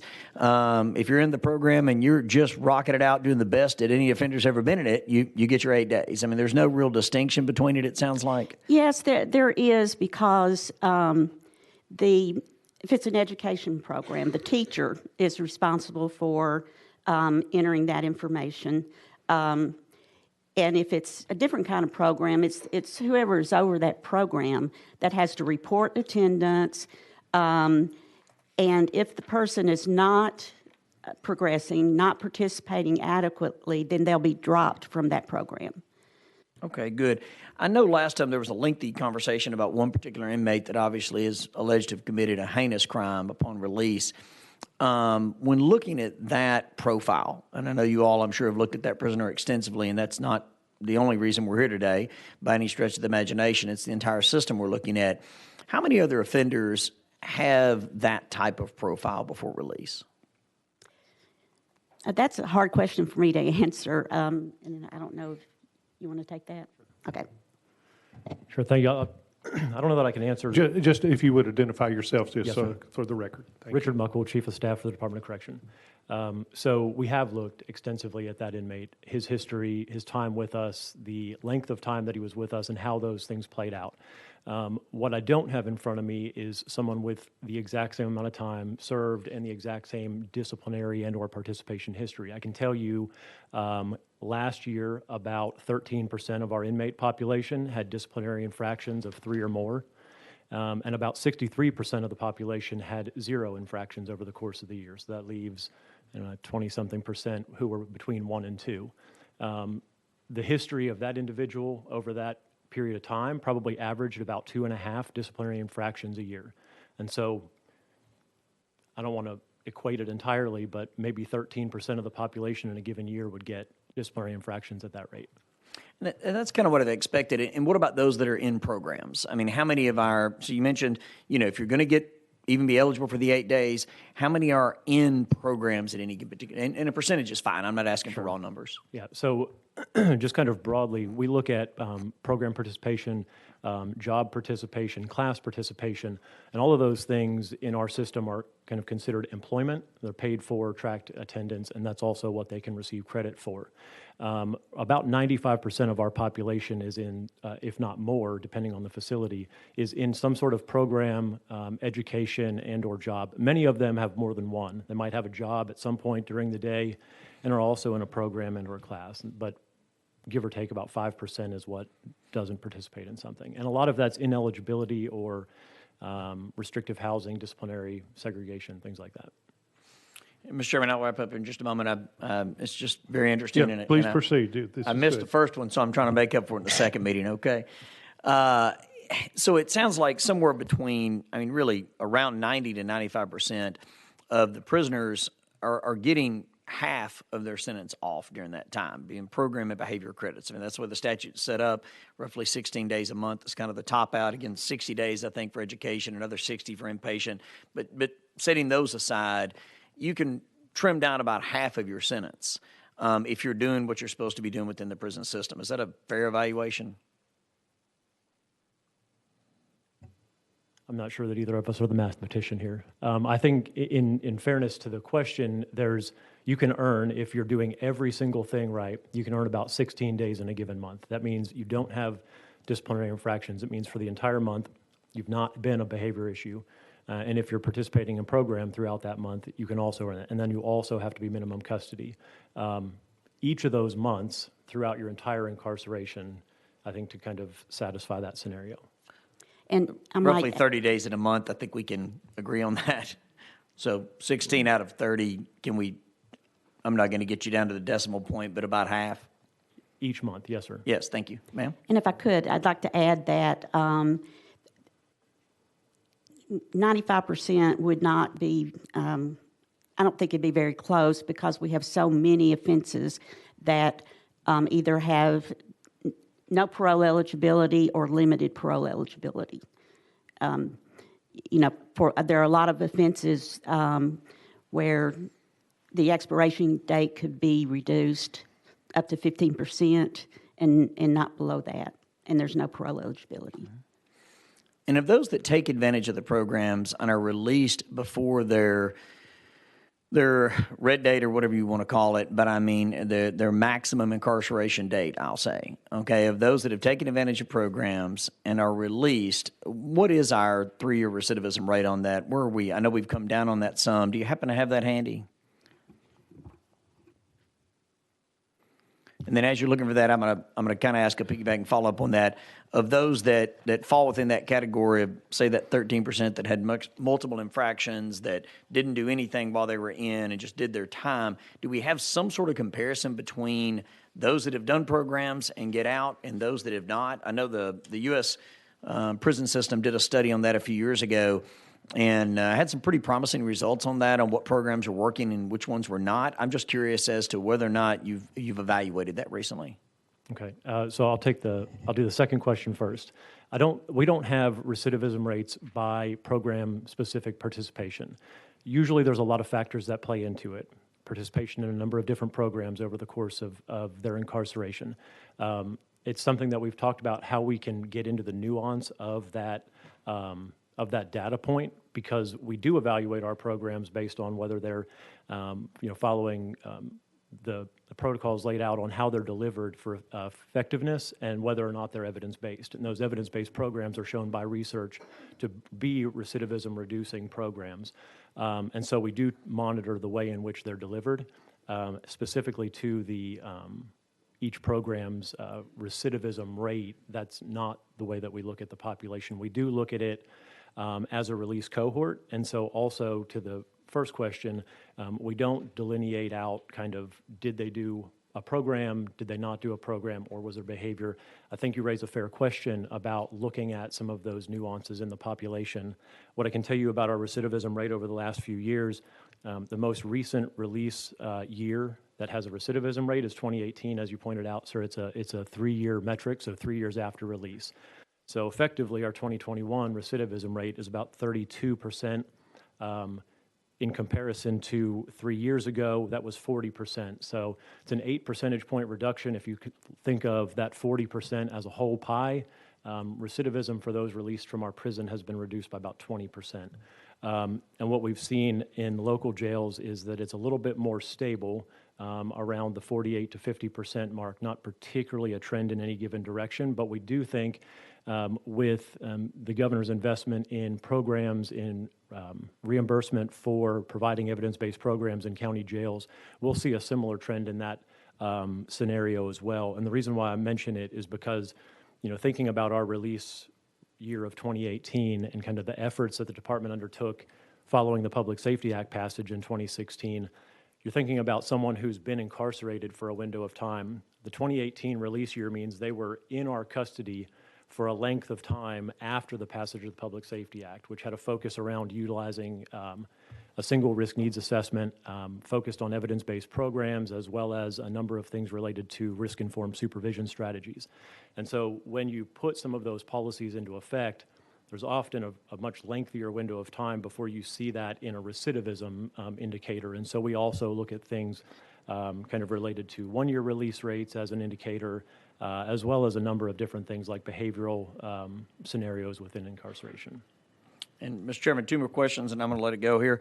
On that then, since you do have some preliminary data on that, is it working, what we've been doing over the last couple of years?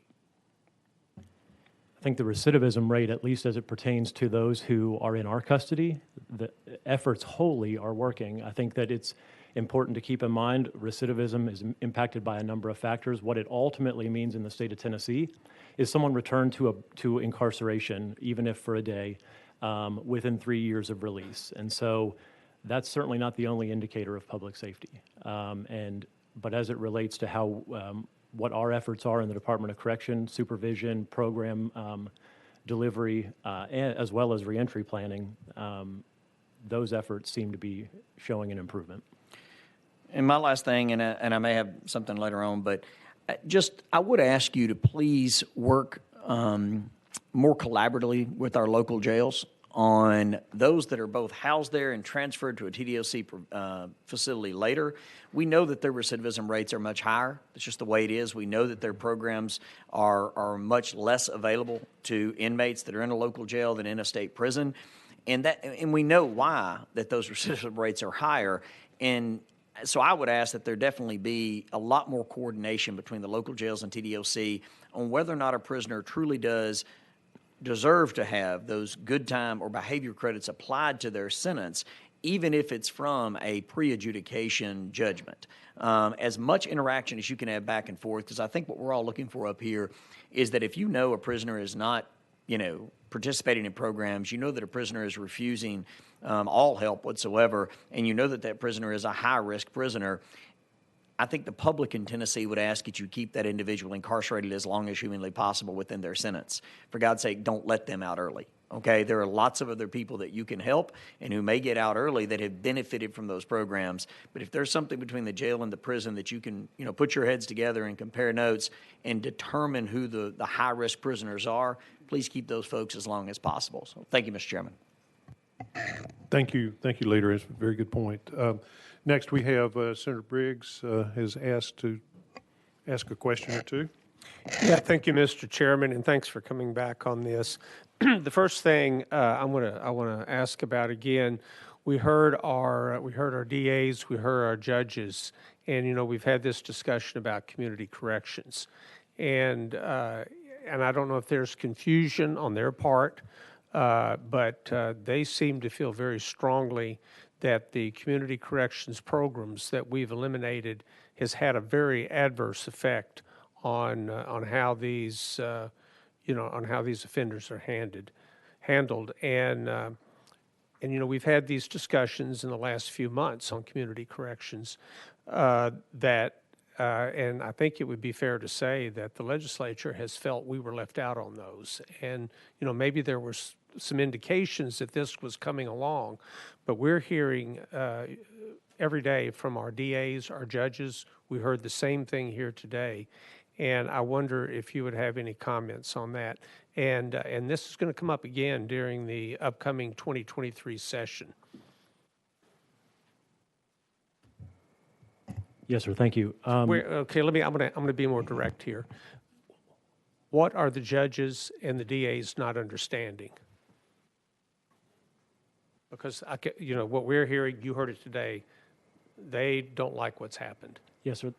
That feels like a dangerous place to speculate on what someone else isn't understanding. I mean, I think I can help to kind of share some of the information as it relates to the Community Corrections Grant Program. I did hear the same this morning and this afternoon as it relates to those who don't have community corrections providers. And I should have said this earlier, we have a number of folks in the room who are much more subject matter experts in different areas than I am. And I'll be happy to answer some of that, and if you feel like you need more information, we do have other folks who can go a little bit deeper into that. When we issued the latest RFP, request for grant proposal, I believe it was last year now, there were at the time 18 community corrections providers. The intent was, let's focus the resources and partnerships that they bring to bear on what we know is a need across the state of Tennessee, and that's related to substance use treatment and addiction. And so the RFP process was intended to bring to bear service providers who could provide that resource to judges and the communities in providing specifically addiction services. And that would be coupled with supervision. That does look different than what community corrections has typically looked like. After the end of the RFP process, the 18 providers ended up being 13 remaining. All 13 of those were previous providers. 12 of the 13 are receiving more budgeted funding than the previous year. And the only caveat is that it specifically has to provide treatment services. There were 7 respondents who will be providing day reporting centers, 5 providing intensive outpatient treatment, and 1 residential provider. I realize that means the coverage looks different than it did last year and in years past, but the sole intent was to make sure that we're providing the resources or the services needed in those communities, because when we talk about supervision in the community, that's our area of specialty. We run probation and parole supervision based on risk-informed supervision practices. I know you've heard today that there's differing opinions on what is and isn't supervision and good supervision. Everything about our supervision process is underpinned by the risk principle. And that risk principle says you focus your resources on the highest risk people. And sometimes that means you don't see the low-risk person as many times as you would the high-risk person. And that's one distinction about our supervision that is different than community corrections. They were an intensive supervision model. However, their population wasn't always high risk. And when you looked at the population distribution across community corrections providers in the state of Tennessee, that distribution looked a whole lot like it did on probation and parole supervision. That means low and medium or low and medium supervision levels were the predominant groups of people on supervision. That was the same process, or there was the same look on the community corrections providers. And so what that often meant, following the risk principle, is you're potentially over-supervising low-risk people. Thank you. There's going to be more on that to come, not today, though. But I do want to make one, and this is more of a comment than it is a specific question. We're talking a lot about how the days, how much credit for good behavior that the prisoners get. I really think that what this committee, and this is just my opinion, is trying to focus on, we're trying to protect the public from these people that are being released.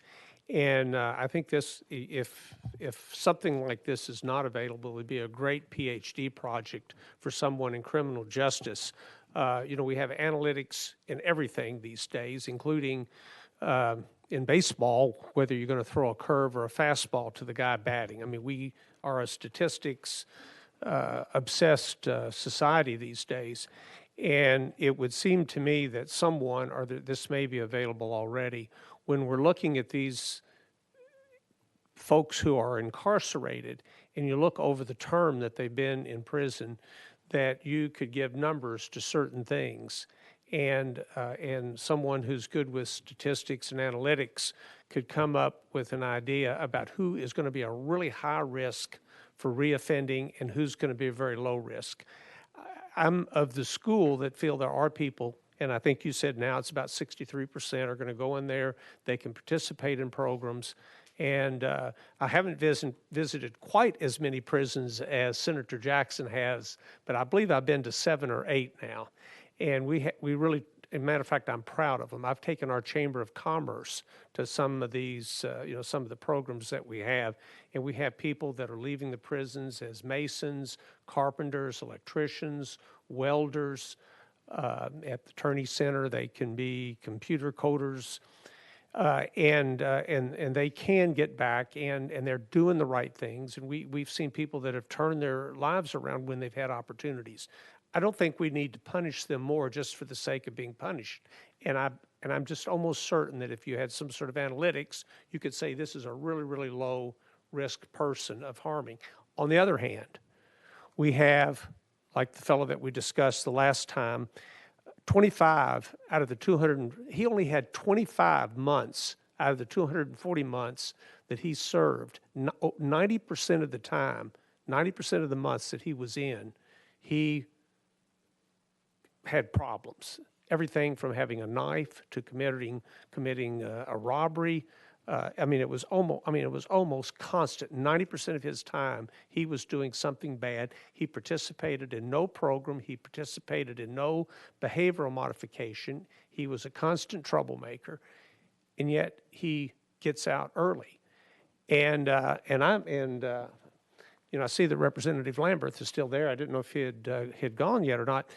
I think it's not even enough to say this guy has to serve his entire sentence. I think he needs to have, and I don't know if we can do this or not. I think he needs to be added to his sentence because he is a threat to society and a threat to the public. And that is what I think that the public's demanding of us is don't turn people loose who we know is that they're going to harm someone or they're going to commit another offense. And that's really all I had to say, Mr. Chairman. Thank you. Thank you, Chairman Briggs. Representative Farmer, you're next. Thank you, Mr. Chair, and that was perfect transition there, Senator Briggs. Very, very well said. I wanted to follow up with that line of thinking there. Last time we were here, and I want to thank you all for coming back. And hate the commissioner couldn't be with us today, but I appreciate you all being here. Regards to release and folks, as we'd mentioned to the defendant and inmate that had recently been released and gotten some more trouble, released early, almost 4 years, had refused to attend 30 plus times, I believe 32, 36 times refused to attend any classes that would help that individual acclimate and reinvest himself into society as a productive human being, and also had over 50 infractions while in custody for his 20 years of service there for the crimes that he had committed and been convicted for. Is there anything in the statutes that would not allow for sentencing credits to be taken away for an individual who would refuse to attend those rehabilitative classes? There are certain things, disciplinary convictions, that can result in the loss of previously earned credits. So credits are earned monthly, but once you've earned those, they can be taken away for certain serious disciplinary offenses. Okay, and I guess what I'm asking is this. If I'm in TDOC custody and I refuse to go to a class, and I'm serving a 100% sentence and I'm eligible for up to 15% off, and if I refuse to go to a class that would help me help reacclimate myself into society, is there the ability for my sentencing credits to be taken away? Not under the current statute. It would have to be a Class A disciplinary offense that would allow us to take previously earned credits for that. Okay, so what you're saying is currently under statute, you are not able to take good behavior or any sort of sentencing credits away for an individual refusing to attend those rehabilitative classes. That's correct. Okay, very good. They wouldn't earn it for that month, but we would not be able to take away previously earned credits. Okay, but what you're saying is that for that month, you could say, you know, you didn't attend any of your classes, so we're not going to give you any sentencing credits for this month. Right, they would not get credits for that month. Okay. And then in regards to disciplinary infractions, right, you have your A, B, and your C levels. Mm-hmm. If an individual commits an A, a B, or a C, do all three of those, do they all go in front of the D board, the disciplinary board, for a ruling on whether or not sentencing credits are going to be taken away? Or is it just? No, they can only be taken away for a Class A. For a Class A? Right. So there's no mechanism in the law for sentencing credits to be taken away for a B or C violation? That's correct. Okay. Is there a mechanism in the law that would allow for sentencing credits not to be given for that month? Yes. If a B or C infraction is committed? Absolutely. They would not get behavior credits for that month. Okay. How does that work? How would you make the decision whether those sentencing credits would be taken away for the B and C violations? Well, again, we need to separate previously earned credits and credits for that particular month. Our offender management system is programmed so that it's not a decision. It's if that disciplinary conviction is entered into TOMAS, automatically TOMAS will not award credits for that month, behavior credits. Okay. And I guess getting back to the defendant that we had spoke of, individual that gotten out, he, in his situation, I'm just trying to understand why, since there was so many times that he refused to attend these behavioral classes and so many infractions, and not all of them were A's, right? So there's some B's and C's. I'm just trying to I'm trying to understand how almost 1,200 days of good time was still awarded and not automatically taken away through the system, the TOMAS system. Like how those credits were there. If you do the math, I think the average was two violations a year-ish, right around in there or something. But I don't. And if you add the lack of the willingness to attend classes, I don't understand how those credits were there to begin with. You know, how you even earned a fraction of the credits that were awarded in the end. Could you help explain that? Yes. For those months where there wasn't a disciplinary conviction, then there would be an award of the behavior credits. So there are apparently enough months where he could accumulate that credit. And he did get some program credits also. And that would mean he was actually doing something that qualified him for those program credits. He did have some credits removed that had been previously earned for a Class A disciplinary. And he earned just enough to reduce his sentence by 15%, which was the max he could reduce it. Okay. And I guess also, are you aware, and I think as several of my colleagues already mentioned, you know, we're trying to wrap our minds around, the public's trying to wrap their minds around how an individual like this gets released early. So I guess now we're looking at you're looking at a person who served 85% of their time.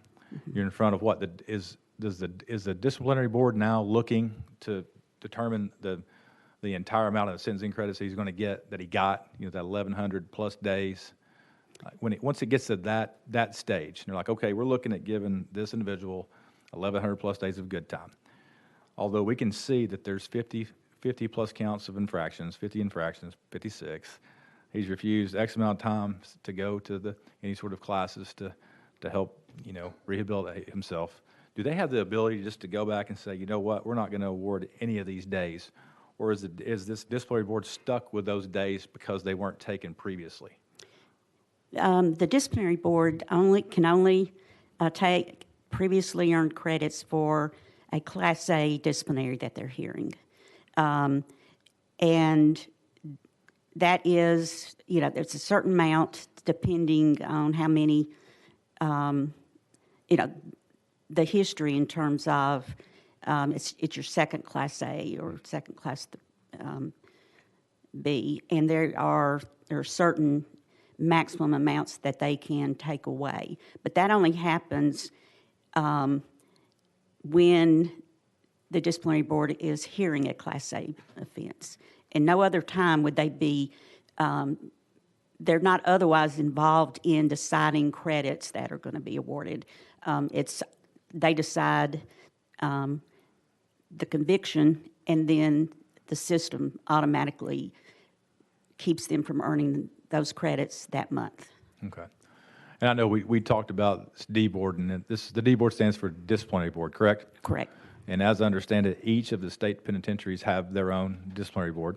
Correct. Is that correct? Yes. And the disciplinary board is made up of the warden of each facility, correct? No. No.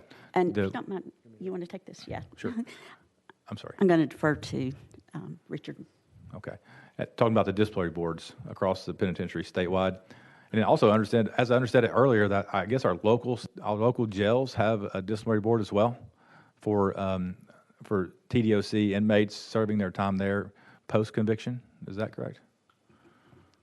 I don't know the process at every jail as it relates to disciplinary boards. I definitely can talk to you about what it looks like in state facilities. But there is a disciplinary process, to my understanding, at each of the local jails. Well, there are TDOC inmates in local jails, right? Yes, sir. And so are you telling me you don't know how they're disciplined or if there is a disciplinary board at those jails for TDOC inmates? The disciplinary process for local jails, like a lot of the governing factors, would be looked at and certified by the Tennessee Corrections Institute.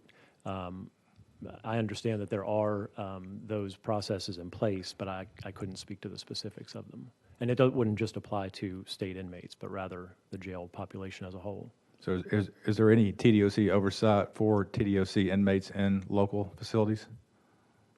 Yes, sir. We have a jail liaison. We also have who works with each of those counties, both the sheriff, jail administrator, and then also we work with the Tennessee Corrections Institute as it relates to what that process looks like. And there was another point I was going to make there, but I've forgotten what it is.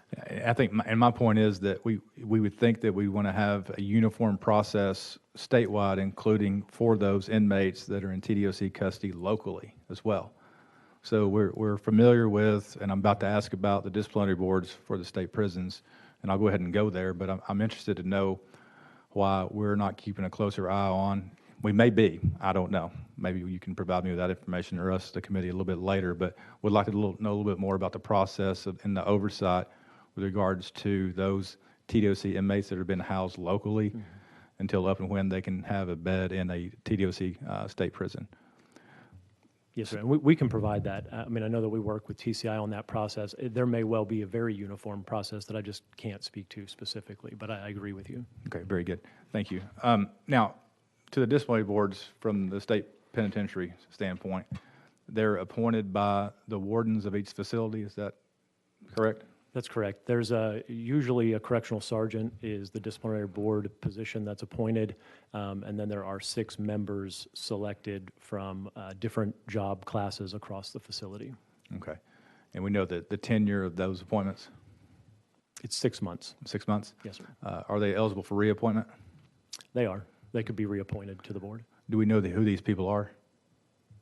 I mean, I couldn't call their names today, but yes, that's the people are laid out in policy, or the selection is laid out in policy. We know at each facility who those folks are. Is it covered under any sort of privacy laws or anything, the disclosure of those individuals?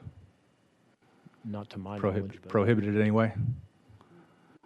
Do you have any reason why, upon our request on October 7th, that we weren't provided with the information in regard to those members of the D boards? I don't. I'm not aware of that request. Okay, I'll have it sent again. Okay, thank you. Okay, you're welcome. And in regards to the D boards, we have 6 members to each, 6-month appointments, and the warden is or is not a member of this disciplinary board? The warden is not. The warden's actually the authority to which that process can be appealed. Okay. What's the oversight mechanism for the disciplinary board? Is there a level of oversight above that, or how does that work, if there is such? I don't know if I would call it oversight specifically. There's an appeal process that goes immediately to the warden. In fact, the disciplinary board makes recommendations. So if the disciplinary board finds guilt in a particular disciplinary hearing, that board will make a recommendation as to what that punishment looks like. The actual approving authority of that punishment is the warden. As far as appeals from there, the inmate has the opportunity to appeal to the warden. If it's not resolved at that level, they can also appeal it to the commissioner's level. Okay. And that's all I have for the D board for now, and I appreciate that. Just want to pivot to, speaking of disciplinary infractions, crimes that are committed within our penitentiaries. Say, for example, if there's an inmate that has an A infraction for possession of drug paraphernalia or drugs inside our penitentiaries, what's the investigative process?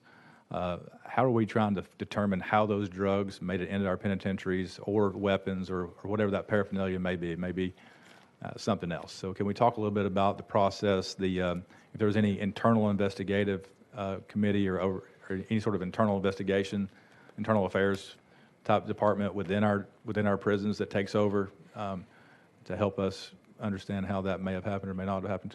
Yes, there is. My name is David M. Hoff. I'm with TDOC. I'm over the Office of Investigation and Conduct. Right now, the Office of Investigation and Conduct is broken up into 3 sections. One is an investigative unit. They're charged with investigating any criminal offenses and or internal affairs investigations at all of our facilities. When I first got here, I've been here 3 months. And before that, I spent nearly 30 years with the Metro Nashville Police Department. So we had 2 investigators in each region of the 3 regions and a special agent in charge in each one of those regions. Fortunately, we've been allotted one more special agent in those. General Lawson made mention of this earlier today, that there are certain offenses in which we get called out, because there are disciplinary actions that we do not get called out for each and every one of those. But when they hit a certain level, and I believe he was saying, a rape, aggravated assaults, murders, things of that nature, a lot of times we will get called on that. We'll work those crime scenes. We'll work those investigations. And we also work in internal affairs involvement as well if we know staff are involved in some serious policy violation. We do those as well. Right. Do we have any numbers with regards to staff that have been charged with any sort of conspiracy to introduce contraband in our facilities, or weapons, or anything like that? We have made arrests in the past for contraband arrests from staff. We've made contraband arrests for people visiting, contract employees as well. I believe last year there was a total of 78 arrests made by our office or in conjunction with another law enforcement agency. 23 of those, 30%, was inmates that were charged. I believe 28% was visitors or civilians, maybe people visiting or contract employees. And then we had 15 staff across TDOC that were criminally charged. Was that last year? That was 2021, yes, sir. Okay, very good. And so far this year, there's been 85 arrests, and 27 of those have been staff. 11 of those have been inmates. Okay. All right, thank you for answering those questions. And I have if Mr. Chair and Mr. Committee, if you just indulge me just a couple That's fine, yeah. Thank you. I was going to ask about the safety valve release. I don't know, would this have been handled by the disciplinary boards of the certain penitentiaries to allow folks out early, safety valve? No, it's solely a matter of sentence calculation, and then to determine when someone is eligible for that safety valve hearing in front of the board, and then the board makes the decision, the Board of Parole makes the decision as to whether it should be granted. Okay, so the recommendation is made by TDOC. It's not a recommendation, it's just a matter of sentence computation. Okay, Thomas, the Thomas system? Yeah, or yes, the same system that keeps up with the behavior credits that we were Yes. talking about earlier? yes. So once it hits a certain number there, then it just switches over, or not a recommendation, but it's, how do you find out that that individual's eligible for the valve, the safety valve? Okay, we have, the Thomas system, based on what we enter into it in terms of the judgment orders and that type of thing, it calculates the sentence, and as part of that, there's an expiration date that's calculated, the regular release eligibility date that doesn't take into account safety valve, and then if they're eligible for safety valve, that date is calculated. There are, and it's programmed into the system that there's like over 200 offenses that have been exempted by the governor from safety valve eligibility, and no one is eligible for safety valve if they're not also eligible for parole. So it's a reduced parole eligibility date, and then, but that, the system will give us a list each month of, who's coming up for parole, whether it is a safety valve hearing, regular hearing, rehearing, and then we review those cases to make sure the calculation is correct, and then we certify them to the board. When you review those cases, do you have any discretion to say, hey, we don't feel as human beings looking at this, looking at everything, because it comes from a computer, gets to an oversight board, as you said there. Do you have the discretion to say, no, you know what, this doesn't meet, submitted to the parole board for recommendation, or is it something you just have to, or do you just pass forward? Yeah, we have no discretion in that. Okay. So what's the reason for the committee to look at them after they're, just to see that the calculations are correct? Correct. Okay. And these are for, these aren't for violent offenders, are there? Is there any limitations on the safety valve? Yeah, well, first of all, they have to be parole eligible on their sentence, and then there, as I indicated, I think we provided this to the committee yesterday. There's a list of about over 200 offenses that the governor has said are exempt from safety valve. Do we know how many offenders have been released on safety valve? I don't have that number. I don't know if the board might have that. I don't have it in front of me directly. I think the last we looked at it, maybe around the last 3 years or so, it was less than 100 people or around 100 or so people. Does that include during COVID? Was there any exceptions made during COVID? Any more or less released during COVID? Off the top of my head, I don't remember if that particular year looked different, but it averaged out about 30 to 40 a year. Okay. And Mr. Chair, Committee, thank you. That's all I have. Thank you all. Appreciate your time. Thank you. Next, Chairman Halsey, you're recognized to. Thank you, Mr. Chairman, and thanks again for you folks being here and your patience. The sentencing credits, of course, has been a big issue from the very beginning when we started talking about this, and I didn't know all the mechanisms about it, and I understand that you're looking for behavior modification, and it's a very great big tool that you use, and that makes perfect sense. I understand that. Do you think it would help if we changed the statute? For example, if you have an inmate like this one that we dealt with before and discussed before, who doesn't go to any classes, who doesn't participate in anything, particularly the risk assessment, refuses to take that. So you have no data other than gut feeling of saying this is a bad guy, we shouldn't turn him loose. There's no data to really evaluate the risk that you have when you do turn him loose. Would it help you, and do you think it would be effective, since we use this for behavior modification? This is a carrot and a stick kind of thing, where we want good behavior. Do you think that it would help if we change the statute that says, look, every month that you don't participate in programs, you don't get sentencing credits? Particularly this risk management or risk assessment. You don't take that, you don't get sentencing credits for that month, which means at the end of the day, you're not going to have any sentencing credits. You're going to serve your whole sentence. Is that effective, do you think, that would be something we could look at when we look at how we're going to take all this information and digest it? Okay, that's quite a question. I think for some inmates, the loss of sentence credits matters to them a lot. And so that the ability to earn the sentence credits is a big incentive. There's a small group, though, that probably are not incentivized by the sentence credits.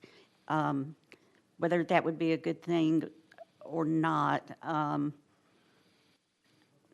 we're here to follow the law. Exactly, and I appreciate that. It just seems to me you reward right behavior. Mm-hmm. You don't give somebody an A+ for that day just because they got out of bed. So right. That's kind of the way I'm looking at it. Another question, I didn't really think about this. Somebody who commits a felony in the penitentiary as a prisoner, as an inmate, you investigate that. I'm assuming you get called in and investigated. It never crossed my mind that there is not a standard sharing of that information with the district attorney's office to see if you're going to prosecute that. And the reason I'm asking the question is that's something that we should look at, that if you commit crime, not rules, I'm not talking about breaking rules in Class C on your A, B, and C deal. I'm talking about crime, felony crime.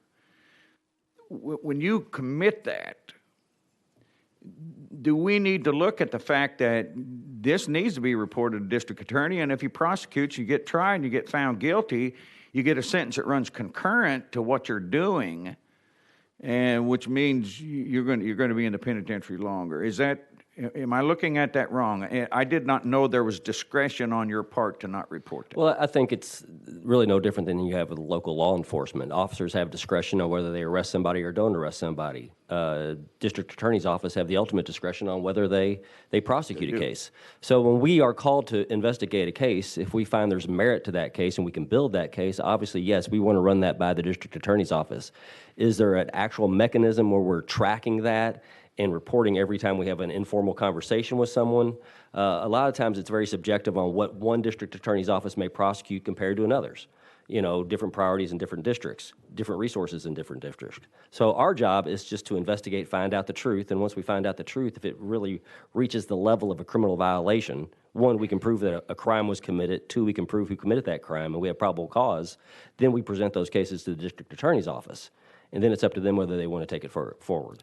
That is habit and custom with you on felonies. Yes, sir. When we have a case that's viable, we will definitely talk to the district attorney's office. Now, right now, are we tracking every one of those in regards to, is there a receipt done? Are we talking about every informal conversation we have with them? A lot of times you'll have not only detectives in police departments, special agents in our department will call a district attorney or assistant district attorney and say, hey, this is what I have. What do you think? Do you think that's enough? Is this something you'd be interested in prosecuting? Do you want us to go forward with that? And if they say yes, we'll continue to work on it. But right now, and we can do this, we can start tracking every case we officially refer to the district attorney's office, and those cases in which they accept, and those cases in which they decide they don't want to prosecute. Okay, thank you. Question for parole. The judge is here this morning. I don't know if you were in here when they were here. They talked about sometimes when a parole hearing will come up way before a red date. At least that was the verbiage that I understood. It seemed earlier, much earlier than it should be. Now, I had a personal friend in a personal case that you and I have talked about before where they were a year and a half in a local jail, and of course they got credit for that, and they got sentencing credits for what we're talking about.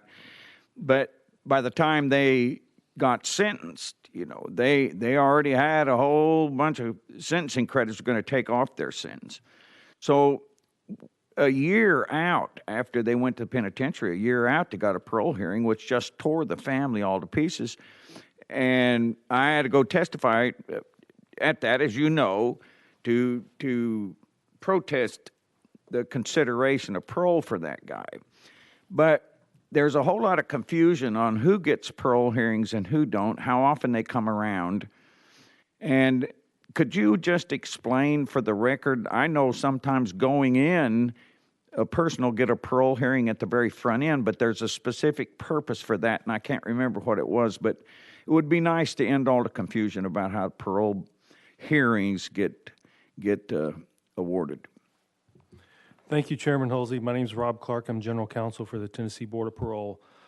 Parole hearings are, offenders become eligible for parole, and parole hearings are scheduled by operation of law. TDOC calculates the sentence when the person has reached their specific period of eligibility, the point at which they will become eligible, their earliest release eligibility. We're required by statute to have a hearing within a reasonable amount of time prior to that release eligibility date. So that's not a choice that the board has. When they're certified by TDOC, TDOC is just marking days on the calendar. As soon as they've hit the correct number of days, they certify them as parole eligible. The board conducts a hearing and makes a release decision. At that hearing, the board considers the entirety of the file, victim input, as you correctly pointed out, any public officials that wish to weigh in, family members, community members, and just general members of the public if they wish to show up and weigh in. At the conclusion of that hearing, the hearing official will make a recommendation. If it's a board member, they'll cast a vote on the record at the hearing. And then that is circulated amongst the board members until it receives the correct number of votes to reach a final decision. As part of that final decision, if the decision is to decline parole, the board decides when the next hearing will be. That is also limited by statute. It was a 10-year period that the board could decline up to. The General Assembly changed that last year and changed it back to 6 years, which was a court-ordered period of time based on a case called Baldwin v. Board of Parole. That precedent governed until the General Assembly extended it out to 10 years and then retracted it back to 6, except for certain offenses. And those were chosen by the General Assembly. Thank you. Next is Leader Yarbrough. You're going to ask your questions. Thank you. I wanted to follow up a little bit about, we've talked a fair bit about some of the sentence credit issues that, I think Chairman Halsey just most recently discussed. I'm curious about what ends up being feasible. And what I mean by that is, I think we have some general discomfort about whether we're actually whether those credits are lining up with incentives and whether we're actually, if someone whose behavior isn't affected by incentives still gets half of the reward of your incentive structure, there's some difficulties in thinking that through. But do we have the sort of technical and organizational capacity to modify that? And so if we change that to where a larger portion of the available sentence credits are contingent on participating in programs, is that something that with existing technology and administrative resources we can actually do? Where do you actually worry about us modifying something that actually causes implementation problems for you? We would have to, obviously that would include some reprogramming of our offender management system. And I probably can't really speak to just how difficult that would be, how many resources that would take. We're also in the process right now of developing an RFP for a new offender management system. So I think it would be a big project, but I'm not saying that we couldn't do it. Well, and when did we actually start using the current offender management system? Oh, pre-Pac-Man? Yeah. I think that was around 90. I mean,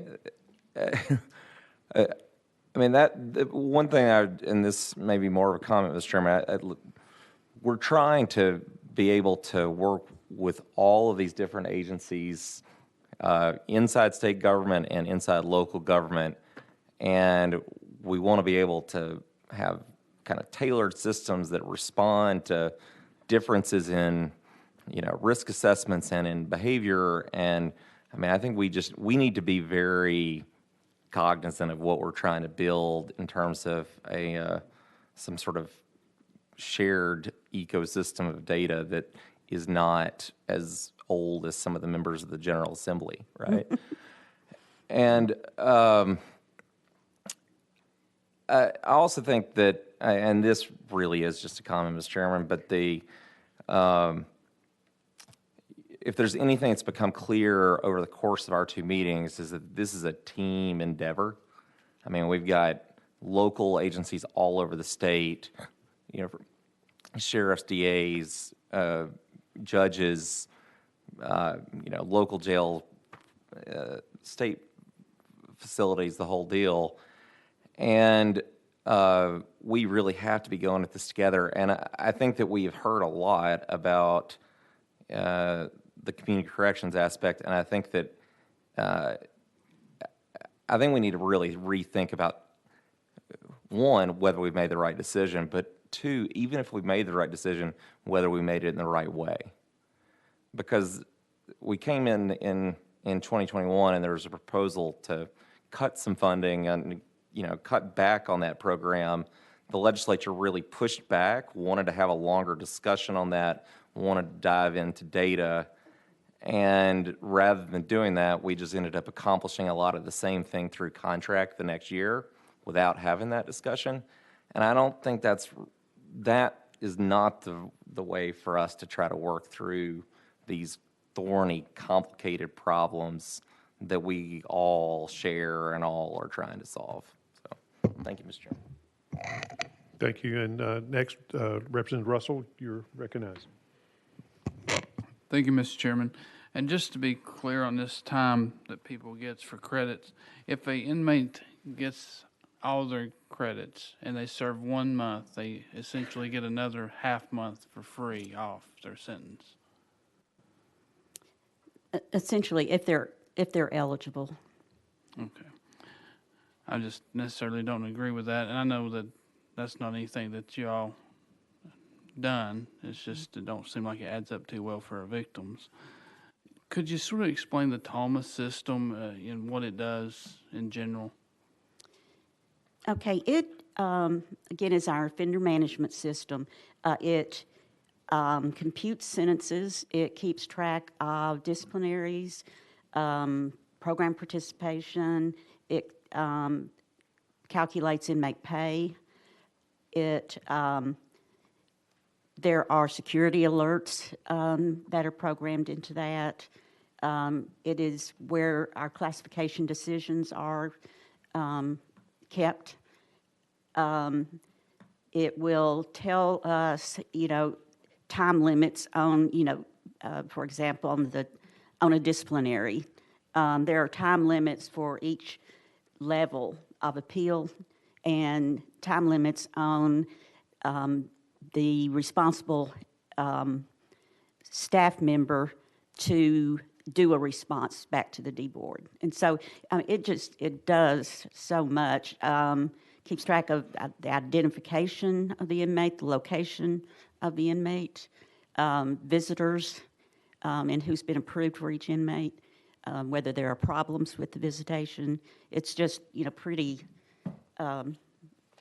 broad. So it would be safe to say it's sort of a centralized tracking system for almost everything the inmate does. Yes. And would you think that's an effective system? Well, we are wanting to get a more modern system. Okay. And are the credits tracked per inmate through that system, the TOMA system? Yes. And would it give you statistics like what the percentage of the inmates are getting the maximum credits? that might be something that we could have a report pulled on. That'd if be you'd great. like to- I would like to see if you've got 10,000 inmates, I don't know how many y'all got, how many of those gets a maximum percent of those credits? That would be wonderful. Okay. And are the credits approved through TDOC, or like if a jail gives the inmates credits per month, is there a supervisor or somebody at TDOC that looks at those credits that the jails are given and approving them? No one looks at them, for example, to see if, in fact, there was good behavior, or, or if the sheriff sends in a request to have sentence credits removed, they, I think, don't go back and question the sheriff on that. Okay.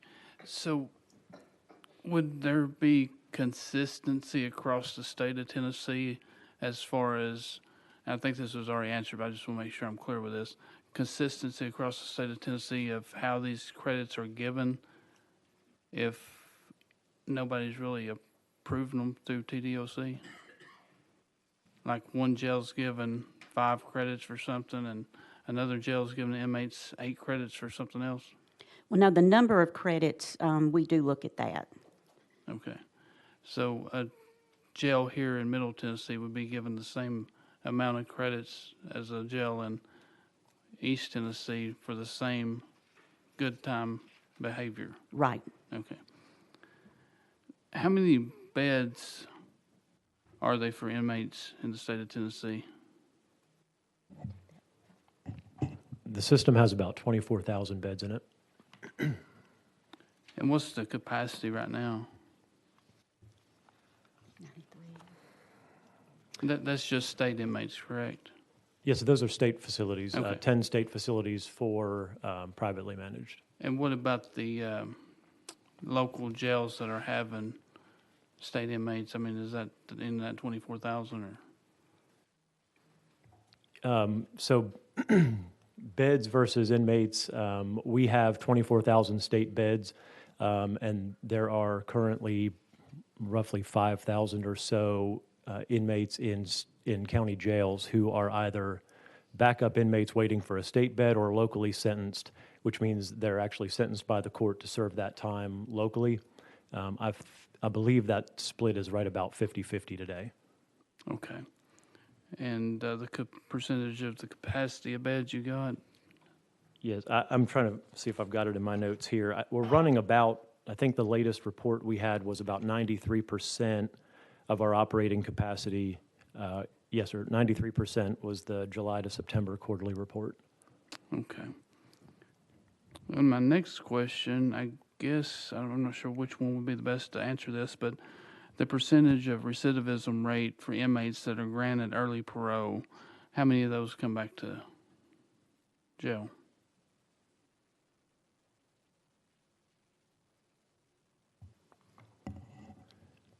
So recidivism rates for parolees, 2018 release year, so this most recent recidivism year was about 41.3% statewide, parolees only.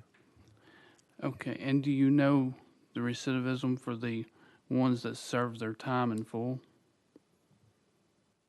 That's So- not paroled out? Yes, sir. For those who expire their sentence from prison, it's about 20.6%. So it looks to me like it would be better for people to stay in prison than be paroled out. If that's a question, I'd be happy to weigh in, sir. Okay. I guess the next question, well, I'm sorry, go ahead. Yeah. I think you have to consider the factors that play into how somebody ends up back in a jail bed. As I said earlier, the recidivism rate calculated in Tennessee means if you spend one night in a jail, you're a recidivist if you were released in the previous 3 years.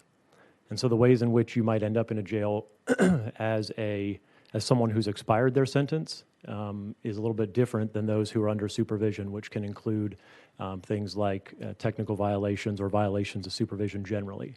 And both of those things would impact someone's recidivism or being a recidivist for those under supervision. I don't think it's as cut and dry as one thing is better than the other based on that one number, because it is hard to compare apples to apples for those with no supervision in the community. Understood. Next question is for the governor's office. So how does the governor's office see the role of releasing prisoners related to the criminal justice reform? Sure, that was one of the things that was addressed, excuse me, last year in the Reentry Success Act. A year of mandatory supervision was added for people effective July 1st, 2021. And so when someone is at the end of their sentence and released back into the community now, they have a year where they have a probation officer checking in on them, calling them, showing up at their door and saying, hey, you weren't just, released like in the movies and looking around. There's someone here who can connect you to services, who's paying attention to you, checking in on your whereabouts, wants to help you succeed. And so that's how the governor's office, that's one of the efforts we've done recently to make sure that people, when they're released, know there's someone paying attention to them and reduce recidivism and help prevent violent crime. Thank you, Mr. Chairman. That's all I got.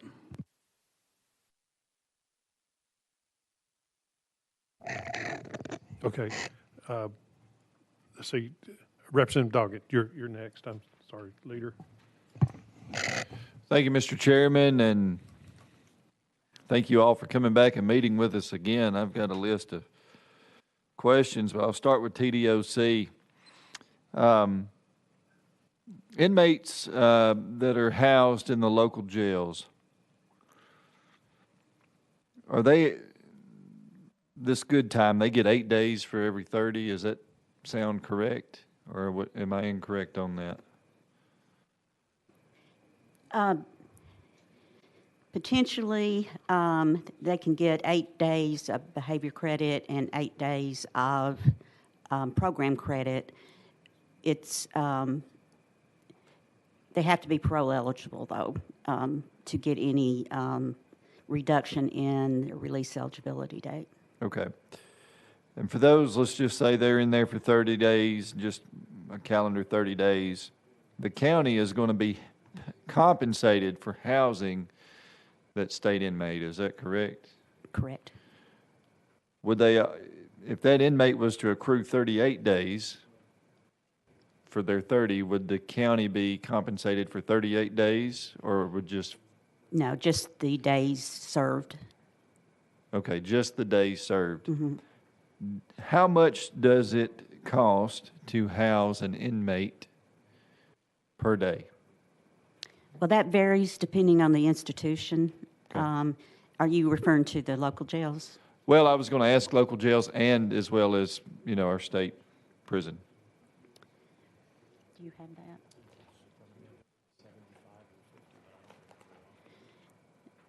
Yeah, I don't know that. I do have someone in the audience here who can speak to that. That'd be great.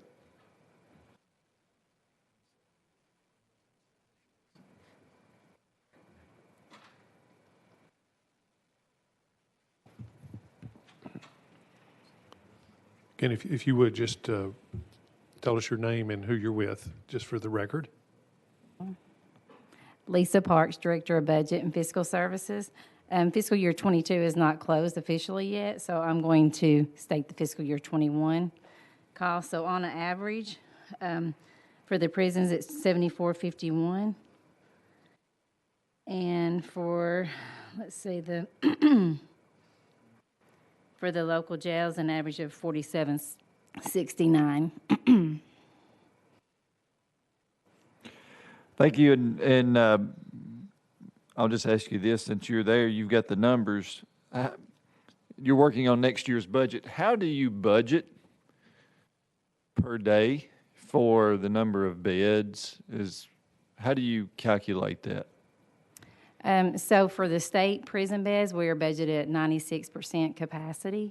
So if there's any contracts or have any contract inflators, then we do request a contract increase, cost increases based on that if there's any kind of additional cost within the year.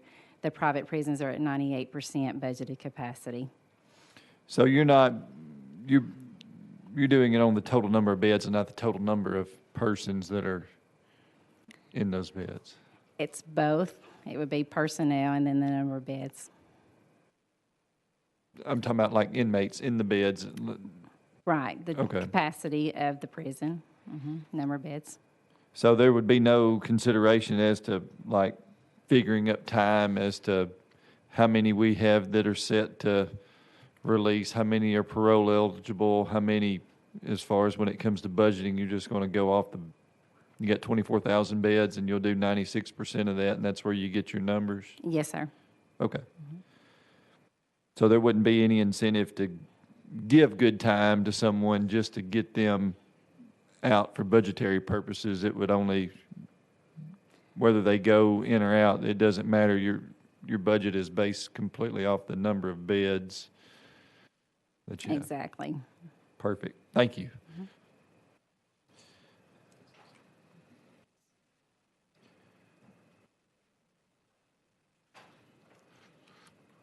Thank you, Mr. Chairman. I have a few more questions and. Yes. Go Okay, ahead. thank you. And thank you for that. I'm glad we had somebody here that had numbers that was helpful. Next question. We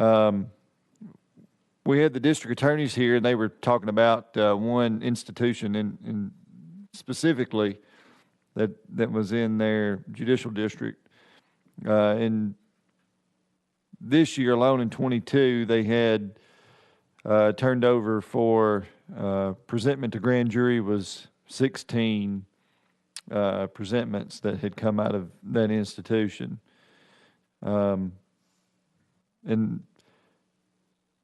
I'm curious to know, surely there are more than 16 criminal offenses that have occurred in that one institution, or at least are there criminal offenses that occur that are not presented to the grand jury or presented for indictment?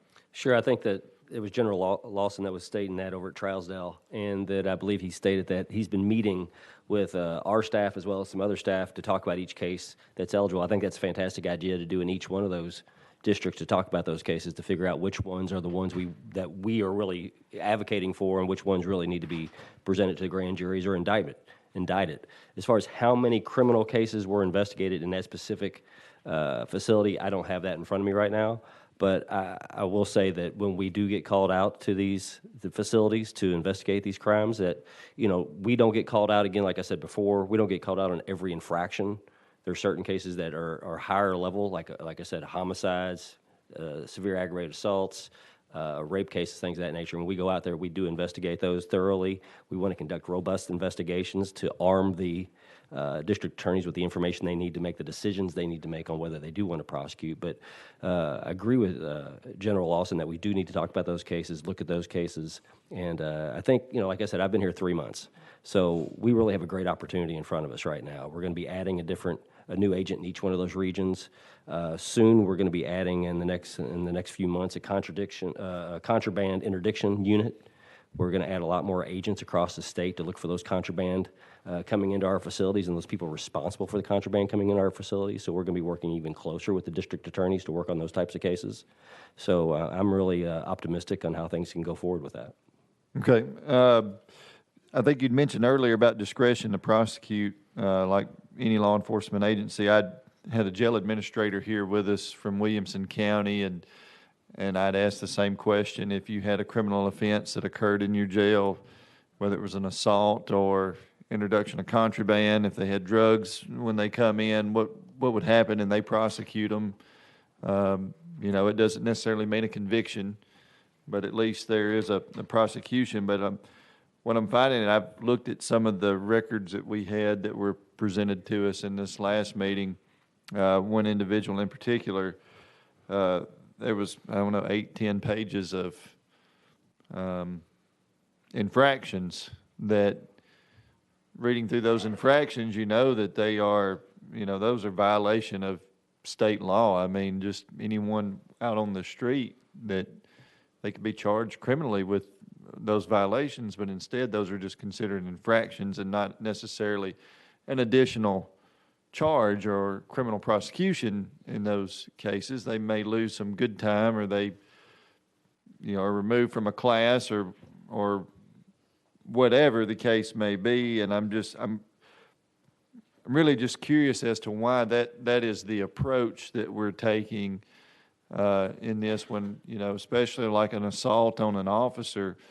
We're trying to find people to come in to work, and we've done a lot of really some great initiatives to help in the last 12 months to try to recruit folks to come into work in corrections. I'd worked in corrections in a local level several years ago, and I've said it many times, in corrections is the backbone of the criminal justice community. And I honestly believe that. But, when we have an assault on an officer, different ones, and then it's just it's an infraction, or it's not, we're not going to press charges or take it up to the DA. I just wonder what is the reasoning behind not only that, but other ones that you don't see any kind of criminal charges go forth. I think you have to look at each case independently and look at the merits of each one of those cases. You also have, like I said earlier, each district attorney's office and each district, have their own priorities. And there's some, you can prosecute a case that a district attorney may be very interested in one district, but maybe not so much in another district. A lot of it's building relationships with those district attorneys and the ADAs as well to talk about each one of those cases. When we do have staff that get assaulted, we want to prosecute those cases, and we're going to investigate those cases thoroughly, and we're going to present those to the district attorneys to find out if they want to prosecute those. Again, there's discretion on both sides. The district attorney's office has ultimate discretion on which ones they want to prioritize and prosecute. Okay, but an inmate, a prisoner in a facility that did technically commit a criminal offense, but yet may not be prosecuted, they still can face some repercussions for their actions. It could be removing them from a program or losing their job or whatever. Sure. If you have two, let's say you have two inmates that get into a fight, and if it was out on the street in the free world, that might be considered disorderly conduct. Okay. So in the free world, maybe not, those people get prosecuted for that. In an institution, they might get prosecuted for that, but there are sanctions they're going to face for that. Sure. Okay. Thank you. And my next question, I guess, would go for the governor's office, and it's about Reentry Success Act. Well, wait a minute. I'll come back to you. I'll go back over to TDOC. Cell phones in the prisons have created a lot of problems. There's also, from what we understand, drugs. I mean, drugs are coming in, the cell phones, there's a lot of criminal activity they're going through there. One of the things I was going to ask about is, the prosecution on having a cell phone. I know that that is a criminal offense to have a cell phone in a prison, and when you discover one, are there criminal charges that come with having that cell phone, or criminal charges with the drugs that you come across while you're there in the prisons? I mean, there's the potential for that, yes. Again, we would present cases to the district attorney's office if they want to pursue those. We do have an issue with cell phones coming in. That's considered contraband, just as if drugs were. That's one of the reasons we're really excited about the onboarding of the contraband interdiction unit, because I think they're really going to be targeting illicit drugs. They're also going to be targeting cell phones, because cell phones, without the cell phones, that's how a lot of the drugs come in and out. So that's the things we're going to be targeting. We also have within our unit, with the security threat group, we have people that can take those phones, they can download those phones, and they can analyze those phones to find out if there's any intelligence and more importantly, actionable intelligence, that we can be proactive with the information we're getting from the cell phones that we're getting. But I think not only the efforts we're making now, I think we're going to make greater strides once that unit gets up and running in the next few months. Okay. Thank you. And I want to say also thank you to you all that I've had constituent issues, and you guys have always been fantastic. Ms. Linda's been great to work with to help with those, and I'm very thankful for that. So thank y'all. Governor's office, in that Reentry Success Act, we've got those. You can get the technical violations, could you explain a little bit of that to us, if you don't mind? Sure, absolutely. So what the Reentry Success Act did was it limited the length of incarceration for technical violations of parole. And so, we're not talking about, when we say technical violations, we're not talking about Class A misdemeanors. We're not talking about the zero tolerance violations. We're talking about really technical violations, things like failing to report, failing to attend a required class, not paying a fine or a fee that you're obligated to pay, things that are truly technical and non-dangerous. So for a first offense, a first technical violation, the maximum amount of incarceration is 15 days. Second technical violation, maximum is 30 days. Third is 90 days. And then for a fourth technical violation, again, a nonviolent offense, it can be up to a year. Okay, thank you. Failing a drug test for like methamphetamine, that's a zero tolerance. I think that's a level 4. That's my understanding. TDOC, yeah, TDOC is nodding their head, yes. Okay. But just failing a regular, drug test, it'd be like a level 1 technical violation. Does that sound right? It would depend on their supervision level as well as their past sanction history. Okay. So you have meth in your system in a drug test, that's a level 4 zero tolerance. But if you have fentanyl in your system, the way I understand it, that could be a level 1. Does that sound right? I'm not 100% certain on the drug panels. I believe methamphetamine is the only positive drug screen that's an automatic zero tolerance. Right. So I don't know. There's just a lot of things have been brought to light, and I'm interesting to see where we go. I know that we've got a lot of work to do, but I thank you for your time, and thank you, Mr. Chairman. Yeah. Thank you. Leader Lamberth, you are recognized finally. Thank you. Yes, sir. And that finally may have been my instruction. This is my last question. So appreciate that, Mr. Chairman.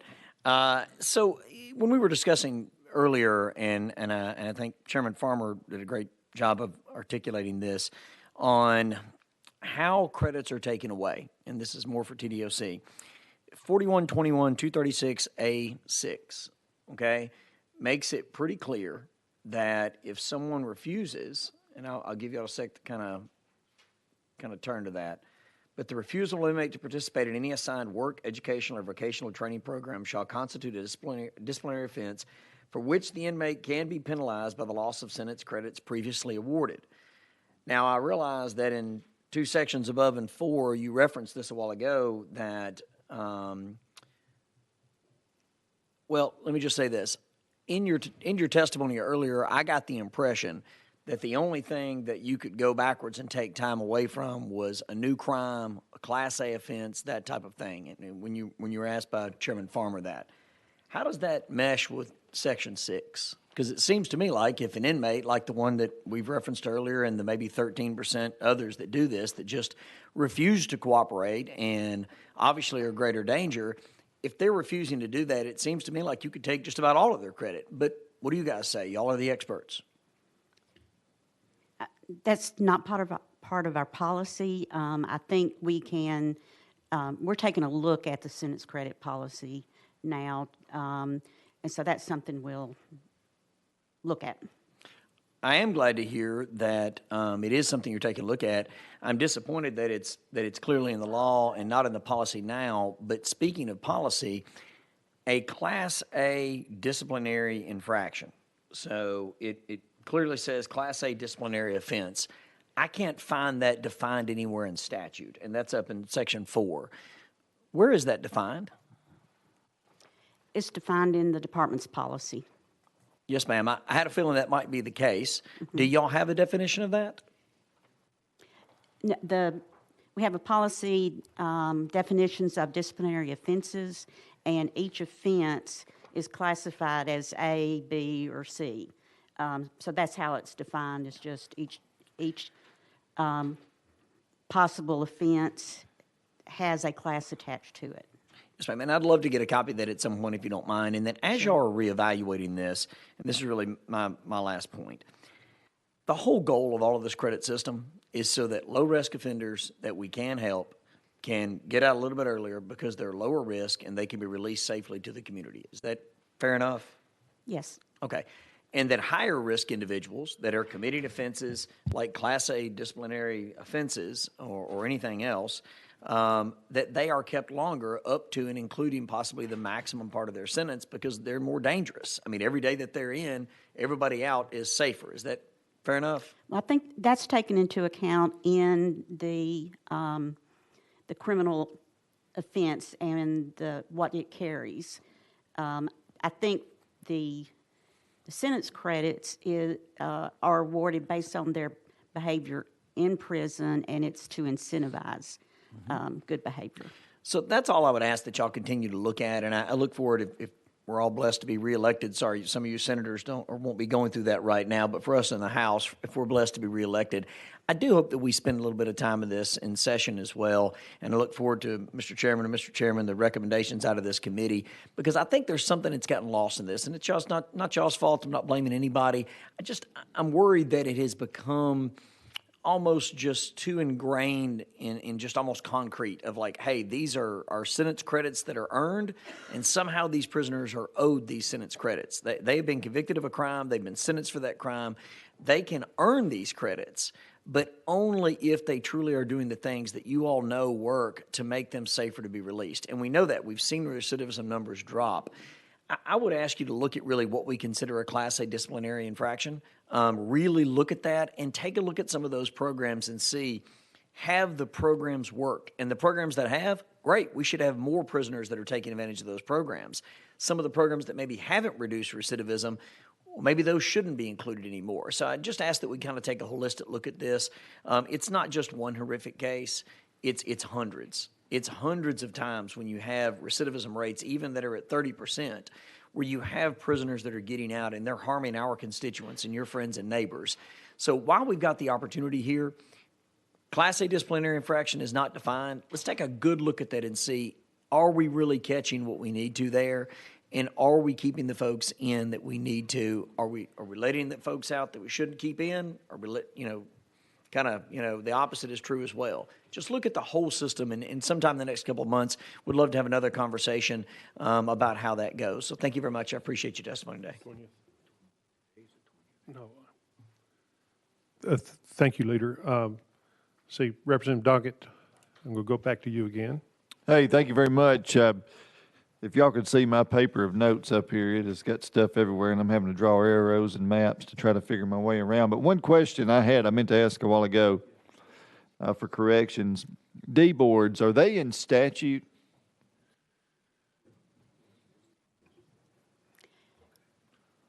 I don't know that they are in statute. Constitutionally, though, we have certain due process things we have to follow, and the D board is part of what we put in place to do that. So the D board is your mechanism to make sure you follow due process. Due process. Mm-hmm. Okay. Do you know if it's in rule or anything?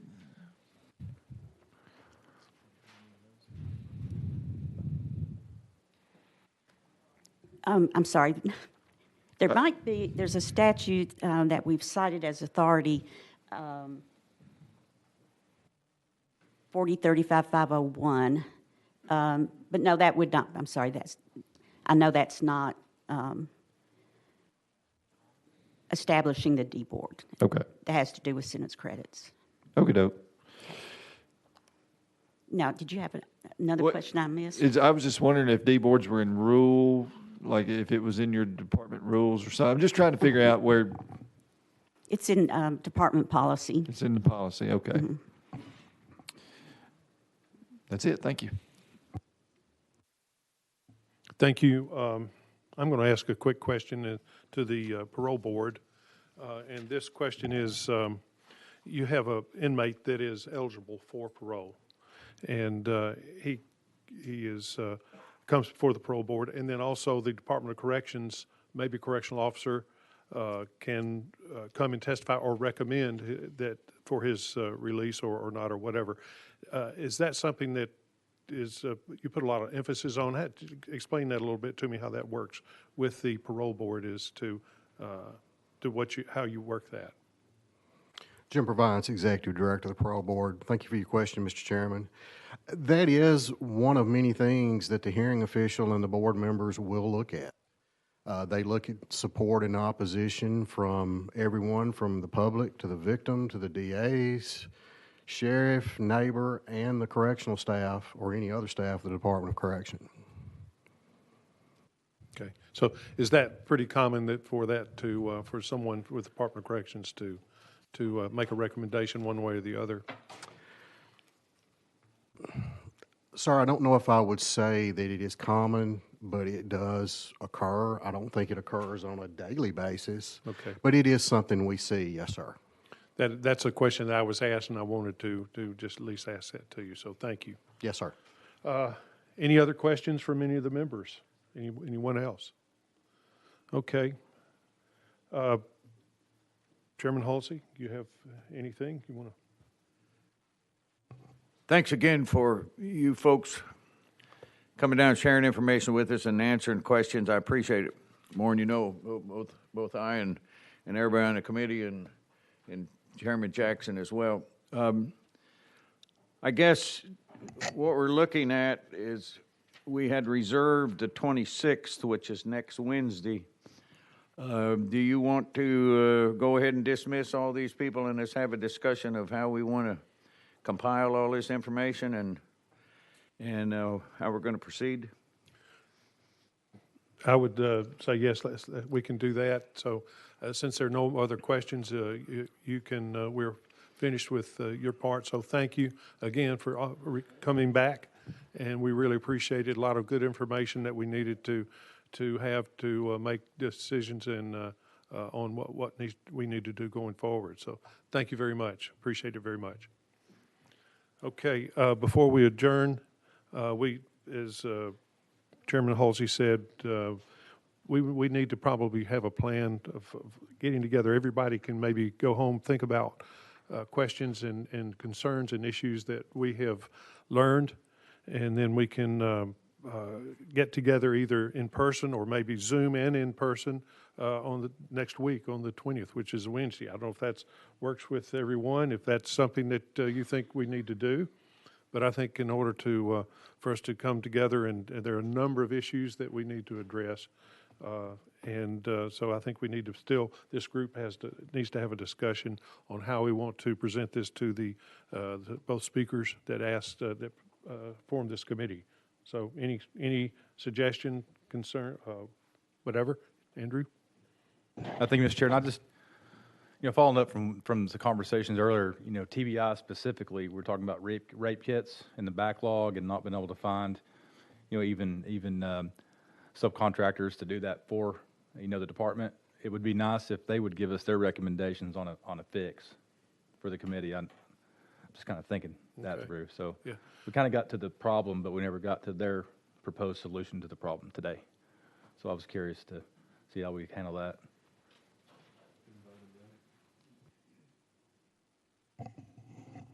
Others have, I know there are a lot of other. Senator Powers? Chairman Farmer, I think I heard a little bit of them just in regard to, I think it was staff and money. I mean, it really, I don't think it was, that's kind of what I got out of it, but whatever, be glad to meet again. Yeah, when I visited the West Tennessee Regional TBI headquarters about 3 weeks ago, that was the first and second thing that they said, staff and money for the staff. They had about 8 or 9 different asks that they are going to with the governor with, but those were number 1 and 2 that they had. So for that, and hopefully the governor's office will address that. But we need to make that recommendation of things that we've learned here too, to the governor's office and to both the speakers. Russell.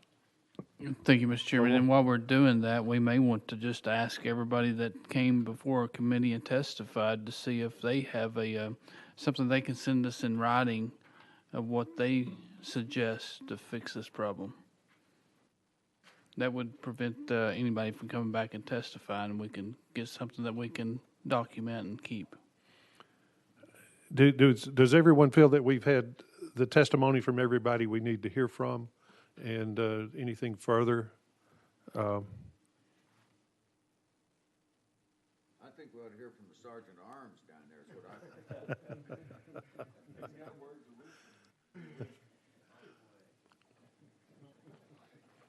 Leader Lamberth?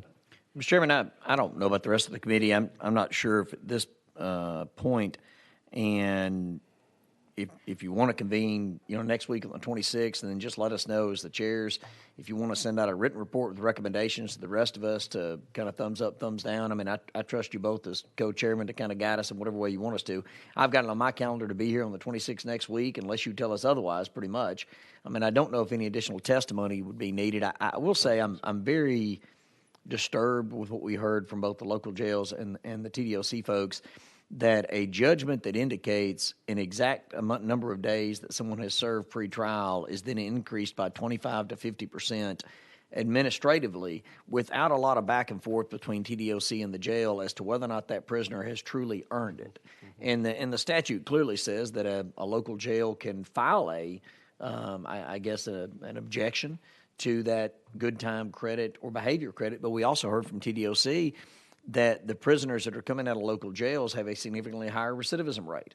And then the jail said they don't really have the ability to provide some of the services that are needed. So how are you, I guess I'm very disturbed that they're getting program and behavior credits, these prisoners, which is letting them out earlier, when we've heard testimony that they're definitely not getting the programming that they should. And TDOC really doesn't get information as to whether or not they actually behaved. And so that handoff between jail and TDOC, to me, needs to be improved. I don't know how everybody else feels, but that's one of those things that seems like it's just a granular issue within all of this, where you've got prisoners that are getting significant amounts of time off of their sentence that nobody really intended. I totally agree. Especially the rural jails that, like, I can go give you an example, Lake County or Crockett or Perry County, or different ones that are in my district. They don't have the resources. They just house people, pretty much, is all they're able to do, because they don't have the resources. They barely have enough people to staff the jails. So, yes, Senator Powers? Thank you, Mr. Chairman. I think it's important to note here also that they were all appreciative of the truth in sentencing bill that we passed. Just about everybody that came before us was appreciative of that bill. So I think and listening to the judges, the most compelling testimony that I saw was, let them serve their 30% and then let's talk about credits. At that point, then we can talk about good behavior and such. So I thought that would honestly make good legislation, is what I thought. So, Leader, go ahead. Scooby, that's what we need to do is we need a list of proposals, things we need to consider what we're going to change or pass legislation to change or address this issue, and how we're going to do it, and then come together and put all that together, and we'll have it written up, and if everybody agrees to it, and present it to both speakers. I mean, that's what our charge was. So if you feel comfortable of having this ready to compile next Wednesday, I mean, bring your ideas, your thoughts, so we can all put them together and compile them, and after that, we'll do the work sorting it out. I guess you and I will. Yeah, exactly. Next Wednesday's good with me, and I think and two or three others. But if it's not, we could even do some Zoom, set up a Zoom in one of the big conference rooms, and do it that way. But I'd rather do it all in person if possible. It would seem to be a lot more effective that way. Can we start it at 10 o'clock? That way I can leave at 6 instead of 5, which is 4 your time. Yeah. It would be. Okay, so is everybody in agreement next Wednesday at 10 o'clock? Back here, we'll come up with a meeting place. I have to get with the clerks to come up with a meeting place, but if that works. I'm sorry? Eastern time? Senator Halsey? Central, 10 o'clock Central, is that? Yeah. And that way, people can drive in and drive out back the same day normally. Shouldn't take us more than a couple of hours, maybe 3, to do everything we wanted to do. But in the meantime, between now and then, we can form our questions and concerns and compile everything, and then let's put it together, if that works with everyone. Any other suggestions, any thoughts from anybody? No, Senator Jackson, I want to thank you all. Yeah. For taking your time and thought-provoking questions and looking at this, and I hope we can come up with some things we can change and tweak to make us better. But thank you for being here. I want to echo that. It's was super important with the rising crime, violent crime, and especially what happened in Memphis to address this. So thank everyone with everything that you did. So appreciate it. I guess if there's nothing else, then we stand adjourned. Oh, the committee stands adjourned, subject to the call of the chair.